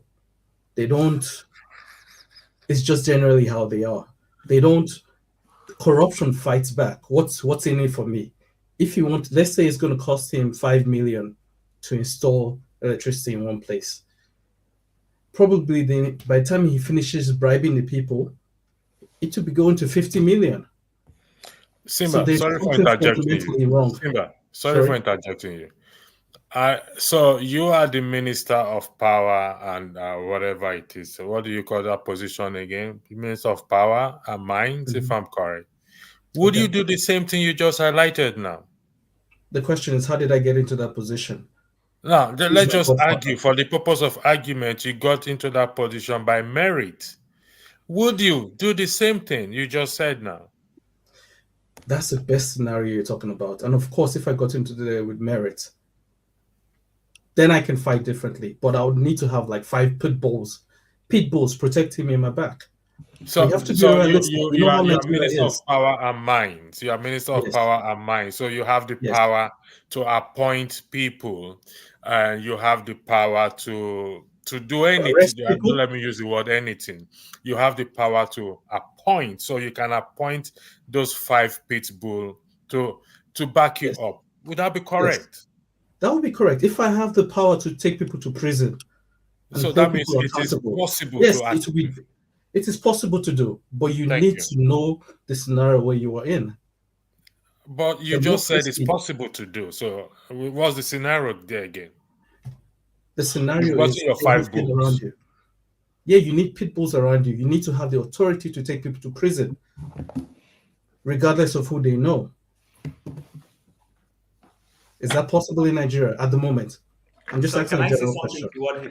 Can I ask him a question or just make a comment? Because he said something that is quite that has kind of triggered me. Ask him a question, please. So sorry, apologies, please. Simba, do you mind if you ask questions? No question. This is what we're having. The discussion is good. Yes. Okay, go ahead. Go for it. So Simba, you in your analogy, because I hear this, I've also been guilty of that. So don't take it personal. And it's not an affront on anyone. We keep saying corruption fights back. I've actually started questioning myself when I say those things. Corruption fights back. Now, you're the president of a country. You've been given all the latitude. You've been given the power. And then your minister has just been found guilty of siphoning funds. Do you necessarily need an inquiry to prove something that is facing you? The law says don't move money into personal account, which is corruption. And this person moved money into personal account. Why, as president, can't you just say, please, madam, step aside, that is wrong? And then I don't even want to hear from you. You've already broken the law. Because we keep saying corruption fights back. Don't you think that, yes, I'm going to end there, then you say something. Don't you think that when our leaders don't act quickly when something is obviously looking at them, that's when they enable this corruption that is fighting back? Because when you sanction, then it becomes a deterrence so that other people will quickly fall in line and corruption will not fight back. Okay. The question is, how, if I am a president, first we're talking about minister, but let's say president now. Is the president in Nigeria absolutely powerful? Does he have a dictator power? Can he kick everybody from the parliament and put new people in there? Can he do that? No, but we're not talking about parliament now. I just mentioned his ministers. We're addressing corruption. We're addressing the topic of corruption. But he can actually. We've had presidents. We have had a president who removed the Senate president. That was not my point. I'm trying to emphasize my point. How did he come into power? Is he corrupt himself? I think Desta, Simba, I beg your pardon. Listen, see, I'm not dismissing your point in terms of corruption fight back. Yes, everything will fight back without a shadow of doubt. And we know. And I'm not dissing Nigeria. I'm not dissing Nigeria. Corruption is everywhere. It's the level of corruption in Nigeria affects your day-to-day life. That's where I have a problem. But corruption is everywhere. If you are president, power rests on you. Okay? In fact, the power that the Constitution gives to the president of Nigeria, I don't think who has it. I don't know whether I should use Biden, but I don't want us to be pessimistic. That's what I'm just trying to say. We acknowledge the problem. True. But there's also a solution to it. And when Idiagbon was there with Buhari, the same Buhari with Idiagbon, if I'm correct, Nigerians fought. Now that's a military distance, but it's also possible for a civilian president to achieve stuff. Go ahead, Simba. Then I'll use the floor. You hit a very, very good point right there. Idiagbon was a pit bull. Correct? Do you see the analogy? Operation Sweep. I think he was the guy in charge of it, correct? I think it's no. Was it Operation Sweep or Operation? Is it Sweep? Is it that one in charge? Say no to indiscipline. War against war against indiscipline. War against indiscipline. Sorry, war against it. I know it's not Sweep. I exactly. Know something like that. Okay. Now that's my point. People and the Nigerians hated him for that. They hated that. Nigerians do not hate him for that. Some Nigerians loved him for that. That's not true. That's not true, Simba. Okay. No, Simba. No, okay. No. Nigerians loved him. Not all Nigerians. Okay, not all Nigerians. Okay, let's put it that way. But I'm just saying sometimes some people don't know what to do with freedom. Like now, if I'm driving in Nigeria, there's red light there, and I brake. They start shouting at me, hey, there's no police there. Drive on. Everybody starts horning. Why aren't you driving on and everything? That exists. It's like the corruption has been so long in that country that people look at abnormal things as normal. And how do you remove that thing? I come up with the concept of Koboko. Some people need to be spanked for their head to mistake. That's a solution. That's a solution you just profound. That's a solution, yeah. Good. Yeah. So we're going somewhere. Yes, please. That was all my intention. I didn't say there is no hope for the country. I just said there are elements that we have to put into account during our discussion. That's all I meant. Thank you. Jagun, the floor is yours. I think this guy is before me now. Oh, that's not spoken. You go ahead. Don't worry. Oh, okay. You see, for me, my brothers, I'm a positive person, man. I'm a person that looks at solutions. I'm a person that wants to uplift the spirits of the people, as our spirits are jaded somewhat with our existence as Nigerians. I don't think we can tear ourselves away from the reality and the pain of what's going on. And the discussion about religion, supremacy, culture, these things are very real. They're visceral. They're in our face all the time. We can speak about if X, Y, and Z was there, wouldn't we all just come to a point of wonderful understanding amongst each other? I'm afraid not. And I'm not saying this to be pessimistic. I'm saying it to be real. Whilst there won't be, the problem of ethnicity maybe, which will be a great thing, there will be other problems that we're still going to have to tackle. And I wonder whether the psyche of the Nigerian and the way that we have been orientated will give us the kind of expediency, the kind of mindset, the kind of I don't know, togetherness that we need without these types of frank discussions. When I communicate with many Nigerians, I find a lot of disparity and disagreement I have with them, simply because of the way they see things differently from me. So I wonder about how it is that we come to certain decision points. You know, strange things trigger us. Strange things. You know, you just make a suggestion and somebody's going to be triggered. Just out of the suggestion. They won't tackle the suggestion, but they'll try to tackle you. And these are present. And I feel that, you know, in want of some level of, I don't know, agreement or solution, we are really ready to fall down and pretend that these things don't exist. I'm at a loss slightly. By the way you electricity are approaching this matter. Jago, let me tell you something now, okay? My years of experience, I don't know how old you are, you probably older than me, but I'm going to tell you one thing now. We are 5 here right now. Just 5 of us. 6 of us, actually. 6, I beg your pardon. And we've been talking things. And I'll tell you again, take it anywhere you want to take it to. If one thing function in Nigeria today, all of that, everything is important. If one thing function in Nigeria, electricity function in Nigeria, I can bet my life on it. You not hear Yoruba man, Igbo man.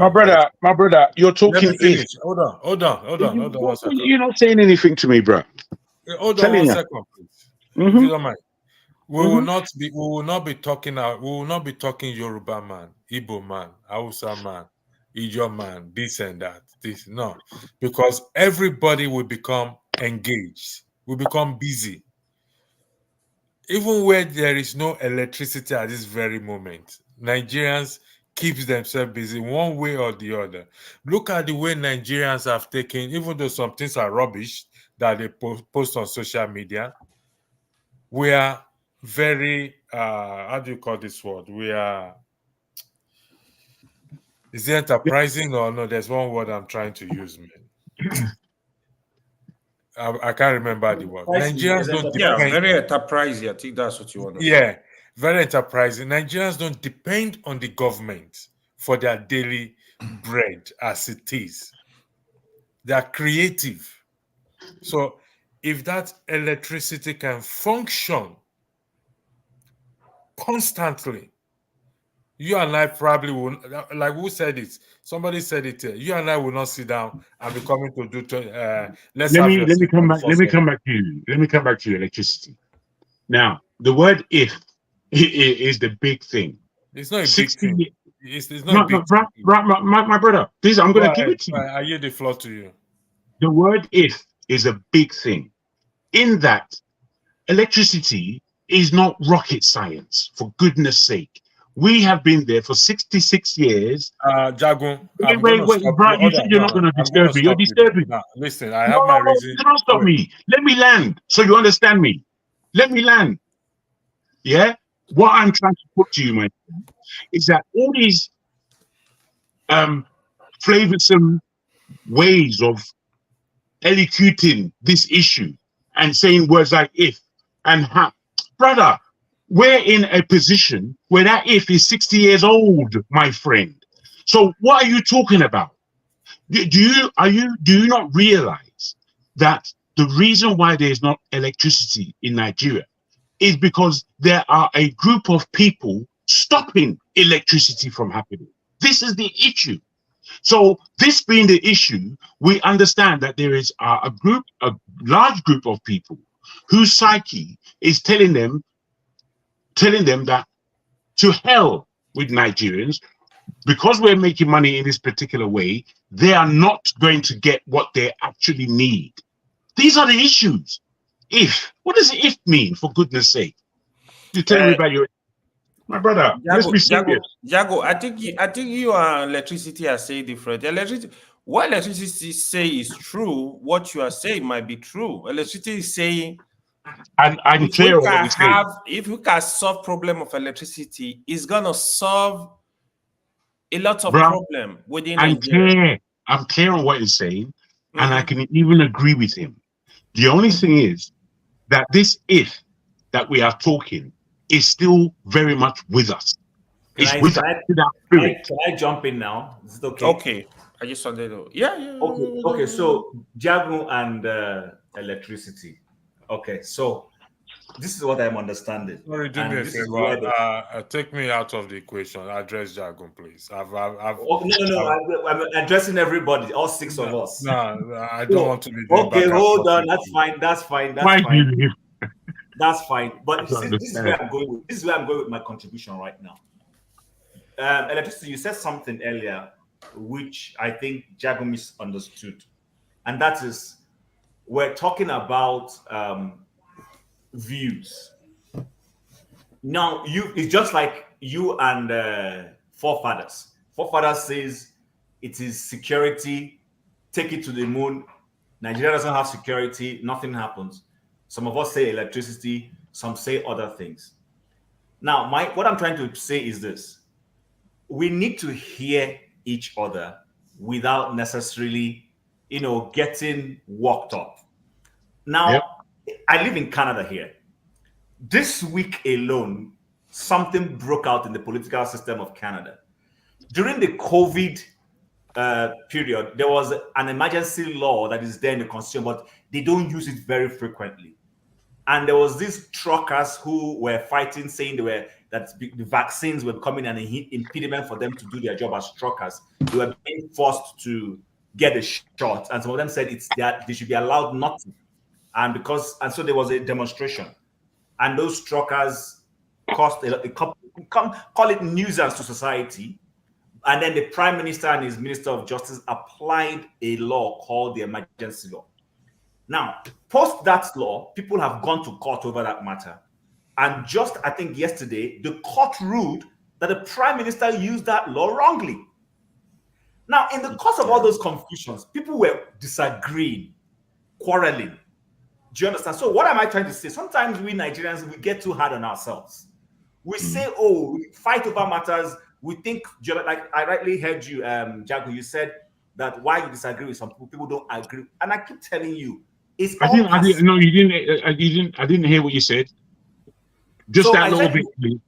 Yeah, so I said, I heard you when you said one of the challenge you have with other Nigerians is that when you are having a conversation, why we can't agree is that people don't seem to understand or they don't hear or something like that.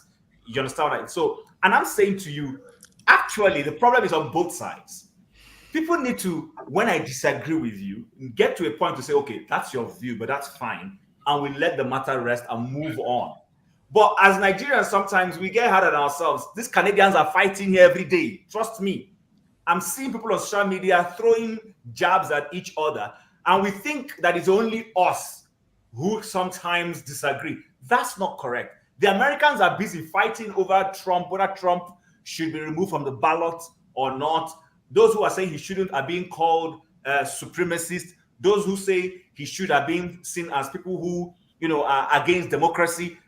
So society will always be polarized or, turn into threes or whatever you want to say. What the problem we have is that when we have a leadership consensus, our leadership, and I come back to it, does not know how to harness whatever little consensus we get at some point. For instance, my problem with the Tinubu actually is not even his certificate. I'll be honest with you. As much as that is important, I'm not saying we shouldn't come to equity with clean hands.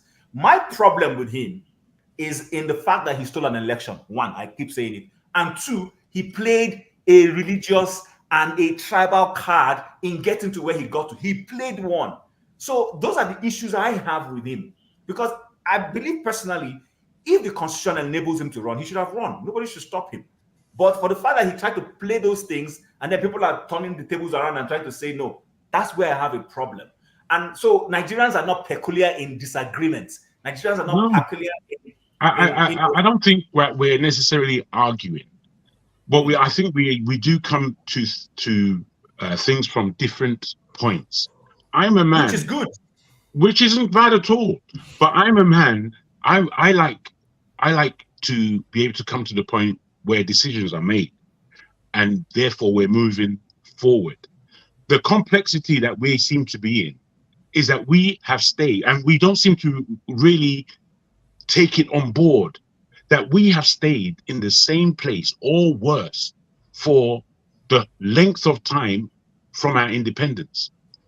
We have, each of us, a clear opinion on where we believe Nigeria should be by now. And by and large, we would all agree on where we believe Nigeria should be by now.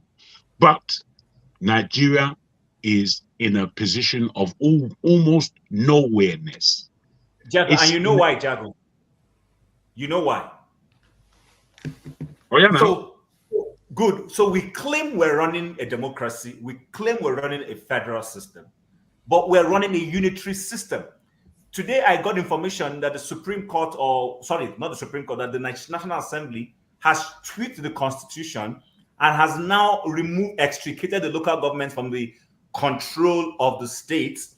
And now INEC can go straight to the local governments and run election. Now, it sounds good, right? But here's my problem with that decision. They could have accomplished that same goal of extricating the liberty or independence of the local government without necessarily empowering the INEC extremely. Now, what you have done is you have taken a federal institution, the INEC is a federal institution, and you've given them sweeping powers. That is not what democracy is running in the federal system is running in America. You don't have one institution doing things across board. Do you understand? So what I'm trying to say, if you will get me, is this. California is developing at its own pace. Texas is doing the same thing. So if Oyo State does not believe that security is of prominence, but believe that farming, then let Oyo State face farming. If Lagos State feels that security is a big deal, then let Lagos State develop a security network that works. If Abia State says it's electricity, then let Abia State do that. The moment we stop putting this unified system, it's not a private company. In a private company, we will negotiate, we talk, we disagree, and the CEO will now insist that, okay, everybody falls behind a decision.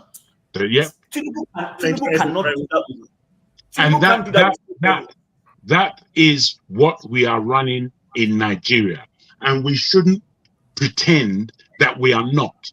So therefore, because we're running this system of run and grab and run, a system of impunity, a system of corruption and thievery, a system of oppression, because we are not being humanistic to ourselves, among ourselves. The reason why religion is so deep in Nigeria, and I would use that word religion in the terms that I believe it means, because again, religion is culture. In societies of the past, it was their belief in their ancestors and their God that gave the culture. It gave the culture its name. You understand? Today, religion is simply a tool that can convince, corrupt, cajole, direct the minds of the individuals. That's all it is, no matter what. If you're going to be dealing with God, then really and truly, it's a different thing completely. If we understand at all the example of Christ, then we understand that Christ wasn't dealing with no religion. He was born as a Hebrew, but he wasn't dealing with religion. He was dealing with the word. So as he went to the synagogue, he challenged those, what do you call them? Caiaphas. What do you call those people at the time? Religious leaders. Basically, he challenged them at everything, saying that, oh boy, you're doing this thing upside down completely. This is the way to do this thing. This is how it's written. So the thing is that we can't get into this false paradigm and I believe that Nigerians, they exist in a false paradigm, consistently exist there. So when you try to tell them, oh boy, you're doing this thing completely upside down, that you get this crazy argument. You think, oh, go sit down, man.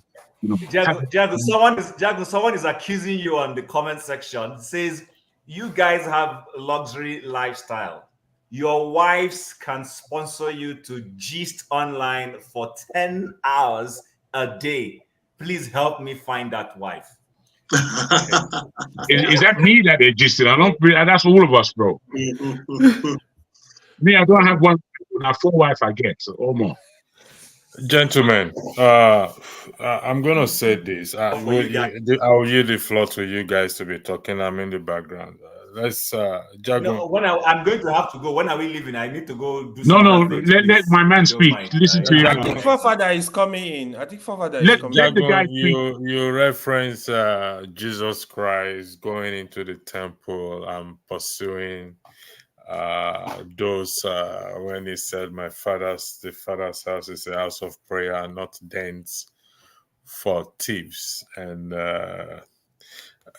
I'm sorry to say, Jagun, I'm really sorry. You contradict a lot of things in that. I don't think you.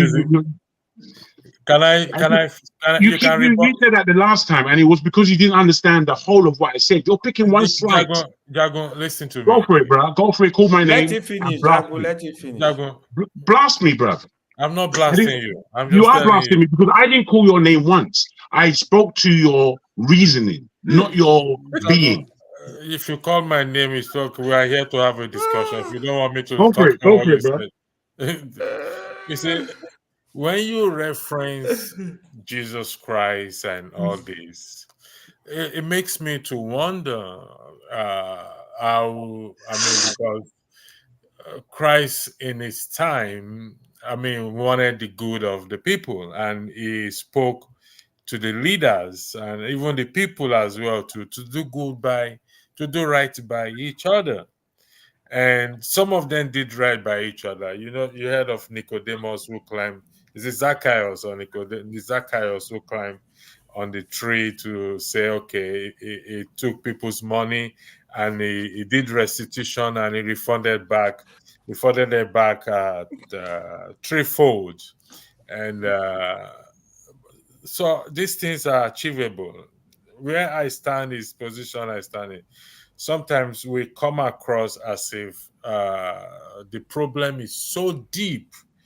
The word you use, you're not different from preachers who say deep mysteries of God to deceive people, and deep dimension, 7 dimension or 24 dimension of the spirit. And there's no such things like that. They say the deep word of God. For crying out loud, I'm sitting down by talking to you. I have 3 Bible by my side. Yeah, there's nothing deep there. I read it. What are you saying, bro? I don't understand what you're saying. You're just whapping. What are you saying? Come to the point. We can turn things around. That's what I'm trying to say. Regardless of how bad. I want this. Am I gonna disagree with that, my friend? I don't disagree with that. You see, you miss my point entirely because you want to make some strange point. You miss what I'm saying. I need to go. It looks like I'm passing the wrong message. People think I don't have work by coming to sit on the screen. They are accusing me of being a rich investor. So I'm not going to allow them to accuse me that way. I wish they knew how much money I'm asking them to pay me this evening. Then come and accuse me. Oh my God. Anyway, just on a lighter note, go ahead, guys. So I yield the floor to you guys. You can continue with the discussion, and I'm just in the background. Electricity, thank you very much for your time. Electricity, I would love to discuss why that. Why are you shouting over me, man? I'm talking to the brother. Why will you come and shout like that? Sorry, boss. My goodness. Oh, sorry, boss. My brother, I thank you for the conversation that we're having. I think it's deeper than just an argument. I think we really need to understand what we're trying to say in its entirety, as opposed to picking small points and sword fencing over them. I know that some points that are small are important, but I feel that you've misunderstood me entirely today, my brother. So on to the next time. There's gonna be a broadcast on Sunday. It's gonna be very interesting. So, which I'll be running on Sunday, 1 p.m. Nigerian time. Simba Desta, you're welcome. I'll give you a sneak preview. He's talking about the submissive wife and the forward, FROWARD,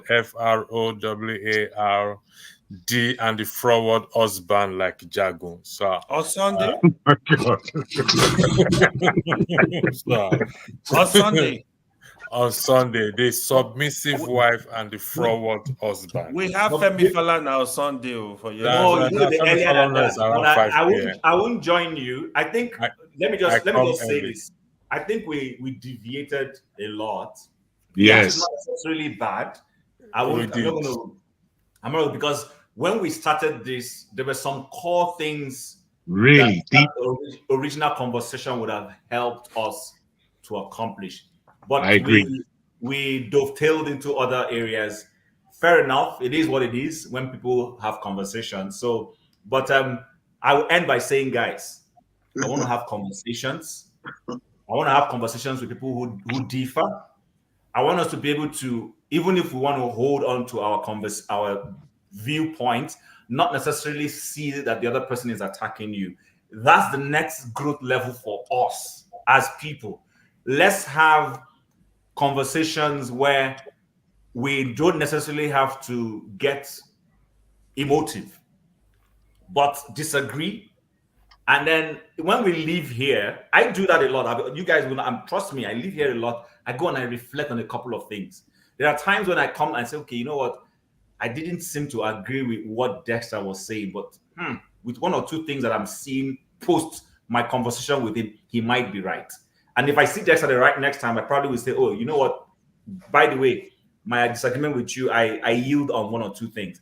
That's the group. That's actually part of why, to a certain extent, our society is not making progress. Because sometimes somebody will say it is Nigeria should run on hydro. Meanwhile, hydro may not be the best for us. Maybe what is best for us is to develop our gas industry. And because somebody is trying to protect a northern interest, for instance, I mean, it's going to come up tomorrow, hopefully, they are moving a certain section of CBN back to Lagos. Mm-hmm. I understand the hue and cry. It might not be a bad thing, but you see what? The Nigerian government, as constituted by the current president, has given room for people to conjecture. Why? Because he's from Lagos. He has empowered a lot of Lagos boys, and everybody is now narrowing it down to a Lagos thing. But there might be something good in that. I've said it here. In Canada, where I live, the IRA of Canada, they call it CRA, is not in Ottawa. It's in Manitoba. Anything you're doing with CRA, you are writing to Manitoba. If you want to go physically, you must fly to Manitoba. But Ottawa is the capital. The base point of their shipping industry is in Nova Scotia. It's not in Ottawa. So sometimes you liberalize those things based on where you will be able to get the best experiences for those institutions of government.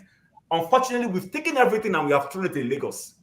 Lagos failed. We took it same thing and threw it back again to Abuja. We didn't even learn anything from our Lagos experience. So those are some of the things I want to bring out. We will grow when we start not necessarily taking these things too personal. I just want to end there. I thought Alexis was going to discuss them this night. Yeah, those are good topics. No, but it's tomorrow. Don't worry. Those things are for tomorrow with Dr. Damages. Yeah. Even the Peter Obi deputy you were trying to bring I will leave that one for you people to discuss tomorrow. I think we've had enough tonight. There's always another day where you go to the beer parlor there and break each other's heads. This way, you don't break each other's heads. Anthony Oliver, I'm looking for money. Oh, please come and give me money. Yes, here is where the gentlemen come. That place is where in the afternoon one is where the Agberos go to start shouting. I'm done. I'm done with that. I'm sure you guys have all had dinner. I need to go and have my own dinner. So, gentlemen, we're going to call it. Jagun, somebody said, I think there's somebody who fancy you here. Oh, this is from England. I love Jagun too, but he can be. I said Jagun is a gentle bully. I could. Who said that? Alori, Oh, and I agree. Alori Oh, I AI. see. Is that how I, she sees it? Alluring AI. I agree with you 85% in this. I'm on 100% too. I'm not a bully at all. I just speak my piece, man. Gentlemen, listen, we'll call it a night here, but we must not see the country as an impossible thing to turn around. Number one, this is 4 hours 35 minutes. This only become possible, like I said, just because of electricity and internet. Do you know the cold weather? If there's no electricity, Chim, Jago, you know if there's no electricity, you know what will happen. Oh yes, No civilization. Yeah. If there is no electricity, you know what is going to happen. Try convincing forefathers, please. Well, I'm not here to convince you. Local P. Anyway, you know what? You guys keep talking. I'm in the background. I'll let Local you talk. P. That's good. Okay. Guys, I gotta go I'll to be controlling from the background. Okay. Bye. So Yeah, before Thank you. Chim, Thank you you, say you are electricity. leaving. Thank you, I my will brother. go and have dinner. If I'm able to come back, I'll come back. Local Mr. P. Jim. Local P. Local What's P. in wife prepare for us today, my brother? Jago, hold on. Local P. I know you are just joining. I'm gonna soup. Oh You wow! are just joining. With But that soft meat. I'm putting the moderating on you for now. Okay, you moderate. No. I just brought him because of what Tim. No, Tim alerted something. What's the guy's name just now? Aleo. No. Anthony Oliver. Yeah. Oh, You okay. remember? What did he say? No, like you guys have the luxury of sitting for 10 hours, like your wife was sponsoring you, so something like that. So if you are hearing Should we go me, Mr. backstage Oliver, then, or Local what? P? Should we go backstage then, or you go to No. I moderate? just want to be in case now. I just want to like them, Mr. Oliver. Man, I feel you, bro. I know it's not easy, but we can do something about it. You understand? I don't know where you live. Probably live in diaspora. But Mr. Oliver, Anthony, please take heart. I feel your pain. I know exactly what you're saying. Trust me, 100%. But don't worry, we'll get through it. We if you can come here often, we'll talk about it. Even you can come on live, then we'll go backstage and discuss about it. I felt what you said. That thought came from the bottom of your heart, and I can tell you that it's not easy for a man to say what that guy just said just now for real. What did he say now? Look, repeat it. You not gonna understand. No, which one? He don't say plenty things. Which one? No, the last one you elected. Anthony Oliver. Who is Local referring to now? Anthony Oliver. Somebody Is it from the one that audience, says the North are making more money with No, gold? Is that it? No, you don't bath. You don't show. No. I'm talking about somebody that said something real. It's Anthony Oliver. I know what is. Yeah. This one, huh? No, not the this one. first one. There was one before this. Yeah, he said you guys have luxury lifestyle. Your wife has also you. Oh, I already mentioned it now. Yeah. Yeah, that's the one Local P is trying That's to what I'm address. referring to. Yeah. If you read what you just said, read it again. Like it came from the, look at it deepest now. part of his heart. Yeah, exactly. Yeah, it came from the deepest part of his heart. I feel him 100%. You understand? It's not easy for you to have We said that. feel your pain, bro. We feel your pain, bro. I feel him. So I'm like, you can even say, please help me find that kind of wife. I would Local P. I don't know his current situation right now. I thought Local P was saying something. No, for real. That was why I came in. I was like, guy, man, who's this, man? Like, come on, man. So you guys continue to talk. I'm backstage. Very so good. okay. Please, come on live, man. Local P, over to you. Maybe we should start with this. What is it called? What's his name? Dati matter, and then Dati. Okay, very good. What did Dati do again? Then God say, on Sunday last week. Yeah. Abure come here. Abure talk say say to say na Dati day for head of the ticket. Number one. Say the story for different. Yeah. So somebody came, and I haven't heard it, but I'm hearing that there is a plan that in the next election, that will be on the head of that ticket. And who will not be the neck? I don't know. Yes, now because see, it's better they define it now because it will change the trajectory of that party. It will dramatically, as in drastically, it will change it. So it's better to discuss it now because anything other than how will it change it? How will it change the trajectory? Okay, fine. You see, there are Labour Party faithful or Labour Party members, and they are obedient. You understand? And I think the kind of type of stratosphere now that Labour Party is swimming on or soaring on right now is obedience, not even Labour Party. Let's be honest. You understand? So and the obedience is coming from Peter Obi, not from Dati. You understand? Dati, people now came to know about him like, oh, he's that guy that has base university. Oh, from the way he's talking, I think this guy is upright guy, this and that. But because it's still from the north, everybody from the south is still not having that, acceptance yet. But okay, yes, Obi number one, no problem. Number two, that's no problem. But if he now becomes the number one, sorry, everything will change. Trust me. So I disagree with you. Trust me, everything will change. So because they need to be in the picture. No, hold on first. 1-1. So hold on there. So there was the obedience. Yeah. Obedience brought Obi. Obi brought Dati. Mm-hmm. Now, but the obedience are impatient for what they want. Okay. And the Obi they brought, although they love him, does not have the, even though they love him, adore him and everything, he has made them calm, they agree. But the truth about the matter is, the truth about the obedience need a Dati. If they had a Dati fits their DNA. Don't you think so?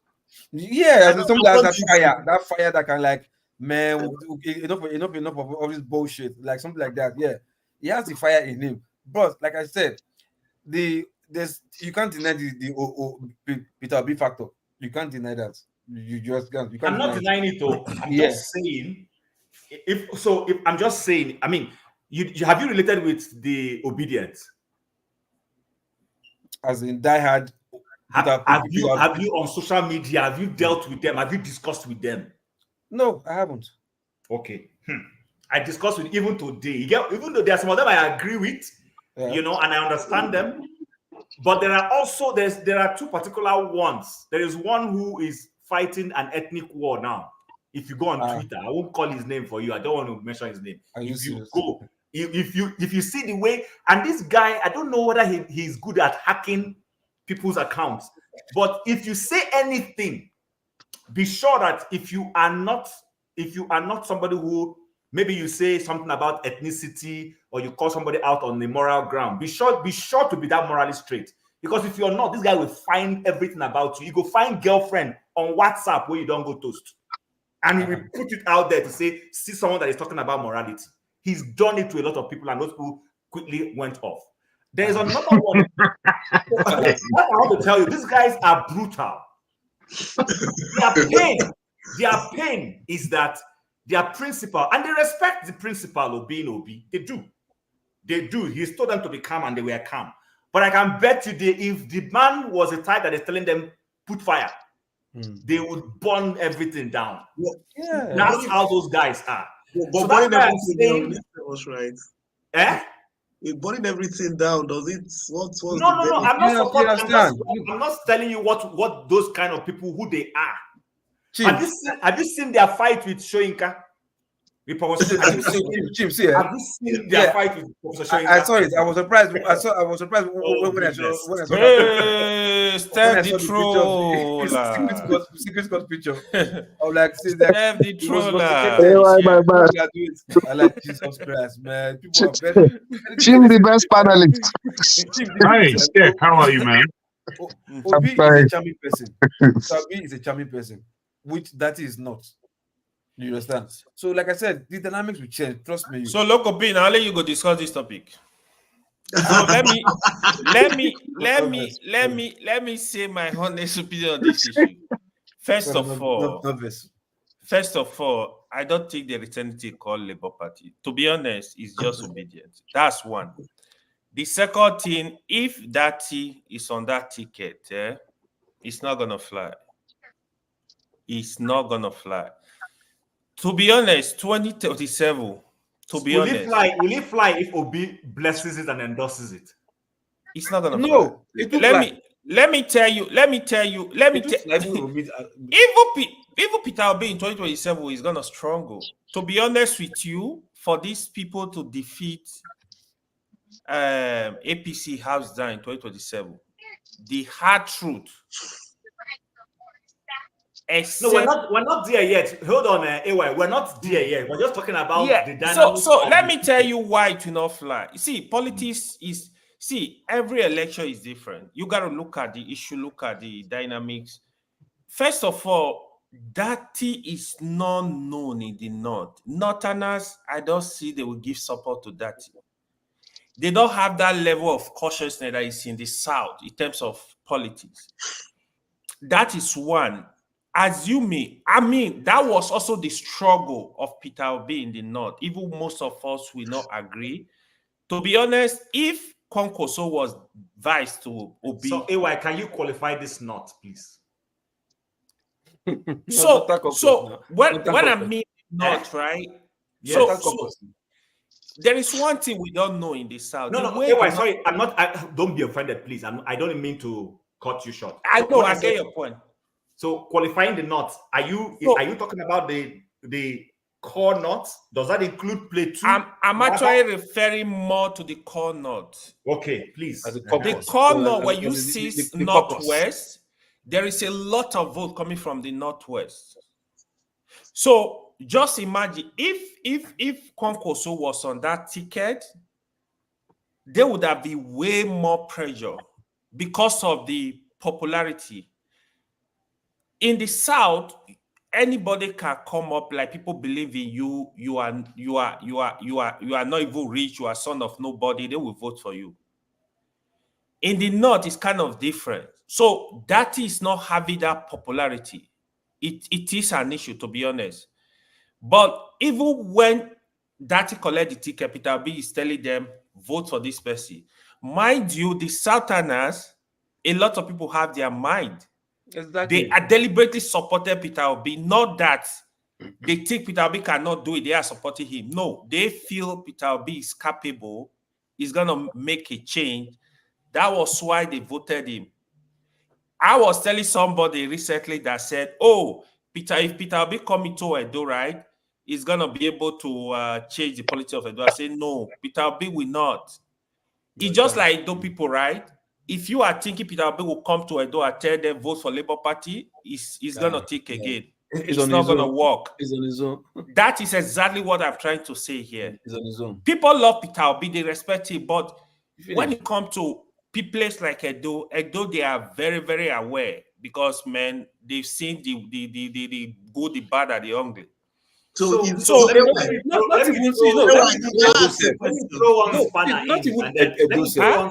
Let me throw this spanner into this conversation. Assuming this election, so like for sorry instance, for interjecting. My apologies, Chim. You are moderating in the meantime, man. If he's going, we hand over to the next government. If you are leaving, just give me a call. Give me a call, okay? If you are tired and let Tinubu, you can go. So the spanner I wanted to throw into this equation is this. Remember, there is an argument that the election results were not accurate, which implies that there are some governors who are governors today who didn't even win. There are some senators who are senators today who didn't necessarily win, members of the House of Reps and co, and down the line. So are you saying that in those places where there's been some dispute with, other offices, because we're focusing too much on this presidency. So for instance, is it possible that a Labour Party won a lot of seats in House of Assembly in some other states that have been rigged? Very true. Very correct. Yeah. No, Because let me answer regardless. it. Let me expand on it. See, let me tell you. This is one thing that obedient refuse to accept. Politics in Nigeria, you need political structure. That is the structure. You need that structure to protect those votes. If you don't have it, just take, for example, in 2015, APC had the structure. They were ready for PDP. They were able to grab a lot of governors, up to 5 governors, right? The big politicians, big wings from PDP, a lot of them move over to APC. So they had the money, they have the structure, they have the spread to be able to tell PDP, no, you can't rig election in my local government. I don't Labour Party, hold on, let me finish. Labour Party don't have these people. Labour Party have the youths that they are not. Nigeria is big.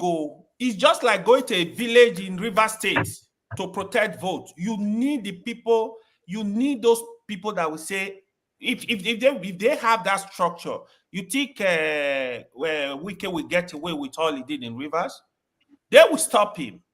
But if you don't have the structure, it's very hard. But people will tell you, no, you don't need a structure. You need a structure. It's a place like Lagos that is well developed. People are aware. When you go to these villages, they just give the Labour Party person money. Oh, take 50,000, go and sit down. Let's rig the election. This is what happened. But people don't believe in this stuff. I agree with you on one side, AY, what you're saying. However, there's another side of what you're saying, which I don't think is really accurate. Your talk on the structure, yes, largely you need people to be able to mobilize and equip them to protect the votes. However, on the reason why the election was lost in 2015, it was not down to structure.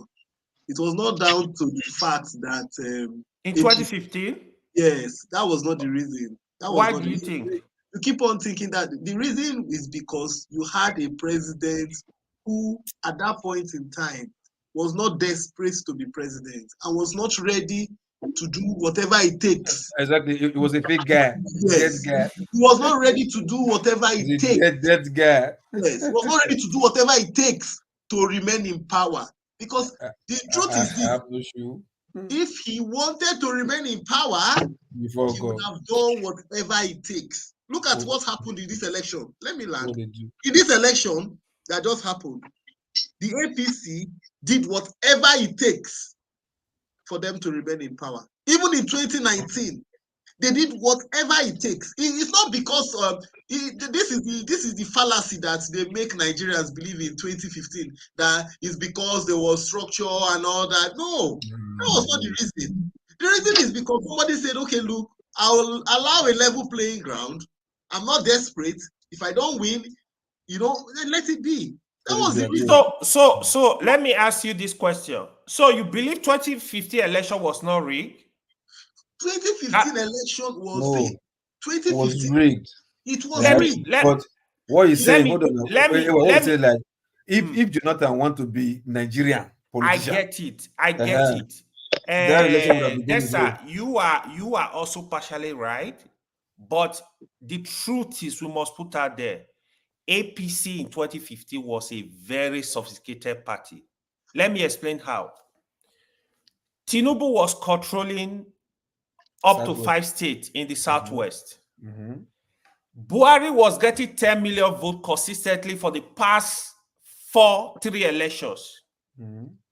Those votes were coming from the North, 10 million votes average. Tinubu structure was there. Rochas was in charge of Imo State. Saraki was in charge of Kwara. So when you look at the number around, APC had the structure. So it was fire for fire.